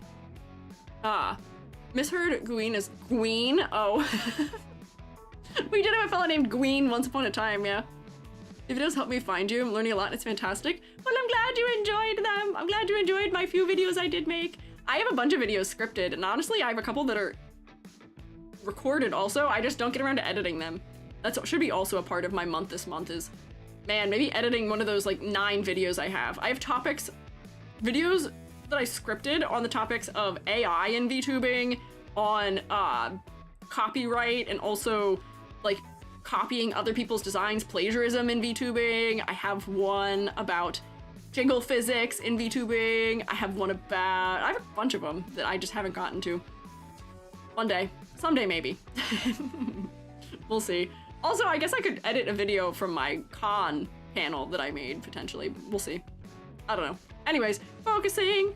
There's too much repetition happening, and we need to just revisit the value structure here. It would be potentially challenging for me to try and redo your whole value structure here, but generally, if I turn this off, we just need more clarity between the edges of things. Let me see if I can do that. So in here, I do see that we have some dark shapes. It seems like we're doing like inversion, where in here it's gonna be a lot darker, and then down here it's darker. Potentially seems like what the goal was for this cape, but that does end up with like a weird transition area, potentially. So we'll work on that. Just to clarify these deeper areas, add some depth. Then, like, you know, we've got these areas under the arm, which could use a little bit more because they're overlapping. Same within here. Honestly, all of this that's back here in the shoulder region could probably be used to be pushed back. A lot of the shading in this region doesn't really go beyond mid-tone very much either, and I can't tell where the edge of this jacket is. I can't tell if it's out there or if it's flat along here. So that might yearn for a little bit more clarity. Deeper, darker shadow under the face. Darker shadows up inside the umbrella, maybe too, could be nice. Also, around the edges of the hair and the mask on the front of the face. Yeah, it could be a lot of things. I vote for jiggle physics in VTubing because it may be relevant to myself. It's not a critique on jiggle physics. It's more so just outlining the variety of jiggle physics that is seen in VTubing and how, specifically in corporate VTubing, there is not a lot of jiggle physics. They tend to be way more pared down, or just like in physics in general, partially because their tracking programs are usually not, like, a lot of them have proprietary tracking programs that aren't Live 2D, so therefore they just don't have the ability to have that kind of physics. But then at the same time, they just don't go for it in certain ways. I don't know. I mean, e.g. if you need an editor, I don't have enough money to pay somebody the way that they deserve to be paid to be an editor, which is the other thing. Which I do appreciate the kindness of an offer, but I would be unwilling to let anyone work for the amount of money I have that I could put into having someone edit my videos for me. I can't do that. That would be evil and cruel, and I'm unwilling. But I appreciate it. No, not paying exposure. No, under no circumstances would I ever do that. No. I wish to pay with money. We all need to eat, and I don't want anyone to have to live that way. False. Usually not as advanced. Yeah, the rigs usually aren't as advanced for corporate VTubers. And I go through why some of those reasons might be as to why they're not as advanced in that script, which someday will see the light of day, potentially, maybe. Let's see. I'm just like miscellaneously adding contrast around the edges of forms to try and clarify their edges just a little bit more. Not with any particular goal in mind. And these aren't like very nice colors, and this is all one flat color. They could be darker or lighter in some areas to work better. But do you see how we're clarifying the edges of things a lot more already? This is a little bit easier on the eyes already by having just a little bit more of that happening. Pick a nicer color. I'm just using gray right now, which is not usually what you should do. But more contrast. It was a lot of midtones. So cut some of the midtones out. I do think we can simplify some of this banding that's happening in the chest area also. I appreciate that you're trying to go for that sort of tech wear look. Beep. But tech wear is not usually quite as intense. Huh? Hi, Gary. Beep. Parental unit is exposure made of concrete, then they could eat it. I wouldn't. That'd kind of be hard to transfer concrete across the internet. And I can't pay in photosynthesis because I don't perform photosynthesis. I'm a mushroom, I'm not a plant. I can't do that. barter, e.g. you can barter a service of design consultation for a service of video editing. I could, that is true. However, I do still need to make money. I as much as I'm okay, I'm more than happy to offer these ones for free. I do still need to pay my bills. And if I was doing those as consultations instead to be an equivalent amount to equal what would be worthwhile for a video, I'd be working for a lot of hours and not making the money that I also need to survive, unfortunately. It's tough. I'm living very frugally these days. Please don't the word be exposure. What would be the problem with the word exposure? Why wouldn't Gary be allowed to say exposure? I'm not picking that up. Let me try. Let's try this. Beep. Oh, Beep. it's somewhere? The first part. Hang on, let's see. Shroom parent, I yearn to be catapulted to the ozone layer. I'm not doing that, Gary. I'm not going to do it. Parental unit. Okay, parental unit is fine. Is it the word exposure? Make of concrete. Uh-oh. I think it is the word exposure. I mean, it's not gonna be really goofy. I think it is. Oh, I know what it is. I know what it is. Hang on. I know what it is. I know what it is. I know what it is. It's not just the word exposure. It's the word that comes before it. It's is into exposure because there's a space. Then they could eat it. It's the word is into exposure. Can you guess why? Can you figure out what that is? We're playing a word search here. Good God. It is exposure? Yes, of course. Yep, that is what it is. Unfortunate. So goofy. I can't tell it not to do that, though. I can't tell it not to do that. The space makes it such an issue. It's so difficult. Gary, you're too particular about what you will and will not say. Come on. Red feels a little saturated and flat with a secondary tone. I agree. That's why I was trying to add some secondary tones. And then the other thing that I do enjoy about this is that there is a little bit of a secondary color being brought in to add color depth. But I want more of that. I don't think I need an editing layer. I just want more of that because right now this front edge of the umbrella isn't very clear either. And I feel like this would be a good color to use for clarity's sake, or you could even blend this up and out, just using color contrast to clarify where the edges of some things are. Like, see, that's kind of nice, having that blue in there. We could use that to add some, like, depth into these elements back here, maybe. I'm not saying you have to add a color to the palette, but just the way that you're rendering it could potentially benefit from having some of these super saturated reds broken up by other colors, maybe. Yeah. Is exposure, yeah. Bruh, bot is trying. Yeah, the bot is trying its best. It's trying its best, but I don't know if it's fully succeeding. Anyways, more of that blue throughout would be delicious. The blue is very nice in the couple little places it's been added. And especially if you're doing it like asymmetrically, or we're just using it as this like interesting highlight color, adds interest. Shroom parent, do you recommend masking tape or super glue and rope in order to eyes me down from the ozone layer? I yearn for it. I yearn for the atmosphere. I yearn for my travels. Beep. Beep. Oh, I love you said beep. Recommend masking tape or super glue and rope in order to hoist you down? I feel like if you were trying to hang out in the ozone, I'd need to equip like an entire, I don't know, like hot air balloon to go get you. So I guess that does involve rope. So maybe that's the best way of doing it. Gary, please don't go to the stratosphere. Please do not. Beep? You guys keep freaking me out thinking he's not working. Thinking he's not working properly. He's just beeping. He's just beeping. He's just saying beep. I guess he just does like saying that word. That's fine. Oh, this is a whole umbrella here being held also in the hand. Also, I am rotating. That's true. Haven't heard? Haven't heard what? The word? Bird is the word. I don't know. But anyways, more clarity. The fact that these have this red cast on them isn't bad because it is interesting and it is how the lighting would work. We still might need like another secondary color to clarify them a little bit more. Let's check these things. Yeah, clarity. Clarity, I think, is my #1 consideration. Every time you do that, I look up, like my head jerks up to try and problem solve what's happening. Why are you doing this to me? Stop pulling my leg. Don't do this to me. Always on edge. Squeegee. Bop, boop, beep, bop, meep.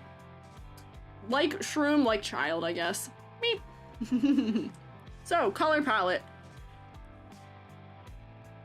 We need more clarity. The clarity is really tough right now. You're very mid-tony, and that little bit of blue that you have in there is making me yearn for more of that blue. You can be mostly monochromatic, but I feel like that will also help with the clarity. For complexity versus clarity, similarly, I feel like the design itself isn't that complicated. The clarity issue is coming mostly from color palette, but I feel like there's a little bit of that like banding thing happening that we could cut back on to make things clearer. For silhouette, I think that's really one of your strongest suits. Me turn off the funny business I was up to. Buckets.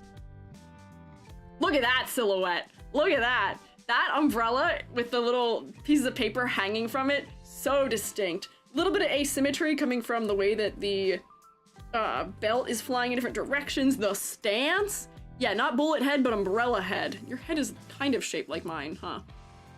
Decent. The collar is adding something. There's good weight in the lower body from the coat being so flayed outward. Flayed? Splayed?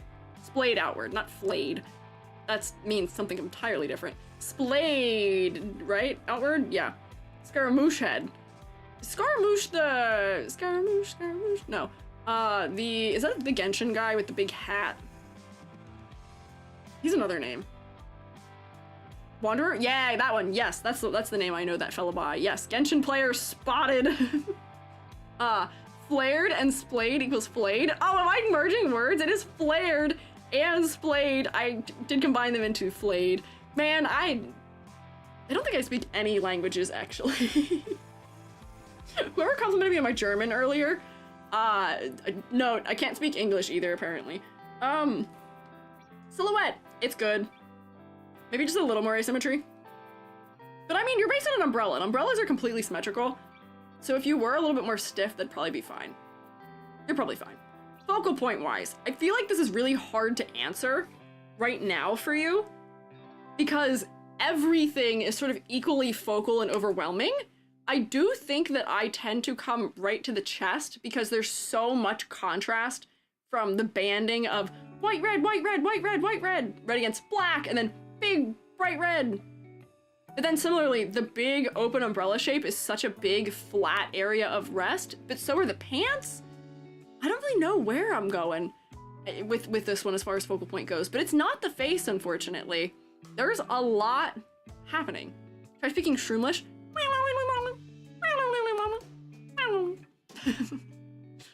Bodysuit reminds me of red and white circles dressed in Deadman Wonderland. Oh, I think I vaguely know who you're talking about. Yeah. Yeah. That and frying dads. EG's on a roll today. Tell no one of the failures I've committed today. Don't tell anyone, please. Focal points. Truemates, can we... where is the focal point for you? Because I actually can't answer this question. It's kind of everywhere and it's not the face. No other color, I fear. Yeah, that's why I was kind of suggesting other color. More contrast. I'm not sure any of the changes I was making was even making the head that much more focal either. Pants. Yeah, you know, this bright white right here. Yeah, kind of dark chest bag area. What I'm getting generally here, like across the board, is that it's not the face. But I feel like the only way we're gonna solve that is by changing some of those color palette things that are happening. For me, the face on a tiny phone, 'cause it's dark in that red. Ah, hang on. If I turn these off and zoom us out. Oh, hang on, wait. So from zoomed out, if we're ignoring the details, if we push those pants back, the bright white of the face, of the skin tone, how bright the skin tone is, would be focal. So it's framed by the hat. But yeah, the pants are still too much. So we may just need, hang on, like a blue undertone. Classic, airbrush time.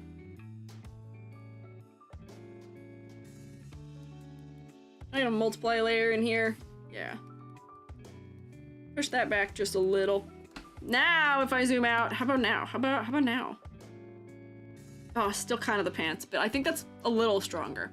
Little better. We're getting there. We're getting there. What happens if we do the other things that I changed? I think we're getting there. I think it's better. But I do think so much of what is going on is the value structure. So the focal point is not working properly right now, but with solutions to the value structure, you do have the right things in place for that to work. Concept motifs, you're an umbrella. I see the umbrella. I would suggest maybe that it might be nice to have a secondary motif. You do have this sort of radial shape that is happening, but I wish that this radial shape was affecting the shape of objects and not just something that's attached as a pattern. You know what I mean? Where you've got this radial concentric circle shape that was important thematically to your design. A repeated spiral, be ripples of a puddle. What if, like, you have a little bit of it happening in the repetition of the shape on the leg and the stripes, but is there any way that we could repeat that throughout? Sponsored by Target. No, not sponsored by Target. But I do think we just need more of that repetition somewhere where it's physically incorporated into the shape of objects instead of just being incorporated only into patterns that are tacked onto it. You know what I mean? Also can't type tonight. Man, maybe it's just Tuesdays. Maybe Tuesdays we just can't. Tuesdays is just the struggle with language day. Mondays is Garfield's day to suffer. Tuesdays is the struggle with language day. At least the two in front? Huh? What are the things on the hat were completely white? Oh yeah. These things. Maybe. That might make them very, very focal. And maybe they could have just like a little bit of that happening, but if they were more white like that, they would become a lot more focal. Oh, that's making the face more focal. Maybe they don't have to be that intense if I were to airbrush, erase some of it out, so we still get a little bit of the transition of, you know, it is being affected by the right of the umbrella. But I do think that does help. Also, yeah, typo Tuesday in it. Paper seal is kind of yellow. Oh, that could be an interesting way of adding a little more color into, potentially. What if, my fella, what if you pushed a little bit into a primary color palette, maybe? People are suggesting that seals might have a little bit of a yellow undertone. Neat. Put this. Let's try like a little bit more of an orange undertone, maybe. Let's see. Orangey, yellowy undertone. Me. Don't worry, I'll change it. It's not gonna look like this. This is not the way it's going to look finally. But then that might add some interest, it might add a little bit more differentiation, and it might also help to pull us up to look around the face a little bit more, too, potentially, maybe. Let's see. Airbrush, blend that out.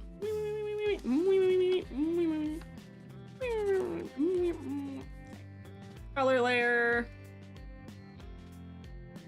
Ooh, a little bit of gold.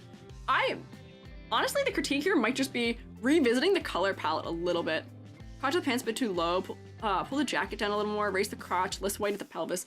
Yeah, I wasn't going to get into. There is some anatomy stuff happening here also potentially, where usually people have not historically always liked when I've said this, but usually as far as anatomy goes, your elbow usually is like at the crux of your waist, like right above your hip bone, and then when your arm is fully extended, your wrist tends to be at around the area of your crotch in terms of length. So with the way this person is shaped right now, their torso is so super duper long, so long, where we may need to raise some of these elements up just a little bit. What is happening right now? Why is this under something? Yeah. Raise this up, so that way we could raise this up to be like there almost. And then the arms still might want to be a little bit longer potentially, but proportionally that might be a little bit more comfortable. Yeah, agree with so many YouTube comments disagree? They do. Here's the thing. Real people may be shaped like that. That is possible. However, because anime is so stylized, we are less willing to accept the little intricacies of how we differ as people in them. It gets a little bit more uncanny a little bit more quickly, unfortunately. Too low, pull the jacket down a little bit more, raise the crotch, let's weight of the pelvis. Pull the jacket down. Oh wait, so instead of, I mean, I just raised the crotch, but do you mean pulling this thing down a little bit more? Honestly, I might do this in a diagonal. So then there's less white, is that what you meant? Pulling that down? Break up the white. Yeah, potentially. Like, hands hardly ever go to the middle of the thigh for VTubers. They do, and my, like, more traditional training in figure drawing, when I see it, I'm like, shaking the bars of my enclosure room like, it's so uncanny. It's so strange. It works in reality and we won't question it on real people, but in VTuber design, because it's so pared down and it's so modified. It's so tough to get away with having more varied proportions in that kind of manner, potentially. Oh, we've been raided. Hi. Oh, hi, Astra. Welcome in. Oh, thank you, mods, for getting these shout out. Also, thank you. What were you up to? How was your stream, Astra? What were you doing? Tiny raid before here. Hey, a raid's a raid, my guy. I am Squiiji, freelance artist Fungi, art educator, and today we are critiquing red-colored fellas. We are looking at Caracasa Guin, who is an umbrella. We were making some critiques about color palette and clarity, and a little bit about proportioning as well, potentially. Here. Yeah. Shroommates, can you rotate for them for me, please? I see you've started rotation. We can continue a little more rotation, mayhaps, potentially, maybe, please. Yes. So, also, did we finish grading? I think that we might have talked about all of the sections. Oh, we did! I have a thing in every place. This is 2, 5, 6 and a half out of 10. I think so much of what's going on here is mostly the clarity thing. Most of the things are being affected by the clarity situation. Yeah. A tabletop extension made by Cedar called Oshi no Card. Interesting. Is it VTuber related in the Oshi sense? Potentially, or is it like idol related in the Oshi sense? I'm intrigued. Art of seeing this kind of umbrella yokai often have big purple tongues. Ooh, that would be just like an interesting little thing to have going on in the design if his tongue was purple, potentially. But yeah, this is a very unique concept, and I love the way that it's working for silhouette also, yeah. Sometimes weird proportions work for a figure, sometimes they detract, all depends on intentionality. Yes, and it depends on exaggeration. We are willing to buy something more as a viewer if you exaggerate it more, if you sell it to us. If it doesn't look like it was an accident, if you really, really lean into it, we will not ask questions. We'll just be like, yeah, that's what they wanted, that was the intention, that's how it's meant to be. Which is why so much of like that kind of stylization works in cartoons, but not always everywhere else, potentially, yeah. Kind of rain redeem. Yeah, that would be cute, having a rain redeem, yeah. But Astra, if you and your fellows need to do things like eating and drinking and smoking and eating, please take care. I'm glad you had a good time with your little card game on the tabletop. But we do have to do our, I see Rex has started us, round of applause! It's with Vtubers and I'm in it. Oh, congrats! You're in a Vtuber card game? That's so cool, what the heck? How does it play? Is it like, because I've seen there's the, oh, what are they called? There's, what is it, Oshi Push? There's a couple of Vtuber card games. V-Card, I think, is one of them also. Is it one of those kinds of games, maybe? Where they're magic adjacent, or like Yu-Gi-Oh! Or Pokemon adjacent, maybe? Potentially? That's really neat, though. I get to see some of those games being promoted at Otakon last weekend. It's cool. Yeah. Yeah, that is cool, isn't it? What the heck? Also, our round of applause. Yippee! Give our Carcassa! It is now in CBT, but it is cute at the moment? CBT? What do you mean by that? I don't know if I know what that means. Card B... Card B table... I don't know what that abbreviation is. Off the top of my head. I will say... Oh, closed beta test. Oh, okay. Exciting. Intriguing. Oh, hi, Pixel. Cognitive behavioral therapy. That is low-key where I went first. But that is not quite right. But I'm glad the beta was fun. That's always a good thing to hear when we're in beta testing, that there's more fun things to do with it. I know there's another CBT that is worse that we are not going to mention. There's another abbreviation for that. That is worse. Thankfully, it's not that one. Anyways, hi, I was with Astra. Hello. Unfortunately, as it is, we may be doing a little bit of a raid train here because it's past 6 p.m. I need to eat, I need to drink, and man, I need a throat lozenge. My minor sickness is getting to me a little bit here. Oddpodge knows what I'm saying.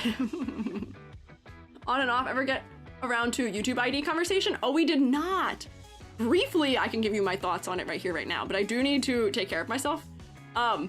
Briefly, my thoughts on it are that I really do not like this push that is currently happening it has been ongoing for the last couple months. It sort of started with Steam and the credit card processors starting to limit what Steam can show as far as games go. And I know a lot of people celebrated when they saw the types of titles that were being taken down off of the Steam store. But here's the thing. Any censorship like that is just a slippery slope to censorship, more censorship.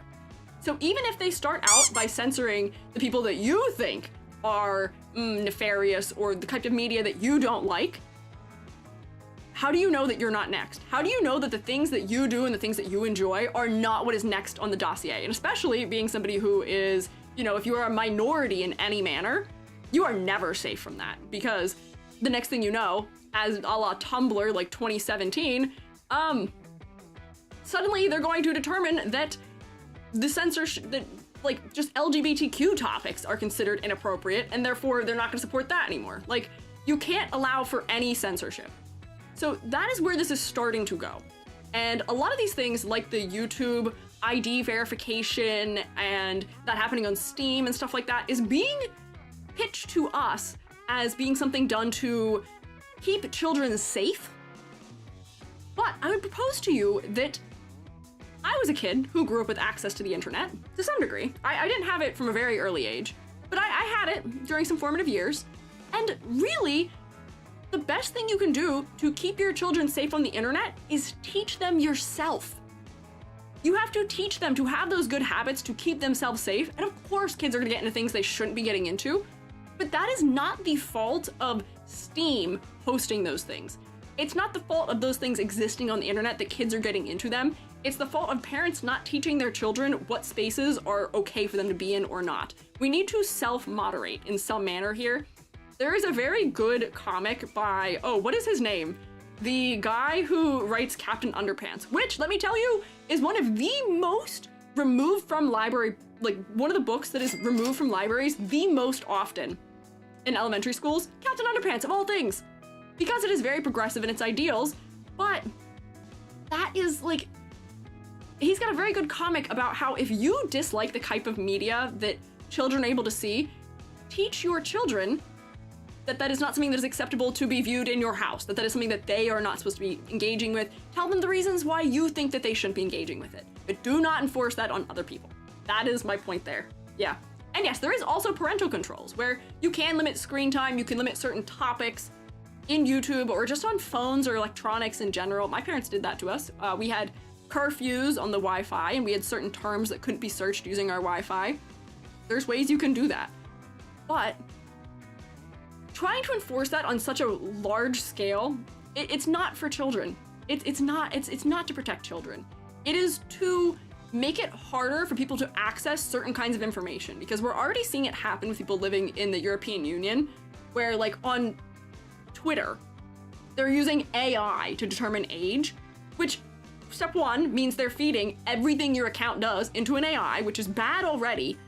And then on top of that, AI is never going to be a good judge of something like that, because all it's going to take to trick a service like that, because this is what YouTube is doing also. YouTube is going to be determining, based on some amount, I guess, of your search results and stuff like that, your age, which might call you therefore into review for ID. All it takes is having interests that I guess those companies have subjectively determined make you a kid, in air quotes. That's all it takes. So good luck to anybody who likes cartoons, me, the animation teacher, or anything like that, because they are going to categorize you in that way. It's just a mess and a nightmare, and it is a route that is starting to become a slippery slope into censorship. And I am not here for it, and it's making me very frustrated, especially because some of the methods they are using to validate age are also really weird and nefarious. Like, do you really want your ID photo sitting in some database somewhere? Do you want that especially of a kid also who is trying to trick the system, who doesn't know any better and submits their ID anyway? We shouldn't be holding that information somewhere like that. And in certain places there was, I don't even know where this was, it might have been the UK, where certain services, in order to get past that ID, they were using like facial recognition technology to determine your age, and they had you like turn your face from one side to the other and like open your mouth. Do you know how nefarious that is? Children are going to try and trick it. Children are going to try and get past it. the idea of having videos going somewhere into some server, God, I hope they're not being stored, but where children are like turning their face and opening their mouth. Can we like think for a second about why that is probably not a good idea? None of this is good in any way. So I am very, very frustrated with all of that is occurring. And God, I hope that it stops. And I know a lot of it is being driven by credit card companies and like credit card processors for some reason, limiting access and not wanting, I guess, their platforms to be like, they don't want to allow people to spend money through them on those topics for whatever reason. But I really don't think a credit card company should be able to tell me what I can spend my money on. Also, so I have a lot of thoughts and feelings on this one, and I'm very frustrated with it. But low-key, YouTube has always had an ID verification thing if you are monetized, which is already like a scary thing. And on top of that, if your account gets taken over, if somebody were to steal my YouTube account, I would have to submit my ID in order for them to give me my account back to some degree. They tried to do that to Iron Mouse to essentially dox her. I don't even remember when that was. That was like in the winter. Dangerous. Dangerous. YouTube has always been creepy about that. I got away with not having to do it because YouTube also will let you build like a trust score when you first become monetized, but you have to wait 5 months to become monetized after doing that in order for that to work. So that's what I ended up having to do. I just waited 5 months. I just bit the bullet and was like, whatever, you can keep my money, I guess, for 5 months, YouTube. But yeah, it's a whole thing. I am not a fan of where this is going in any manner. I'm very frustrated by it, so I'm not happy with it. Any amount of censorship is a slippery slope to more censorship. The correct answer is no censorship. And also the correct answer is there are better ways that we can determine age. I think Newgrounds actually does a really good job of determining age, which is that they assume based on a couple of facts whether or not somebody is of the correct age to be, accessing certain things. And the things that they use are account age, which, that does help on one hand. If your account is over a certain number of years, it's assumed that you would definitely be old enough to be using it. And then secondarily, I think they're using, like, if you have a credit card also, because while I guess kids could be using their parents' credit cards, the parents would be aware that those charges are being made on their credit cards, on the other hand, and then they'd have to be aware of what site they're being used on, so they'd have to have that kind of permission. So therefore, it is assumed that if they have access to credit card details, that you must be of an age where either you have parental approval to be looking at whatever it is, or you have to be of a certain age to buy a credit card, or to not buy a credit card, but to have one in the first place. So I think that's a very realistic way of doing it. Ask for your face, use the Sims, Roblox avatar. Hey, I can't determine if it's real or not. Yeah, I saw people also using Final Fantasy VII for that, which I think is also very funny. Yeah. God forbid you just look younger than you are. Yeah, me, I look younger than I am. Yeah. And yes, YouTube customer service famously is really bad. So if you do get stuck in that category where they, for some reason, decide that you are a kid, good luck getting out of it, I guess. Because in the previous times where I've had troubles with YouTube or friends have had troubles with YouTube, the only real way of getting help is to complain about it on Twitter and have that get enough traction that they do something about it. Like, they won't actually help you most of the time anyway. It's a whole thing. Second biggest issue I have with this matter is most likely these corporations aren't doing it for safety, just to cover up, cover their butts and grift as they grab power. It could be also, there is another thing that is happening in the US that I'm really not a fan of also, which is that a lot of access to global news, there's an attempt to stifle also, as we know that the TikTok attempts at bans and the attempt at there being a US only version of TikTok and stuff like that is so that the information we're able to get about what is going on out there in the world is more limited and is only coming from within. The isolationism techniques are appearing. So yeah, it is concerning that that is happening also. And I feel like that is also potentially related, unfortunately also. Getting an executive order in the US that will, in theory, prevent credit card companies from doing that. So maybe a minor fix and stuff happening on stream. I did hear that, but I also heard that that is not within the ability of an executive order to even do, because that is regulating private business, and I don't think an executive order can do that. I believe that might be the terms in which it can't. Don't correct me if I'm wrong. I'm not a political analyst, and I'm not that well versed in politics and how all that works. But maybe that'll at least slow things down. I don't know. It's crazy. It's strange. Don't think he cares what's legal or not. That, is true. This is one of the very few times that the orange in charge is doing something I approve of. Hasn't happened very often, but this is at least, I feel like, partially a right move here in some way. But man, there is some weird stuff going on, and I'm not a fan of any of it. That's got a curve? No? Huh? Typing speed could possibly affect it? Oh, I see. I don't think typing speed would be a good indicator of age either, because I type really slowly sometimes. I have a wrist injury. So, like, despite the fact that I can touch type and I don't need to look and I can type really fast, I have a wrist injury. Like, I feel like that would be bad for anybody who is disabled or who just didn't learn that as a skill, because it's not really taught in school anymore either, how to type. I don't know. Hate the Big Orange. Oh, don't worry. I also hate the Big Orange. I don't like him. I feel like I don't talk about that very often, but I feel like we can assume based on the way that I am my thoughts on that department. I don't talk politics very often. I don't like to. But, ooh, weird. Wonder if one of the law VTubers has done an actually good breakdown of the situation? Maybe? Maybe. I don't know. It'd be worth checking. Would be worth searching. What can you do? Didn't think that? Yeah. So, anyways, those are my thoughts on that, to yap for a little while. Not gonna lie, I love hearing your thoughts. Makes you feel less alone in this crazy country. Yeah, I know that it is good. Like, it is a good thing to do to use some amount of the platform that I have to talk about these subjects. But, like, there's sort of two hands to it, where, like, I like that this is sort of an escapist area for a lot of us, where sometimes we don't really want to confront the reality of that. Man, the world is cold and hard out there, and I like to ignore that sometimes as best I can for just maybe 4 hours, 3 times a week. But at the same time, you're not crazy. Don't worry. I understand all of those things, and I do, from time to time, discuss some of these topics. Yeah, I like to be somewhat of a safe space, at least from those kinds of things. Yeah. Not in the same place. Always seeing others' opinions helps with getting a better picture of the whole. That is true. Don't get all your information from one source, roommates. Don't only take your opinions of what you should think about this whole situation from me. Broaden your horizons. I'm not the end-all be-all of anything. So do look a little bit more into things yourself also. I am not infrequently getting things wrong sometimes too. Where I will miss a detail of something also. A crazy thing. I have fallen accidentally for a couple of conspiracies in the past, which is really funny. None of them were like that big of a deal, but they were like really like goofy conspiracies that I'd fallen for.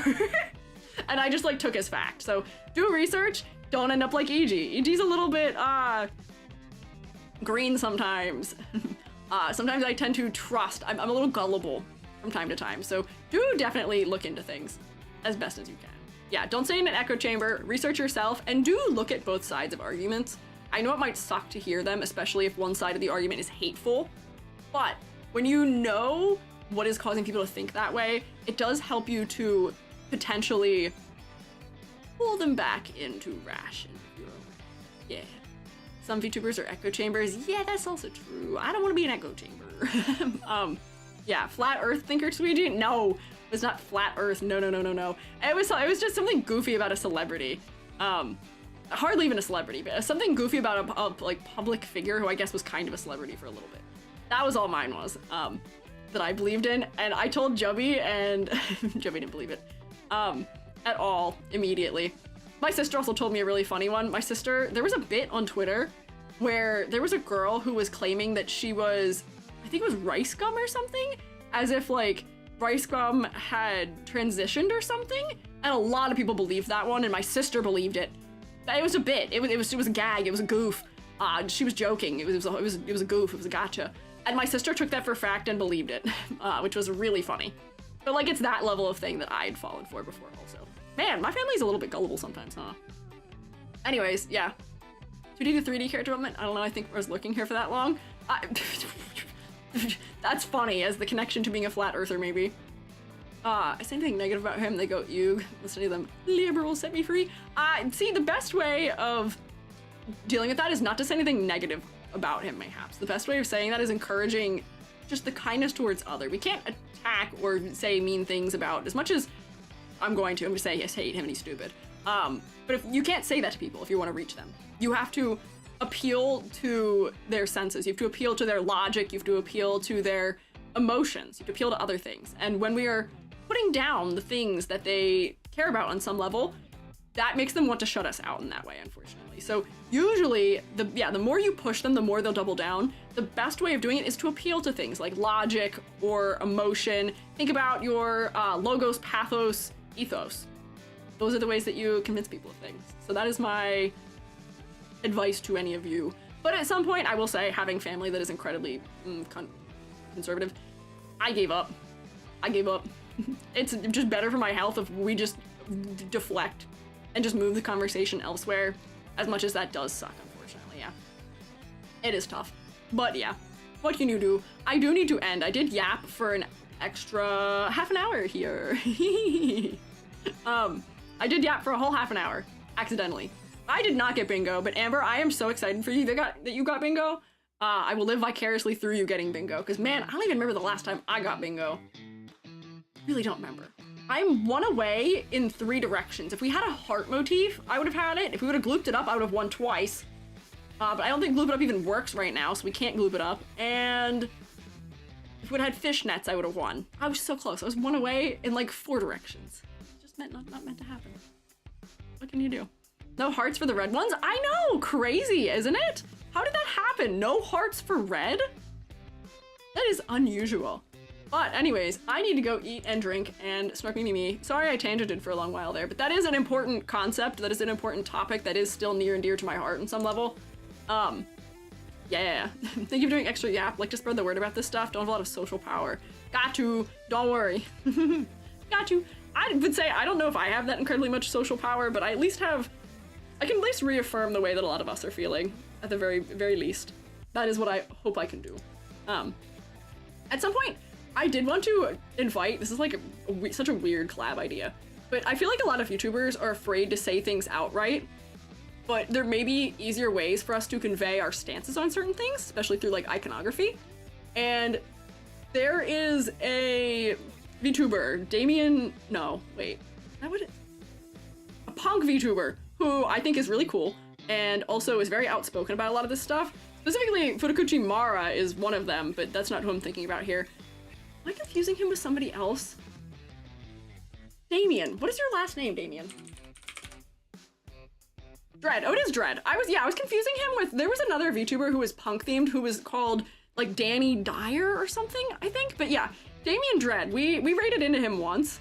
And this is like one of my like shoot my shot, like, have you seen the basketball memes on Twitter? Shoot my shot of what if we were to design some sort of like pins or some sort of like iconography that VTubers could wear as just like one of those little like subtle acts of solidarity so people can feel seen, so people can, so your viewers can know where you stand on things without having to talk about them, because even quiet resistance or quiet like affirmations like that are good.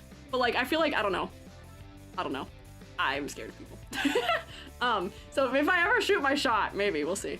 Because I feel like he would have a lot of good ideas on that front. He is very outspoken about politics and about his stances, and I tend to agree with him mostly. So we'll see, maybe. Have you seen the Clippy profile pictures? I don't know what you mean by that. But not off the top of my head, I don't know. Shoot your shot? Maybe, I don't know. I don't know. If you know, you know. It reminds me of a certain triangle. Lighthearted. You mean like the Illuminati triangle? Is that what you're saying?